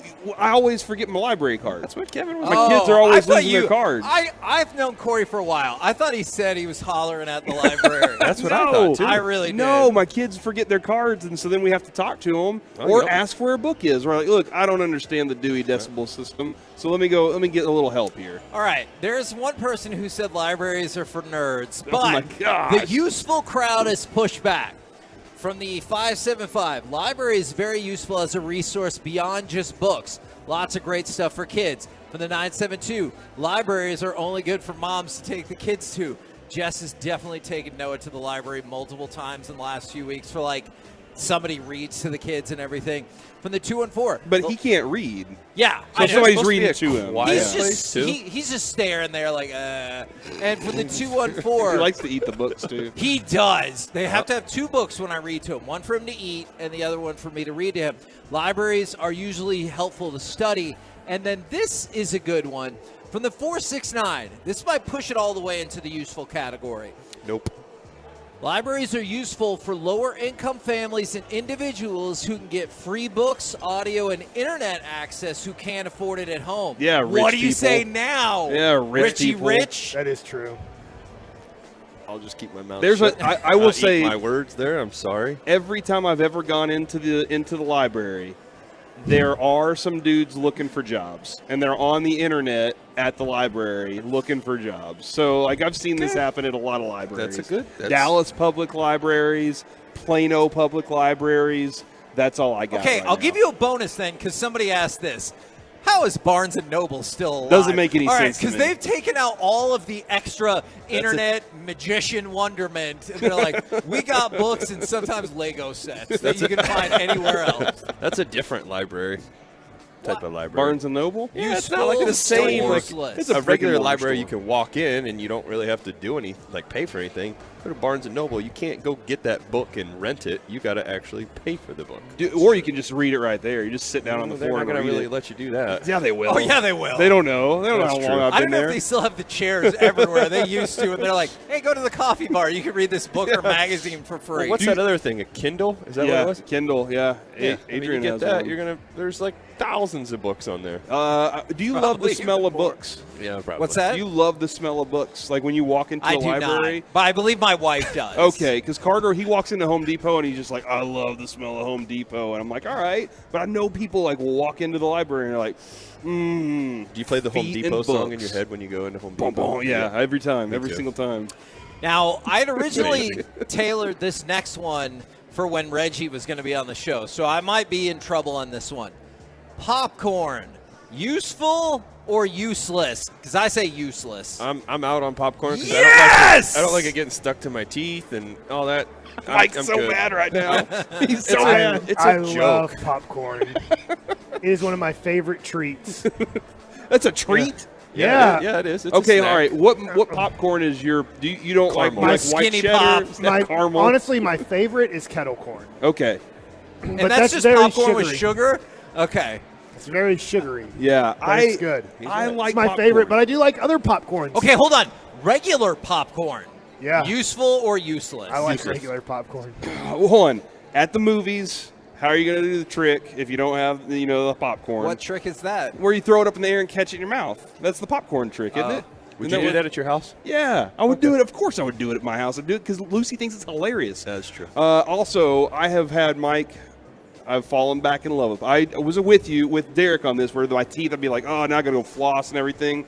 But Carter and Lucy have been making a ton of popcorn at the house. And the other day, Lucy made a bowl, which I'm glad she can do this on her own. It was awesome to watch her do it. She made it on her own, sat down, and was doing something on her tablet. And she reached in and grabbed 2 handfuls full of popcorn and goes, warm, buttery popcorn. And then just, and I was like, that is amazing. When we were in Chicago in September, and I forget the name of the company, but they make fresh. I don't know if they call it Chicago style, but it's caramel corn and cheddar, and they mix it together, and it's warm and fresh, and that is a super duper treat. Have you ever seen how Jared Sandler, who's on the broadcast today, Kevin, here at the Rangers game, He might be on our show. and he might be on our show as Can't well. wait to talk to Have you him. ever seen how he makes his popcorn? He takes candy and just pours it all in his popcorn. Whatever chocolatey candy or whatever he can find. I've heard just milk pours duds in popcorn. his is a sugary good candies, combination. whatever. Salt and sweet. Yeah, It's awesome. I've never thought about that before, but when I saw Jared do it, I was like, that is fascinating. So basically what I'm hearing is, with the exception of Mike, nobody thinks popcorn works on its own. I'm fine I'll with eat buttery it. popcorn. No, yes. no butter. I'll eat it. How are you going to cook it if you don't have butter?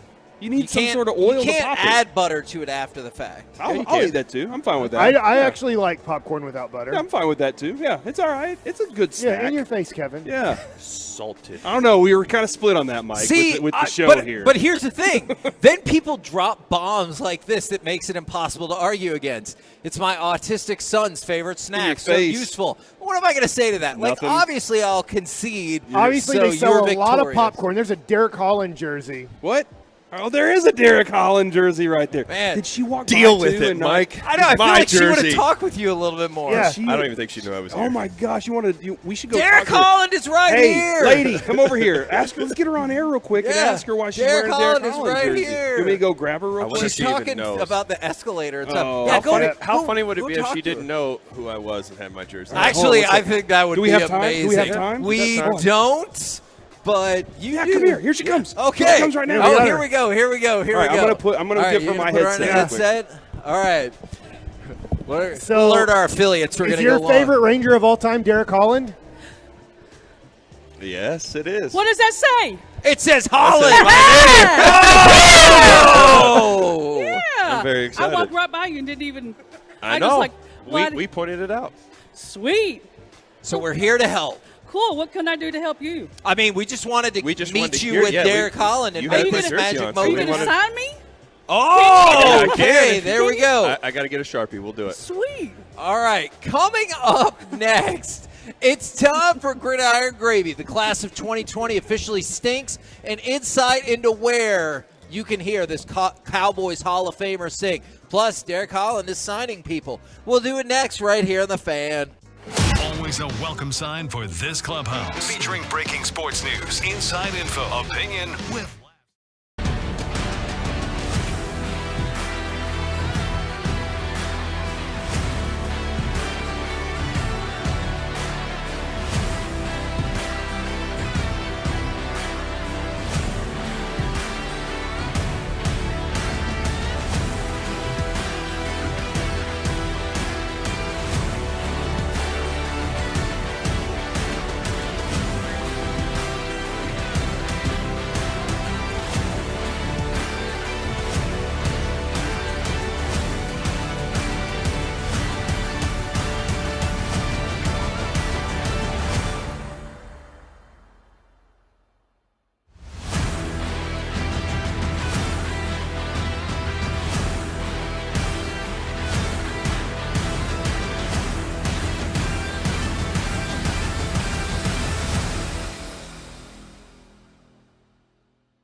Piece back here on 105.3 The Fan. We're at Globe Life Field where we just connected a fan with Derek Holland. Yep. So he could sign her jersey that she was wearing of his. And more fans have been stopping by to say hi to us as well. One, you just got to show your baby off. I did. As CGI photo. They were also disappointed that baby Noah can't read. Yeah, I know. We all are. He's going to get there, all man. are. He will get there. But, yeah, man, it's awesome to see the Tolos coming by.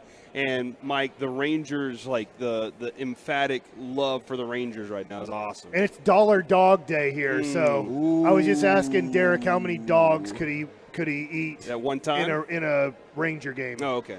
What was the answer? I think I could get to maybe 12. Wow. Okay. That's over one in an inning. That's true. What if you had to eat them Kevin style, which is dry as a bone?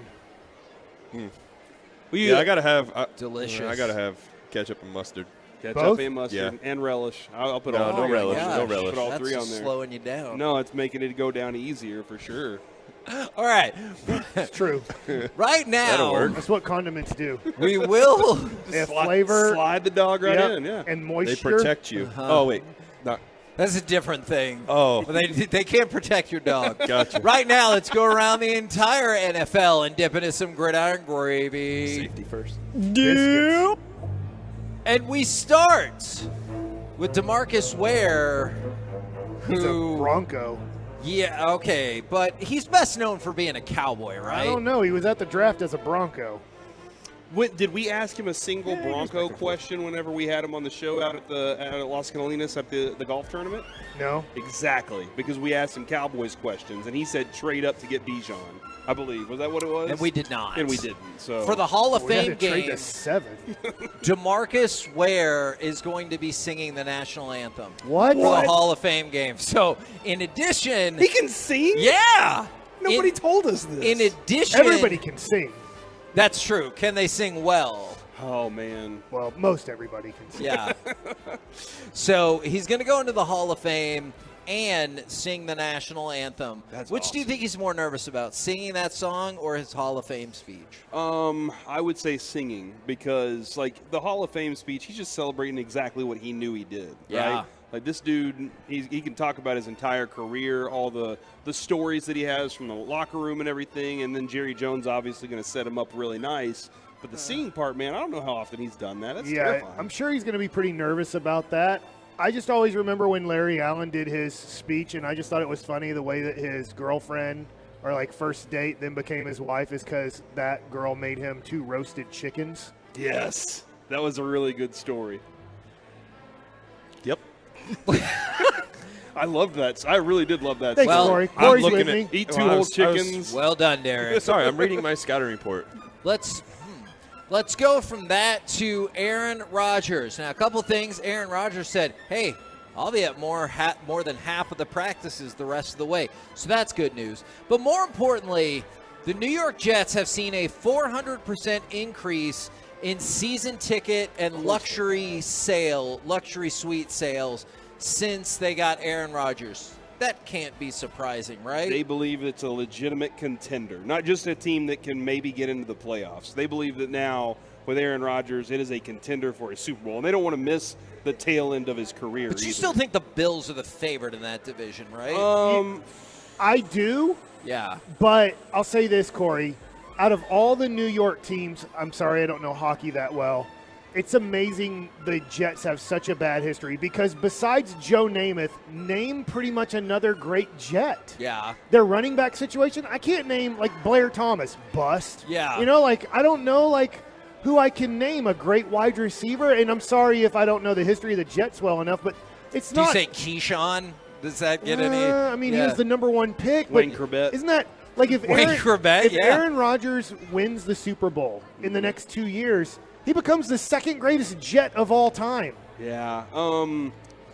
Yeah, you're right. You're Like, totally it's dead on about for that. a New York franchise that has so many fans, They've like, fallen it's apart. just Chad Pennington. Yeah. Like, I don't know, like, who's their 2nd greatest Vinny Jet? Testaverde. Yeah, no, there's a lot of weird names that are involved there because nothing ever was able to grow. You know, Yeah. like they were constantly falling apart and bumbling over themselves. And they finally got something when they had Rex Ryan for a little bit, and then that falls apart. So I got Darrell Revis. yeah, There we Revis, go. that We was found about another it. one. We did it. Yeah. We did it. Yeah, so I think that they're very excited about because they thought they were a quarterback away. They and Mike, we've been talking about the team that they built around Zach Wilson, and now they got a different quarterback that is far superior when it comes to I do reading think they defenses. can beat Buffalo, Corey. Do you? I think I that do. they're second Yes. now in that division. Well, okay, you got Miami, New England, and Buffalo. Like that is a tough division, but yeah, I think they can win it. I do think that they can win that division. Well, especially they're about to sign Randall Cobb, too. Yes. Oh, Yep. Catch Yep. the fever. That guy loves Aaron Rodgers. Yes. He does. They are friends. As I would as well.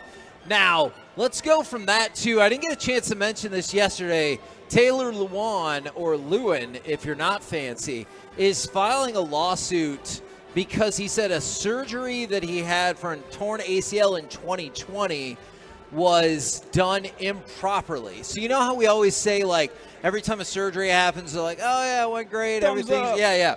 And so he said in his video, since 2020, this has sucked. It's been tough. Hopefully it all gets figured out and it's all done. I can speak about it more. But, yeah, he's filed a lawsuit because of his persistent knee injury, which he feels was related from a botched 2020 surgery. And I'm sorry, did you say that was team related? Like they were team doctors, or is that what you were saying, or was that an outside doctor there? Oh, that's a good question. I don't know the 'Cause answer to it always that. it always comes to, and Derek, you've talked about this. Like some people do question the doctors that teams have. I bet it was a recommended doctor, but not employed by the team. You talk about how the Rangers have a really good staff and very trusted here. Yeah, you do, and that's the thing. It's like you want to get somebody who's got a good resume, somebody that's obviously around the athletes too. Like the Rangers are spoiled, man. They got Keith Meister's there, who's incredible. You got Dr. Hunter was here as well. You got multiple doctors that are around, and their staff is top of the line. Kind of like the staff here at the Fan, Kevin. That is true, but It is great unlike staff. the staff that was doing the drafting in 2020. Uh-oh. Because that class sucks. Or is it the drafters were bad? The drafters were bad or the draftees were bad? Yeah, I need to know your information here. So it's the Cowboys draft is bad or that draft No. is bad? No. The entirety of the first round is going down as historically bad. Yeah. Am I from off that on draft. years? Isn't that Joe Burrow? Sure. So there's Joe Burrow, and that's awesome. Look at the depth on that class. It is horrendous. I guess I just think of quarterbacks because I think of Herbert and Jalen Hurts, and I'm Chase like, that's a Young? great. That's fair. Chase Young, Okay, terrible. Who's traded? Yeah, no, they just turned Trade down the bait. fifth-year Yeah. option. Jeff Okudah, he's been bad. Yeah, Tua has not been around as much. Isaiah Simmons, they didn't pick up his fifth-year option here, which I Okay. really thought that dude would be I think a Dan Quinn would do great with him because he's like, I know how to work. Are that we guy in my CD Lamb in defense. that draft? Is that correct? Yes, we Yes. are. That's good. So Justin Jefferson? Yes. Justin Jefferson. Yes. yesterday, Okay. How is that draft so bad? I will tell you. Okay, If you'll we're allow ready. me. All right, we're going to be Let quiet. Kevin talk, Yes. guys. Sorry, guys. Yesterday, Hey, Kevin, go ahead and talk, man. Mekhi Becton and Clyde Edwards-Helaire were the latest to get their fifth-round tenders turned down. This is the Fifth year? Fifth year. Did I say fifth round Yeah. again? Dang it. Why do I keep saying that? Sorry, you're doing yes. great. Fifth year tenders turned down. This is the lowest amount of fifth-year tenders that have ever been accepted in the history of the draft. Wow. And so the depth on this draft has just been awful. Obviously, you brought up Young, Becton, Simmons, the most latest examples. So, yes, while Joe Herbert is thriving in the world and there are other good things, that first round is You it's said bad. Joe Herbert? Son of Those a are the bitch. only two. He was just combining them. Yeah. That's what I got you're so doing. thrown Those off are the only two that have been successful. by my So- inability to complete that thought originally that has just destroyed the rest of my. I should have said Burrow has excelled. The rest of the first round has been really tough from a depth perspective. I can understand that, man. I All right. totally see that. Let's go from that to who will be the first QB of this trio benched in 2023? Bryce Young, CJ Stroud, or Anthony Richardson? Because those are the three that are presumptive to get like the first shot at starting. All right, so here's my question. You're starting Bryce Young, right? Yes. Like you're day one, he's a starter because I think the all number one three of overall those pick. guys should be day But one. I mean, they starters. have Davis Mills, and I know they liked Davis Mills, but they had the number one overall Yeah. pick, and they could take him. I don't know if they're like, hey, let's do this thing where we roll him out for 7 games and then say, all right, now you know what, Davis Mills, it wasn't worth it for you. Now we're going to throw in the rookie as we get another opportunity to maybe get a high draft pick here. So I would say Bryce Young first just because of that. I don't think there are any other competitors for the other quarterbacks for the other teams. Like I don't think Anthony Richardson has a competitor in that place. You know, I think I'll be interested to see if Anthony Richardson, if they don't figure out a way to hold him off for 6 weeks. Just because of what we understand with his lack of knowledge of being a quarterback, it feels like, and his limited starting experience in college, that if Indy goes, look, I don't care. Just for the first 6 weeks, put somebody else out there. We're the KNC Masterpiece right here on 105.3 The Fan. Coming up next, NBA playoff breakdown, including why would this player have to spend about $300 on Chick-fil-A every week? We'll do next on The Fan. Blasting out 100,000 watts of FM sports talk power and streaming 24/7 on the Odyssey app.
dieting and exercise and feel there is something holding you back? It may be your hormones. Optimizing hormones can have a dramatic impact, both physically and mentally. BioT is the world's leader in training healthcare providers on bioidentical hormone optimization. BioT's providers treat low T, low energy, muscle loss, low sex drive, and performance. Get your edge back by visiting myhormonelevels.com to see if you qualify for a reduced cost program offered by a BioT certified provider. That's myhormonelevels.com. Your turn it on, leave it on. Home of America's team is 105.3 The Fan. Hello, baby. KRLD FM and HD1, Dallas Fort Worth. Always live on the free Odyssey app. From our fan studio, secured by DFWsecurity.com, it's the KNC Masterpiece on 105.3 The Fan. KNC Masterpiece back here on 105.3 The Fan. We're live at Globe Life Field, where they are currently opening the roof in anticipation of the 105 first pitch with the Arizona Diamondbacks.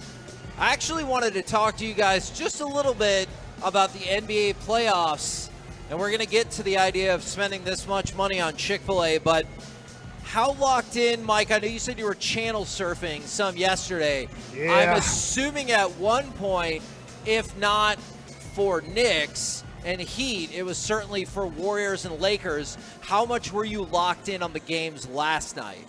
I was pretty locked in, but I was flipping a lot. So it was 3 great games. And what I mean by that is Ranger game was a great game yesterday. The hockey game obviously was very entertaining. And then the basketball games were entertaining. And look, I hate the Lakers. By any means possible, I want them to lose every game that they ever play. Were you so mad at Jordan Poole then? And he was like, I got this. Yeah, I wasn't very pleased with that. I thought the Lakers did a pretty good job, though, defensively of forcing Jordan Poole to take the shot. Yeah. They worked very hard to get the ball out of Curry's hands. I think it was D'Angelo Russell in the corners like, I'm not helping off of Klay Thompson. Do whatever you want, Jordan Poole. If we lose because Jordan Poole makes a shot, we lose. Yeah. And that Nimrod's like, you know what, 30 feet from the basket, quality look here. Who was it? I saw part of the live stream. Help me out. Channing Frye. No. On the live stream that said they would have taken that shot. Tyrese Halliburton. Yes. And then somebody goes, Channing Frye goes. Yeah, that's why you're at home right now. Yeah, and I thought Tim Legler did a great job of breaking that down this morning. And he said, when you see Steph Curry take that shot from that distance, 1, he's a better shooter than Jordan Poole. 2, he has the ball in his hand, so his momentum is going towards the basket. Or it's a kick from a drive where he's catching the ball and stepping into the shot. He's not catching the ball sideways. And you can see Jordan Poole, it was more of a heave than it was a shot. And you could see Steph Curry's reaction of like, oh, crap. It didn't, I imagine it didn't surprise you since we'd seen the odds shift over the last couple of weeks, but Joel Embiid was in fact named the MVP for the first time and fairly emphatically, by the way. I think a lot of people didn't want to vote for a back-to-back-to-back MVP. To that point, did you see that one voter didn't have Jokic in the top 5 at all? Yeah. I think that's criminal. Yeah, and I do think that in a weird way, I do think that Kendrick Perkins, by him saying it's racist if you vote for Jokic, I think changed a couple people's votes. Like, man, if you're going to consider me as a white person a racist if I vote Jokic number 1, maybe I am. You know, like I think sometimes like, man, I don't feel like I'm racist in this way, but maybe I am. And by Kendrick Perkins saying you're racist by voting for Steve Nash, by voting for Dirk Nowitzki, by voting for Jokic, you're a racist voter. I think that it made some people go, you know what, maybe I should vote for Jokic here. Or sorry, I should vote for Embiid here and not vote for Jokic. I'm not saying it has to go like this, Mike, but this feels like it could be an indication of the way the first team All-Pro play or the first team All-NBA plays out, because it goes Embiid, Jokic. I know they won't both be on the first team, but more importantly, Giannis and then Tatum, Shai Gilgeous-Alexander, Donovan Mitchell, and then Domantas Sabonis and Luka. And so I'm curious if that's going to be an insight into how first, second, and third team NBA is going to play out. It'll be interesting. I will say this. in a weird way, I do not want Luka to make first-team All-NBA. I need, so you can see what happens. I need that guy to get motivated and not be satisfied with just being first-team. It is amazing. First-team All-NBA is amazing when you look at what he's done in his first 4 years and this being his fifth. But I almost feel like that dude needs to be motivated because he is lacking a lot of motivation right now. Yeah, there's a lot of leadership that I think a lot of people are starting to see that, Mike. I think a lot of people are starting to I've been kind of saying it for a while and hoping, and we recognize the greatness, the talent's there. It's just that next level of you got to get the team to go with you. And that's something that he's got. It felt like maybe Jalen Brunson did a little of that last year. Right. Maybe we need Luka to be that guy now. Brunson was great last night in the comeback. Miami with, I don't know, let's say approximately 5 minutes to go. It might have been a hair more. They were up by a good 6 points. Yeah. And then just kind of collapsed. That's the last 5 minutes when you don't have your star on the court, Jimmy Butler. That's where you turn to Jimmy Butler and you say, carry us the rest of the way. And he wasn't there. And Jalen Brunson did a great job of either making baskets or creating baskets. Yeah, I know he's not necessarily the star of the team, but when you see that Chris Paul's looking doubtful for Games 3 and Games 4, do you think that the Suns are cooked? I do. This is what Chris Paul does.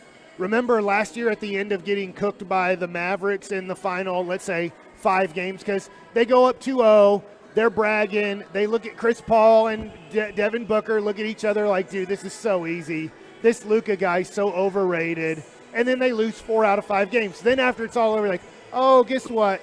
Chris Paul's a little bit hurt. And that's what Chris Paul does. He gets hurt all the time. So I do think this is an opportunity in a weird way that Kyrie Irving is going to be really wanted by the Phoenix Suns if they do lose in, let's say, 5 or 6 games and Chris Paul can't play in the playoffs. Now, the next thing I had for you on the NBA front, Corey, is did you see that Keegan Murray said he spent $300 on Chick-fil-A for his teammates every single road trip? Good. Are you thinking, okay, well, I guess there's your answer. I was going to say, is that good because Chick-fil-A is delicious and you're making NBA money, or does that seem exorbitant?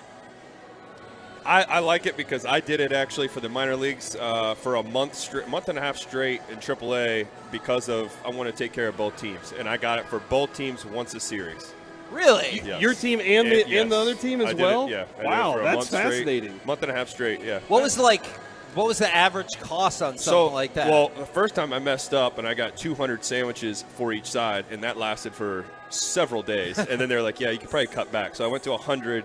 It was probably about $1,200 every time I bought it. That's really nice. Wow. That's really nice. That is very nice. And you know what? Teammates love you. You know, you feed somebody, people love you. I take pride in being a good clubhouse guy and being able to motivate the guys and help them and keep them focused. And to me, that's something that they requested because sometimes in that lower level, you got the nutritionists that are trying to overtake everything. And it's like, come on, guys want to eat something one day. Like, you can chill out on that. So I made sure I took care of those guys, both teams and everything, and everybody was very grateful for it, so it was awesome. Kevin, I just think about this. When you were in college, if you heard free food, what happened? Look, I'm about to be on the other side of this. Yeah. I'm not going to pretend like every time I saw my mom, it was just out of love and stuff. Just like I know coming up next year, every time Brandon comes home, it's going to have nothing to do with laundry or getting a free meal, right? It's just going to be out of the love. No, you know it's because they're using you. I get that. You're right. But, yeah, it's always like the free food option. Awesome. So I really commend him on that. Good job, Keegan Murray.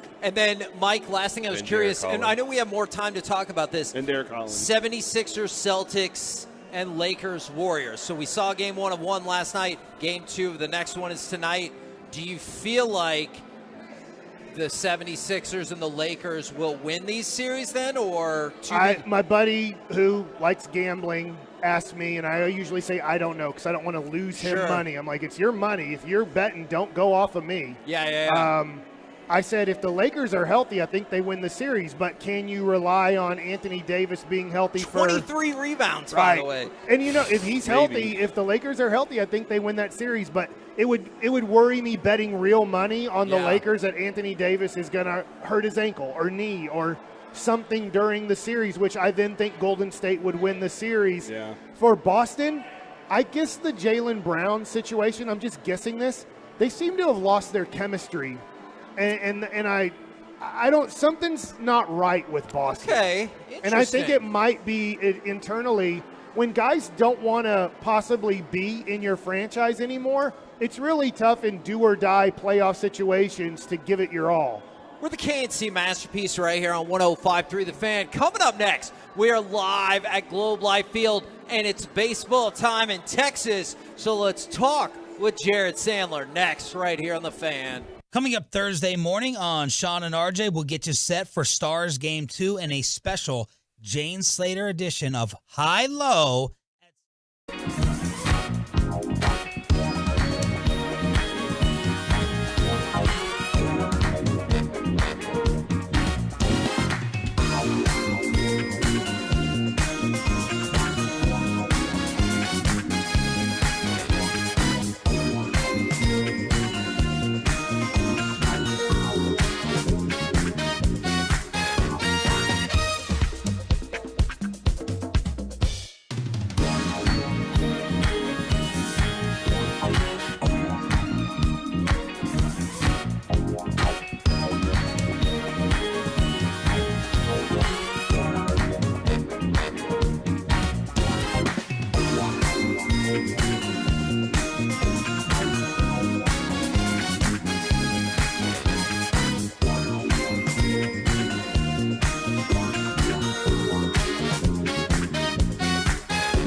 Drivers enjoy discounted fuel cards, low-cost insurance, and weekly pay. Must be over 23 with 2-year CDL experience. Ready to earn your full potential? Go to SISUEnergyLLC.com. That's SISUEnergyLLC.com and click Join the Pack to apply. Partly to mostly sunny this afternoon with a high of 83. Weather brought to you by Staples.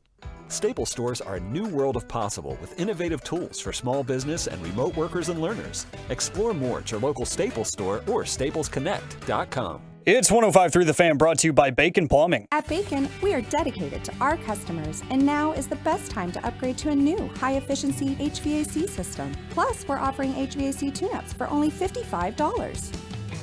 Everyone loves bacon.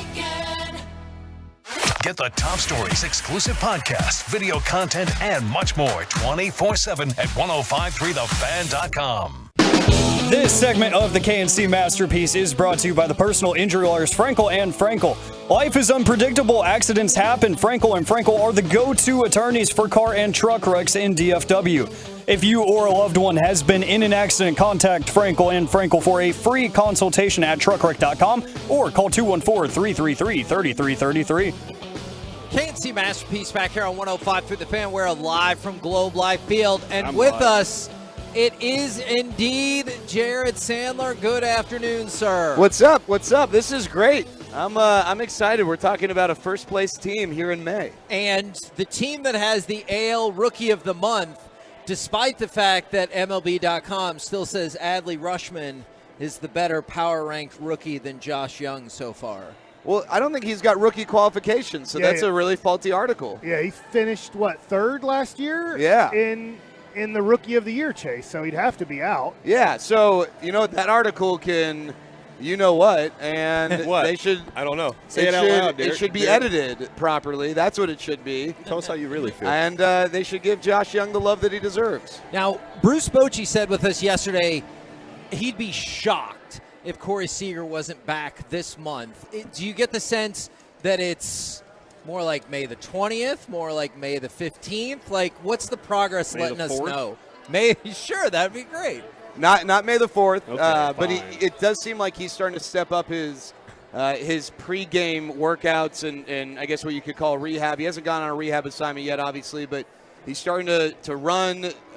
He's starting to take ground balls. He's been swinging the bat.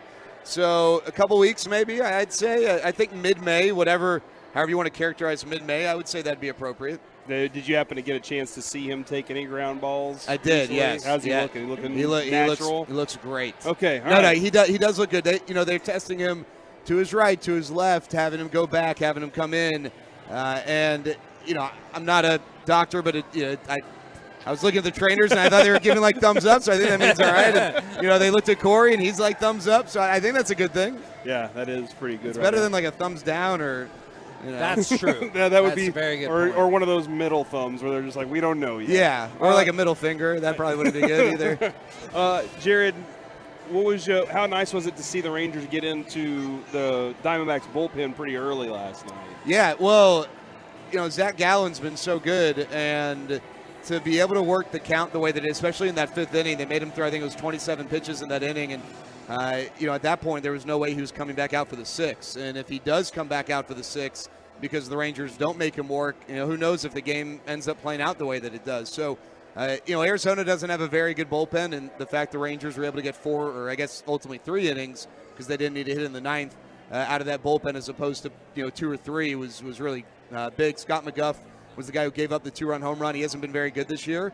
And, they otherwise wouldn't have faced him if Gallen was able to get through that 6th inning. Now, it feels super electric out here right now. We talked about the attendance record that the Yankees series set that we just passed. Do you feel like the ballpark has felt different? I know it's early in the season, but have you felt like the atmosphere feels different so far this year? Yeah, I mean, last night we had 24,000 on a Tuesday night. Yeah. School is still going on. I don't want to say the Diamondbacks are irrelevant because they're certainly not, but they're not. It's not the Dodgers, not the Cubs, the Yankees. So I'm starting to feel that way. Yeah, I think there's starting to be a level of engagement with this team that hasn't existed since Derek Collins was on the team. Do you think that when it comes to the Diamondbacks, I don't want to spend too much time on them, but do you think they're for real a 500 or maybe better team, or they've just gotten off to a good start? Yeah, I don't think so. It's a tough division, right? I did speak to some people in spring training. I was making a comment about the NL West, and I was like, probably a two-team division, right? And they're like, yeah, well, don't sleep on the Diamondbacks. They're not that bad. I think the Diamondbacks are going to be really good next year because they do have a lot of youth. They've got a really good system, guys coming up, but I think they're probably still a year away from legitimately contending. With that said, they're off to a good start, so I guess you can't totally write them off. But if you were to ask me, hey, is this a playoff team? I would probably say no. A lot of that, I guess, depends on how good Corbin Carroll is. So that's the one thing that bums me out is that he's hurt. I mean, it helps the Rangers, but I was really looking forward to watching him play. Yeah. Derek was shaking his head, though. You're not big on the Diamondbacks? No, they're too young. They've got a lot to grow into. I just think, especially if they don't have much pitching. You got a couple guys. That's about it. The bullpen, like you said too, it's weak. Yeah. I mean, they're just they're in the building process. Yeah, but this has been a good. It's a team that I think is really. If you're buying stock in a team, and you've got more than 1 year to cash out on that stock, I think this is a team that'd be an interesting one to look at because. The Dodgers it's not like they're going anywhere, but I don't look at the Dodgers as some dominant force that can't be conquered anymore the way that maybe we looked at them a few years ago. Appreciate it very much, good sir. We look forward to hearing you on the call, ladies and gentlemen. That is Jared Sandler. I was going to ask him for stock tips, but I was we probably I was just going to ask for an invite up to the booth. Okay. He said open invite, so I'll let you guys hash that out off of the air. Coming up next, 1:05 first pitch, 12:30 pregame, Rangers and the Diamondbacks. We've been the KNC Masterpiece. Make your way back with us tomorrow. Full show, 10 a.m. to 2 p.m. right here on 105.3 The Fan. Hi, Kevin. The latest from the